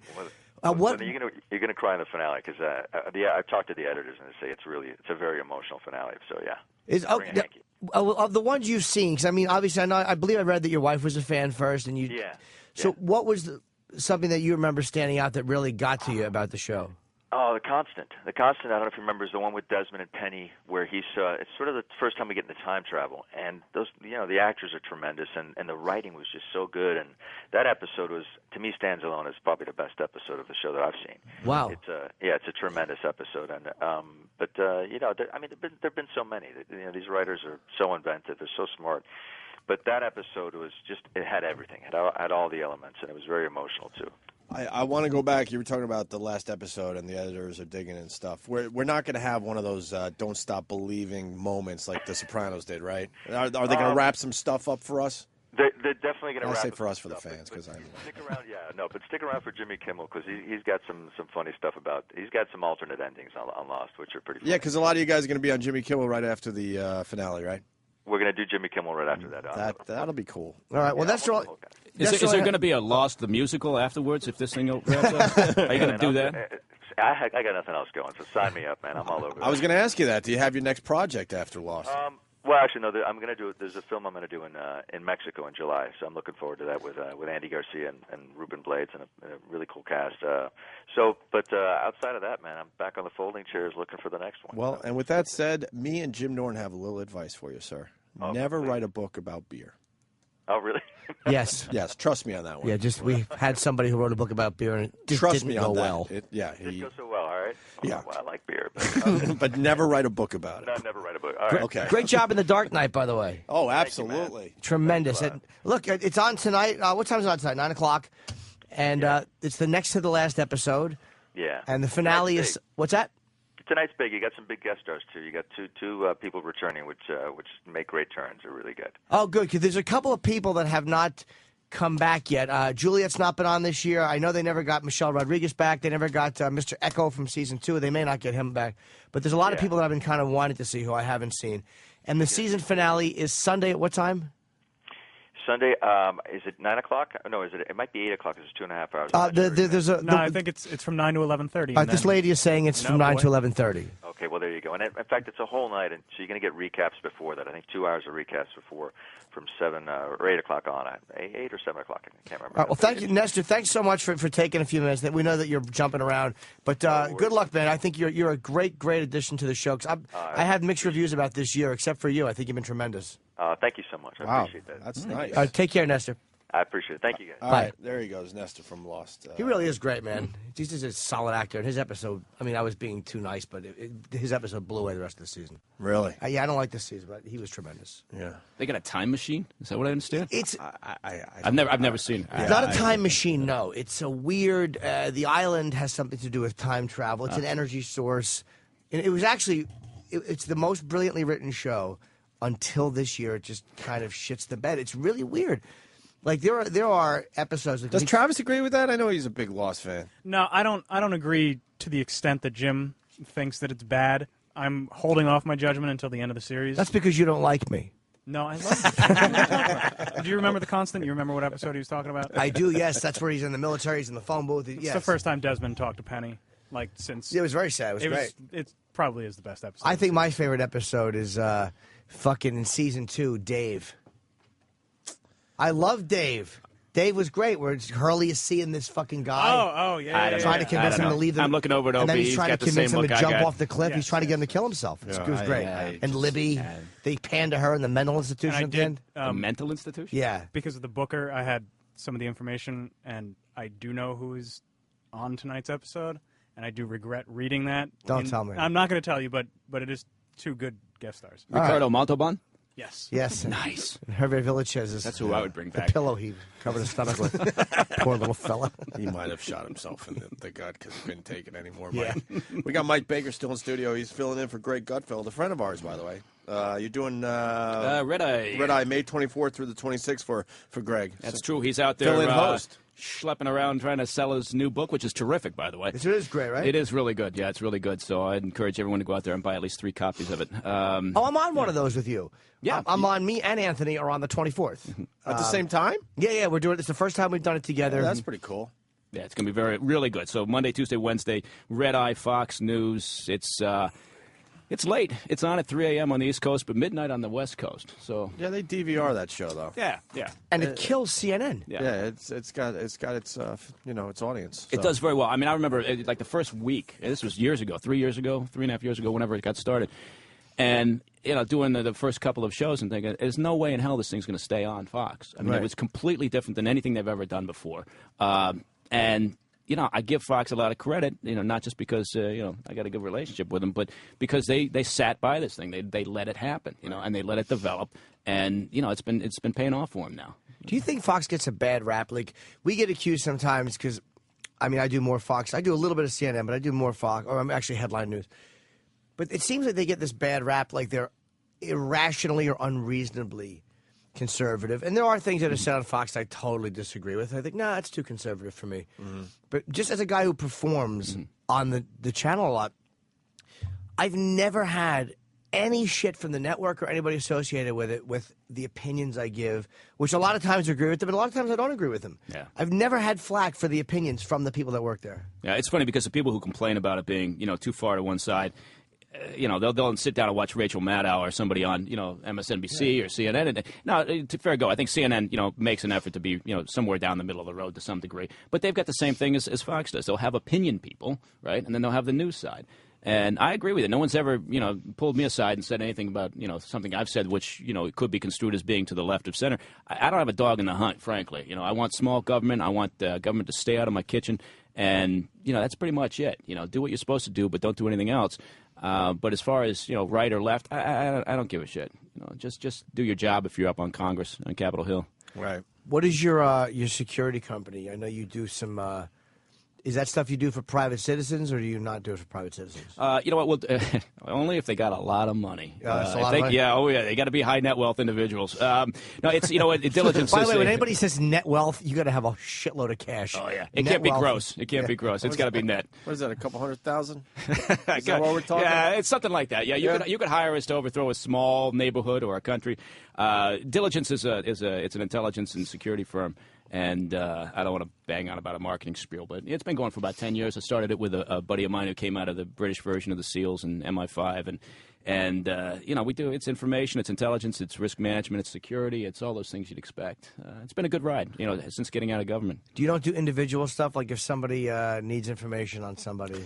Not usually. We don't do divorces. We won't, sit and follow somebody for an insurance rap. That's not what we do. That's a private investigator's job. But by the way, is that so easy for you guys? Like that kind of stuff is so low level. Well, you know what? It's not what we're geared to do. I mean, if somebody comes to us and says, "Look, we're worried because we think the Chinese are stealing our secrets because we've got facilities over in China," then we'll pay attention. If a company, really? You're on that level. Yeah, I mean, if an opposition party comes to us pretty and cool. says, "Look, there's going to be an election in Chile, and the opposition party would like us to, uncover dirt. They think the current party is stealing money." Then we'll look at that. It's that sort of thing. So, how many languages do you speak? Do you just speak English? I do speak English. Yeah, no, but I mean only. Yeah. You speak it very well, by the way. Thank you very much. I've been working on it. I speak Greek. Do you understand, by the way, French, you don't want to say it like that. I speak Greek is a Craigslist term. Yeah. For women. Yeah. And when I did that, I just reapplied my eyeliner and winked at Jim. What does that mean on Craigslist? I speak Greek is a way a girl. This is when they try to convince people that they're fooling the cops into not thinking they're hookers. Instead of $300 they'll say, "I can see you for 300 roses, and you're paying only for my company. And I do speak Greek, which means I do anal sex. And I'm looking for French lessons, which is oral sex." I mean, I've heard. 300 You did a roses. thesis on this, didn't you? I certainly did, yes. It's called Destroying Every Relationship I've Ever Had. So you're, I'm sorry, you speak Greek? No, I don't. Not now. I don't. I completely forgot how to do that. What are the languages? No, forget it. I'm not going there. Let's just say I speak a handful of languages. But you speak more than one? Yeah, more than one. And you know what? And that's when if people are out there and they're considering, if you got young folks out there and they're thinking about a career in the CIA, and hopefully there was going to be some music underneath this advertisement, then one of the things the agency looks for is language experience, language capability. If you come to the agency as a young person, you got out of college, your grades are decent, you haven't been, doing meth. If you speak Arabic, Urdu, Pashtun, Chinese, Russian, whatever it is, then you're going to get a serious look. I mean, that's what they're looking for. International experience, overseas, some military time. I took a few years of Spanish. That's good. That'll work. Good, right? Yeah. I mean, now don't know shit about it. Yeah. Well, I know a couple dialogues about messy rooms and dirty kitchens. But I can order a meal in a restaurant. No, I can't even do that after 6 years. 6 fucking years, I can't do shit. I took 2 years of French. I know none of it. I did French too. Really? I couldn't give you one phrase. I passed though. I took 7 years of public school French, and it did me absolutely no good whatsoever. My French teacher was really hot though, and had some of that nice French perfume, and she had fucking cleavage, man. When the teachers were still allowed to show their cleavage, big bosoms, blonde hair, bleach blonde. Do you remember her name? Nope. A stereotypical French teacher. I had it. Because, I mean, my company could look her up and maybe put you two in touch. That's true. Yeah, but I was torture her for information. I was suffering and wanted to drop, but she was so like just wow that I hung in there for two classes. Yeah, Man, I know that. I had a teacher, 7th grade. I went to school overseas in Australia, and 7th grade, Miss Brighty was a French teacher, and I remember she walked in, and I never paid so much attention in class since then. It was unbelievable. But again, I learned absolutely nothing from the French. So, How many languages would you say that you're comfortable, or that you could be conversational in? 3. Yeah, Greek's an odd we've one, got. though. You know what? We've got. I mean, my company's got. What do we got? About 50 some odd people, and we've got 25 languages spoken at a native fluency. So it's a very international company. It has to be. I mean, so in a way, we're kind of. I suppose you could say we're doing a lot of the things that I used to do in government sector. We're doing it's for profit. We're in the private sector, but it's it's a good ride. It's entertaining, but the agency prides itself on people who are generalists, basically. You can throw them overseas. They're going to be able to develop sources. They're going to be able to, handle themselves properly. And language is a big part of that. So. Hey, I got a couple good... Sure, no. I got a couple good questions coming in. Well, let's say hi to Sal in Chicago. Sal. Hey there, you know who's responsible for killing that guy who invented the water-powered car? Right on. Damn good question. Yeah, I do. What? Oh, that's the end of your question? No, see, there was a guy that was bragging. What year was it, Danny? This goes back a while. A few years, right? Yeah, but I don't think it was that long. I think it was like 95, I want to say. A guy was bragging 10 years, something like that. He figured out how to run cars on water all over the place, and it's going to shut down the freaking gas companies, this and that. And then doesn't the story go that someone from the CIA paid him a visit? I think some military general went to have lunch with him or something like that, and then 6 months later he died of food poisoning. Yeah. He died very suspiciously, and it's something we're obsessed with, and we bring up from time to time on this show. Here's a guy bragging. Meyer. Here's a guy that's Stan Meyer. That's right. You know Stan Meyer? No. No, I killed him. You mean Stan Meyer? No, I was thinking of a different guy. But this guy was bragging how he's basically gonna, he's gonna shut down oil companies. Next thing you know, he's dying of food poisoning. Yeah, no. That was a little creepy to us. It is a little creepy, but you can make anything into a Byzantine conspiracy if you work. If you work long enough for the U.S. government. You quickly stop becoming a conspiracy theorist, because you realize but you do it just ain't understand going to happen, If we could run cars on water, that would not be good for a lot of people. Yeah, no, it'd that be good. It'd be great for us. Yeah, no, it would be great. But you know what? In a sense, people love. It's like the grassy knoll. It's how many of these conspiracy theories are out there? But I go back to what I said. Just saying, I know, but that's how many times does that happen? Is that hack spy stuff? It's kind of hack. Yeah, there's other ways to do it. If they were going to kill Stan, they wouldn't have used food poisoning. But they probably would have drowned him. My favorite is the old pusheroo. The old pusheroo off the bridge? Off the hard, building? it's hard to prove the old pusheroo. Somebody got pushed, you're right. Yeah. Unless you have paint on your hands, which is a rookie mistake. How do you There's prove a the old fingerprint on it from the paint? We had a theory about the cruise ships when someone goes missing. I'm like, that's a guy killing his wife. Yeah. But the old pusheroo, I think anytime easy. you look at that, but you know what? Honestly, how do you prove it? Yeah, it's tough, but people love this stuff. People love one world government. People love conspiracy theories, and why not? They're entertaining. And what's your favorite conspiracy theory? Oh, good God. There's so many of them. Well, I think, there's the most recent ones. The idea that we went into Iraq for the oil, I love that one. That somehow we thought that's a good idea, and that's the reason why people think we were doing it, or that why did we go into Iraq? Bad intelligence and a heavy push from the neoconservatives who had a Jones about Saddam Hussein. I mean, it was just it was a perfect storm of bad information and bad influence and overdue influence from the neocons in Washington. That ruined Colin Powell's career. It really did. Shit, yeah, hung him out to dry in the UN. Yeah. You remember how powerful he was? Oh yeah, no, and also kind of I think it's the reason why he decided screw it, I'm not running for president. No interest after that, and opening himself up to anything afterwards. But now that was a really flawed decision. But again, it's hindsight. The funny thing is that we had a lot of our allies on board with that as well. Not to revisit the whole Iraq situation, but we weren't the only ones out there thinking that there was WMD. I mean, we had a consensus of. Now the problem was that consensus was built on one bad source for the most part. I don't want to oversimplify, but you could argue that Afghanistan's the same problem. We spent a lot of time getting the Soviets out of Afghanistan. Now we're doing the same damn thing the Soviets did. And right after 9/11, great idea. We went in there. We had a hell of a time. We kicked ass. Now, should we be there? Is it important to our national security to be in Afghanistan? I don't think so. But we're not having an honest discussion about it.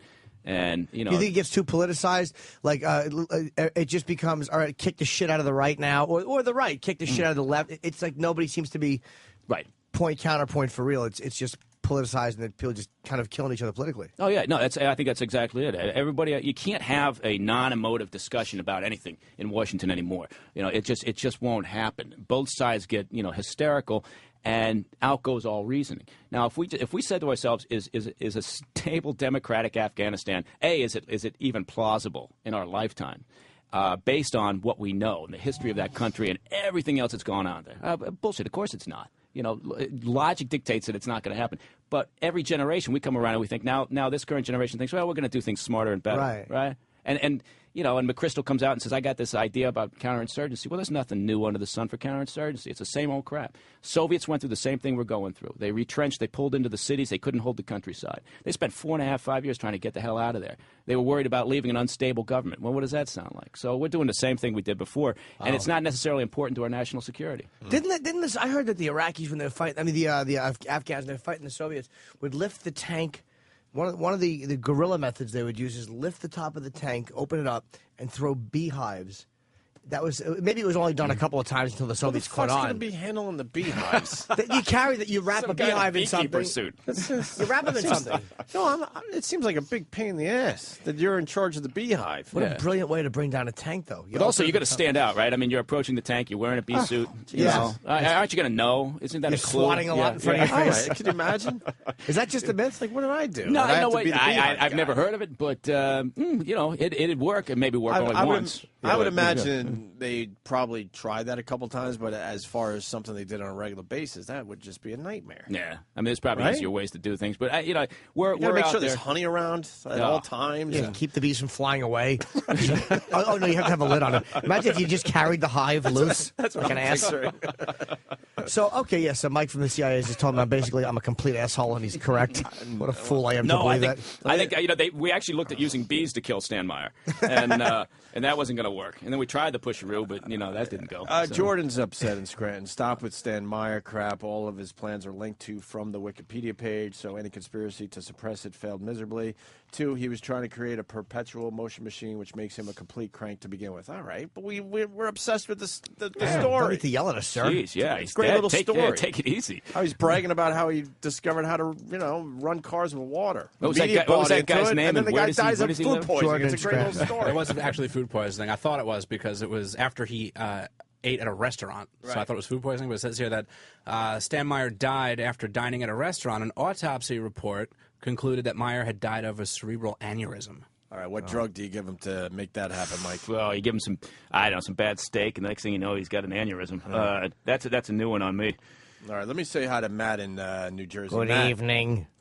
Hey, guys, how's it going? So the food poisoning thing's bullshit. I like to think he... No, the theory was that he was poisoned, but the autopsy says aneurysm. Aneurysm. Yeah. All right, let's say hi to Matt. Hey, guys, what's going on? Hey, Mike, I had a question. I'm a combat vet Marine, and when I was in Iraq in the beginning, our ROEs, our rules of engagement, were pretty simple. When we felt threatened reasonably, we would squeeze and fire back. I think most people would say that's reasonable. Well, yeah, but by the time we left, I basically had to know where the shot came from, who did it, what his middle name was, what his fucking favorite color was, and whatnot. I want to know what your rules of engagement when you're with the when you're in the field. What was your ROEs? What were your rules of engagement? Well, you know what? Our rules were essentially before going out, we would have lawyers come and sit and talk with us, and they would say, we're lawyers, and we're not here for you. We're here for the agency, and we're here for the director. So if there are any problems out there, then you shouldn't make the mistake to think that the legal team here in headquarters is here for you. And that was kind of the way that we would start anything. Our mission was different. If there's shit blowing up and people getting killed, usually something's completely fucked up. Our goal was to stay off the radar screen. So it's tough to compare. I really sympathize with what you guys go through out in the field now because I mean, you're right there, right at the tip of the spear, and you're engaging the enemy constantly. And they're putting all these fucking rules on you. With the agency, we're supposed to be in and out. Nobody's supposed to know we're there. And like I said, if shit's blowing up, then we got a problem. But I do remember to this day the legal team, and I love the agency, but the legal team sometimes could be very funny when they come in and say that. We're not here for you. Even these guys have to deal with lawyers. We hate effing. They ruin everything. God. You ever take anyone out, Mike? Sipping his coffee. I'm sipping my coffee. With a little scope action? You know, we don't talk about anything like that. I know. I figured I'd try. Yeah. But, you know, I will say this. Anybody listening out there, the agency is a great career. I highly recommend it. Wow. What did your family and friends know about what you did? Most didn't know anything. Most didn't know anything. Immediate family knows. They thought he sold Mets hats. But they at least knew you were in the CIA, right? No, most didn't. Most of your family members didn't know. So I mean, you know, only your immediate family, you know, would know. You know, like parents, very close. You know, brothers, very close inner circle. Yeah, but I mean, if you met my extended family, you wouldn't trust them. What either. do they think you did? Yeah, you know, government. I mean, most of them assume that you're, you know, working for the military or for government or, you know, they just don't care. That's the funny thing. If you get on and that's a good point. I get on a plane. How do you not brag about what you do? No, people around you. I know. I mean, if I got a dumb radio job and we brag. Well, yeah, you're flying around the world taking out guys with scopes. Look at this. You guys had George Wendt on this morning. I'd brag about that. Yeah, we'll brag about the George Wendt interview for years. I'll be talking about following him. We'll make it better than it really was. You know, give us a little time. No, but I mean, it's a good. You get on a plane. I would get on a plane, you know, and I don't like to talk on a plane, right? I don't want anybody to get in my space when I'm flying. But someone would turn to you, and inevitably they'd say, "So, what are you into?" You know, and the best thing you can do is give them the most boring job you can think of. You know, I'm a, you know, whatever it is. What I don't would want you say? Oh, geez. You know, I'd start talking about import export of, you know, some parts or some bullshit. Textiles. You know, or you know, some financial analyst. Textiles. I'm a textile salesman, and you just want them to shut up and not bother you.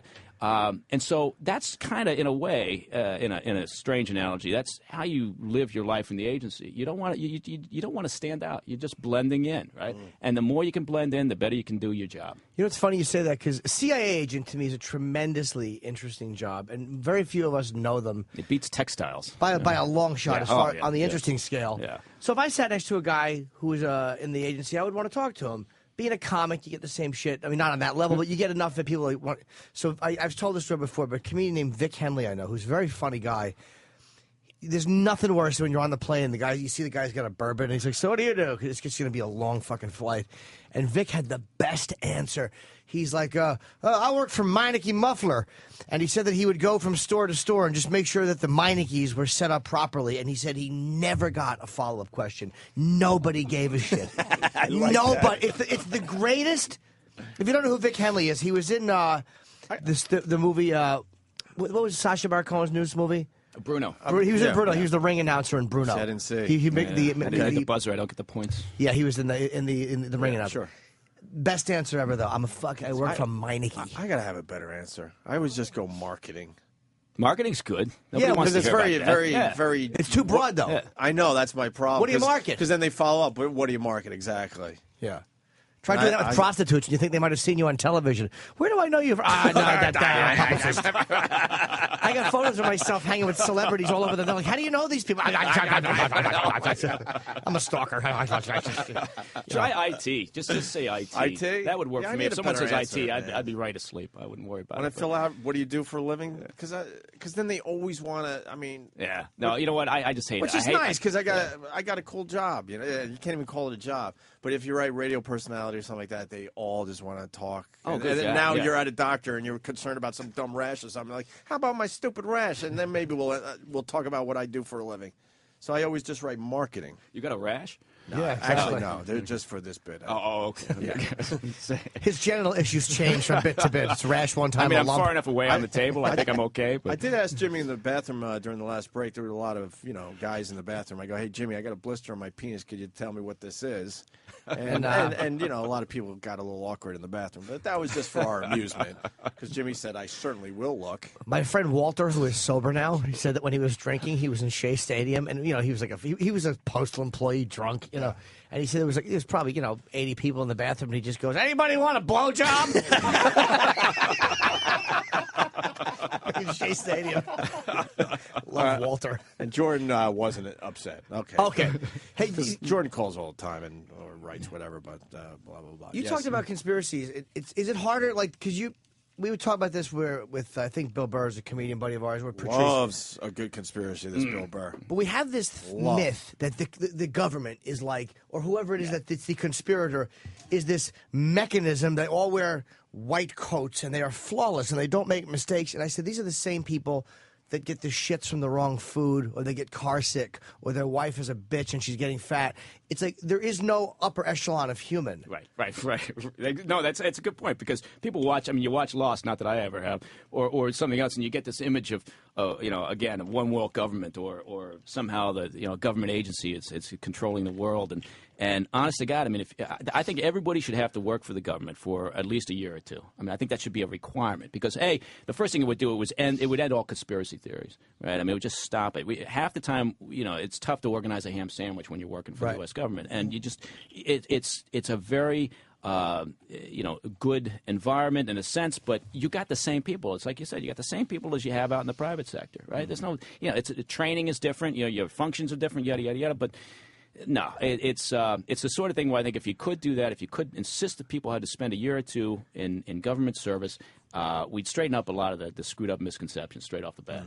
Yeah. Wow. Hey, interrogated, right? That's what we're learning about you today? Yeah. Could you interrogate Danny and find out why he doesn't like Kenny, and interrogate Kenny to find out why he doesn't like Danny? I caught that first episode of the Kenny Hates Danny show. Yeah, there's something. That was really good. No, we spoke outside in the hall for you and Kenny did. Yeah, like 25 minutes. I'd rather have that on the air. Yeah. That awkward talk after the conference. You guys seem to end on a good note. We'll see. Yeah, we'll you see seem what to end happens. on a good note. Yeah, I mean, we tried to, have a real discussion as human beings. I think that. I don't think there could be any promises made, but I think that. What the fuck did you say about me? See, I called you a scumbag, actually, under my You breath. guys made up and you don't even tell me? That shit has to be on the air. No, we just came to a conclusion. What's the conclusion? Oh, it's going to ruin everything. It's going to ruin 25 minutes. Watch this. Yes, Kenny, what's the conclusion? No, you got a legitimate guy here. Mike Is Baker. this Mike? Is Kenny's mic on? Yeah. It sounds really. I think it's because there's too many mics on right now. Yeah, I can't do anything about that, Are Kenny. those guest I'm sorry. mic on? Because usually they take out. No. Okay. No, I saw them. They had a nice little conversation after the show. Everything went well. Danny walked away. Kenny looked at me and said, "What a fucking douche." I knew it. What's your take on the conversation that you and Danny had? I'm terrific. Misunderstanding? That was what you took away from that conversation. I'm terrific. He took away that he's terrific. Was it a misunderstanding? Yeah, who's better than me? I think somewhere along the line, I think the show got split into teams and stuff. I think we got to bring the whole team back together. I think we all got to start by saying hi in the morning. Let's all start with a good old hi. I did mention to Kenny that we all do work for the same show here, and it just seems a little odd that there would be, bullshitty little infighting like that. So let's just all make the show as good as it could be. Kenny, you good with that? Yeah. I got to tell you, as a former CIA officer, I'm not really buying his body language. He didn't look like he was selling himself completely there. There's an underlying issue. I don't want to play Dr. Phil, but it's an underlying issue. If I were you, I wouldn't get in a dark room with this guy, because he's going to beat the shit out of you one day. There's a lot of rage. I just have to. I mean, I don't have to trust Kenny. I just have to function with him. Yeah, but Mike, that's a very good point. Now, by this body language that Kenny has, if you could even call it that. What can you tell us about Kenny? What can it say? You know what? He's first thing, he's a stand-up guy. He's standing there. He's open, right? I mean, if he was standing there, his arms were crossed. He was kind of looking down, kind of looking at you sideways or whatever. But the way he's standing, very open. I don't think he's trying to hide anything except for his dislike of Danny. And frankly, I've just met Danny. I understand. But no, I think just taking him right there, his posture is basically an open, honest stance. Unapologetic, almost. He's not going to bullshit. Yeah. It's very accurate. Mm-hmm. Kenny's a guy who the interesting thing about Kenny and Kenny when he was Dice's road manager and security guy, Kenny at times is hard for people to take, because Kenny can be very harsh. But I've never met a guy who was less phony when it came to wanting people to like Kenny will tell you, and I might have talked about your situation. Kenny will go, no. Like, I'm such a weasel. It's hard for me to say no. It's really hard for me. But Kenny will say the things that we all kind of want to say. Yeah. He loves saying those things, too. Yeah, the fact that he has takes a pleasure tenting in in the front of his pants is the problem. Yeah, we think he gets boners when he says no. when he ruins someone's day. But it's an ability that I kind of admire because Yeah. I want to be liked so much. And it's not that he doesn't, but Kenny's willing to do things that are going to make him not liked. And I'm really not talking about this situation. I'm talking about stuff that's happened on the road with club owners. Like, where they'll try to fuck you for an extra few tickets. And I'm like, well, don't you think? And Kenny's like, I counted 350. You're saying 330. He just calls the guy out. It's like, you have an ability to do that I don't have. And Mike, if that's your real name, yeah. If you're looking for new guys, I changed my name after that Stan Myers incident. Oh, really? Yeah. Kenny's one of those guys that should be running a. He's an interrogator too. Yeah. You he should be running. Are you cutting him loose and he's going to be looking for a job soon? Is that what we're doing? I don't know. No, not at all. But I mean, Kenny's trying to get his own little thing going. So I'm just saying. Well, a lot of people have a hard time with the no. He's amazing. amazing. A lot of people don't want to say no. I mean, a lot of people. That's a natural thing. And I mean, even in the agency, you get personnel reviews. We have the same systems internally. It's like you were talking about. It's not a different world, right? It's same processes and it's a bureaucracy, even though it's a small and it's a great operation.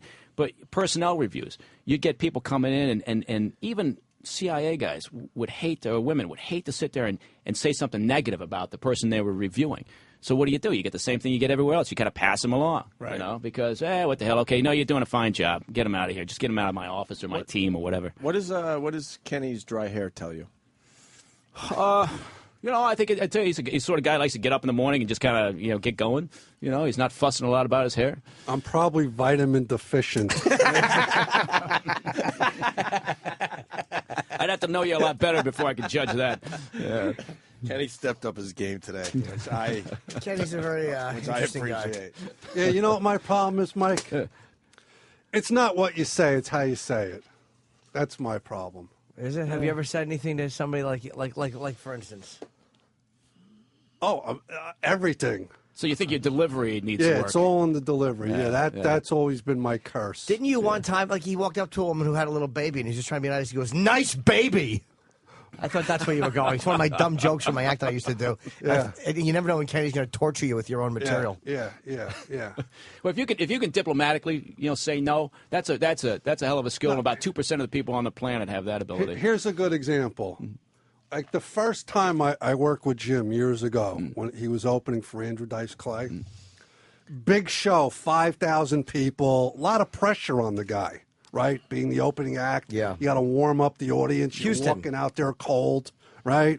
He's fairly, new in the business, trying to step it up a notch. Hoping the Dice audience is going to warm up to him, right. all that stuff. Oh, biggest comic worries. on the earth at the time now. He's the opening act. And right before he went on stage, and there was a ritual where Andrew had a stool, and I used to set the stool with 2 bottles of water, and I used to put a towel on the rung of the stool, all right? And you didn't mess with that, with Andrew's water. And Jim, his little crutches, he sips a lot of water while he's on stage. I call it an asset. Yes. See, it's not what you say, it's how you say it. See what he did right there. Look at that. So Jim wanted to walk out with his bottle of water, and he was going to put it on the stool while he was doing his act, right? And I told Jim right before he walked out, right, big pressure, I said, if you forget that bottle of water on the stool, when you come off stage, just keep walking. Yeah, because he likes to make you comfortable. I almost quit the tour because of Kenny. This is like we were in Florida, I remember, and I had never done the Vegas. That was the big gig every year was Vegas. Dice would do Bally's every year, Kenny's family and Dice's family. And so Kenny said to me, because I had never done the gig with the families, Kenny just took me aside and went, "You would never hurt a child, would you?" I was like, what? Well, Dice had small children at that time. Yeah, but it was just... Jim was a little more promiscuous back in those days. Yeah, and you would probably run the crim check on Jim, and so you knew to ask the question. Yeah. So, that's smart. Yeah, did you run a background check on me when I first started? I didn't care. No, it's smart if you did. No, I called Florentine, and he stood up for you. He vouched for you. Oh, all right. Yeah. All right, one more phone call, then we're going to get out of here. We got John in D.C. John. Hi, what's going on? Thanks for waiting. You waited a long time, I see. That's all right, man. I'll live. I'll wait longer. Hey, listen, bud. I'm in D.C., Westfields area. That should sound familiar to you, yeah? Are you asking Mike? Yeah, I'm asking Mike. Yeah, it sounds familiar. All right, good deal. It should. Listen, man, I mean, there are two kinds of ex-CIA guys, okay? There's the guy that gets... listen, man, I mean, there are two kinds of ex-CIA guys, okay? There's the guy that gets out, he makes a living, drags his knuckles like everybody else. Because up here in D.C., when I tell people I'm ex-agency, I mean, and everybody is ex-agency up here. Or they're ex-NRO, or they're ex-something. Right. I'm ex-Mossad, yeah. Yeah, but you go down to Houston, where I'm from, and I tell people what I used to do, nobody shits their pants. Well, you're making a living making people who don't know better shit their pants, and I'm just curious. Do you ever feel like a douchebag? Because to people like me, you kind of sound like one. Yeah, sometimes I do feel like a douchebag, and sometimes, you know what, I am a douchebag. Here's the good news. I agree with you 100%. You Perfect. are 100% accurate about everything you say, so you know from what you speak, which is nice. But, Right, well, that's good. I appreciate you saying that, yeah. Well, hold on, why are you insulting Mike, though? Mike would never get on a radio program and talk about the shit that you're talking about, man. Well, now, can you cite anything that I've talked about that you'd consider to be classified information? Oh, dude, listen, you can talk about classified information without talking about classification. We both know that. I think that's... No, you got to run that one past me again. That was... No, you got to run that past me again. No, you can talk about the non-specifics of where you went and what you did, but you're talking about what you did. That's the same fucking thing, man. No, I'm missing it. But by the way, how long were you in? I was in for 13 years, and I did every stitch of my time overseas. I never did a single stitch in the States. That's good. Do you enjoy it? Oh, dude, it was fantastic. It was good, wasn't it? Yeah, actually, my wife and I is former NSA. We were both in. Hold on. He was NSA, I was agent. John, I'm a little confused because I thought that Mike was speaking pretty vague. Very generally. I was wishing that he would have been a little more specific. Listen, he was being vague, and we're all very good at being vague. The difference is some of us get out, and we're not vague. We don't talk about it. We keep our secrets. But hold on, buddy, let me ask you a question. It seems like he kept all his secrets. Mike has decided he's going to make a living going around talking about it. And to people like me, not you, not Jim, not Ant, I know Ant's not there, and not Opie. I mean, hey, Opie, you got a lot of agency people who listen to you on a daily basis, brother. You have a big following here, okay? Let me jump in for just a second. What was your name again? What was your name again? John. I appreciate what you're saying, but a couple of things. First of all, I make a living by a company that I started 10 years ago that does a shitload of business in the intelligence and security world. And the second part is that you know. Now you get to impress celebrity if you don't know any better. Hold on, John. Let him finish. Well, yeah, exactly, John. Yeah, lighten up just a little bit. The second thing is I've got a very good relationship with the agency, and I do that because they know I'm not going to be a douchebag and talk about anything, sources and methods. And also, when I left overtly, so I've got the ability, and they worked with me on that. I've got the ability to talk about, to the degree that's responsible, what I did. Now, you've got a Jones about it, and I can appreciate that. But it just makes me feel. I get douche chills from it. It's like you're very accurate about a lot of it, but sometimes, like when you're talking about torture and you're talking about all that stuff, it's like these are certain things I just don't think should ever be spoken publicly by people who are in the know. But John, I agree with you. If you listen to what I had said, I talked about how we shouldn't be giving away the information that's in our kit bag. We shouldn't be talking about that shit. But at some point, it's not a bad thing to have people in a vague way defending what it is that we try to do in the national security world.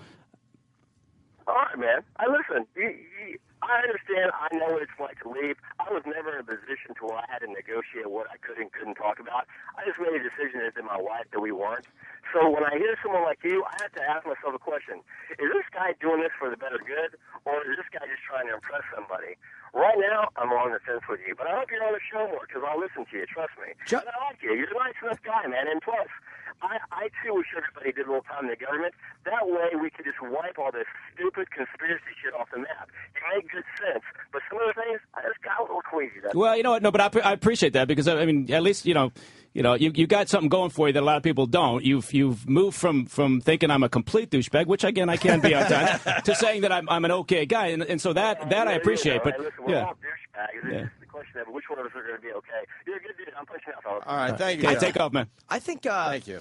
I think Mike spoke very vaguely, and Yeah, I guess I read that wrong because I really was kind of not frustrated because I thought it was still good radio, but I think from a personal standpoint, I was hoping you would give me a little more. Yeah, John- I mean, you can, and like I said, I understand what John's saying, I suppose, but at the same time, believe me, if I was coughing up anything I'm not supposed to be talking about, I would have a conversation with my old outfit, but I'm not going to do that, and I've said consistently since I've been out, you can't open your yap, you can't talk about things that you shouldn't be talking about. You sign a deal, you've got paperwork out there saying I'm not going to disclose classified information, and you don't do it. And I've been pretty clear about that. But I think John, interesting guy. What a weird place to be, though, man. You guys have a very interesting job, and you can't talk about it after you're John out. said something that I'm sorry, Ken. John said something that bothered me. Though. He goes, I don't think that stuff should ever be spoken about publicly by people who are in the know.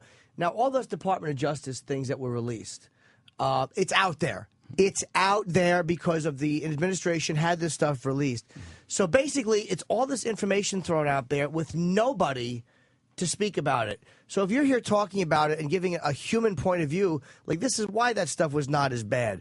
Well, I think that that's fair to want that point defended. There's no reason to say that someone who knew it. He's like saying that shouldn't be talked about by anybody who knows what they're talking about. Right. It doesn't make sense. Basically, yeah. And what I'm saying is that to the degree that's appropriate, it's not a bad thing to have some people on the other side of the argument who's saying, here's why you shouldn't be releasing this fucking information from DOJ. Or here's why you can't just rely on the Army Field Manual for what we're talking about as an interrogation. Or, this is all the good work that the agency and other members of the government, in the intel community, this is what they do. That's not a bad thing to be banging the drum on occasion when they deserve it, and they often do, without going into specifics. And you haven't said one thing that was releasing information that wasn't released in Department of Justice documents. Yeah, he doesn't want ricin in his lunch. Yeah, exactly. I don't want to end up like Stan. Kidding me? All right, we should wrap up. Wow, Mike, thank you. Mike Baker. Sure. Mike rules, man. He's on You'll be Red back. Eye next. You'll come back, right? Make me your official national security advisor. I'd love to come back. That's great. Yeah. Sure, why not? I'll speak just in general terms. And You'll be the piss host. off John. Nah, he turned around a little bit. Yeah, I think he's good. He sounds like a good guy. A little bit. Yeah. I want to hear from John more as well. And we know we have a lot of people listening in Washington. Yeah. I met Secret Service with Voss. The freaking Secret Service liked the show. Yeah, well, the had guys under Bush anyway. Yeah. We ran into them in Arizona. Oh, Phoenix. believe me, yeah, your show is really popular down in Washington and Virginia. Yeah, right on, man. So you're going to be hosting Red Eye May 24th through the 26th, so 3 days when Greg Gutfeld is out. That's cool. Jimmy's going to be doing Me one and of those. Anthony are doing that Monday the 24th together. Excellent. And I'm supposed to do the show. I guess I got to start doing it or something. You should. You give it a go. It's a very hey, fun show up show. on Monday. Then we'll have the whole team there. Yeah. We get Kenny and Danny back for a quick 5-minute segment.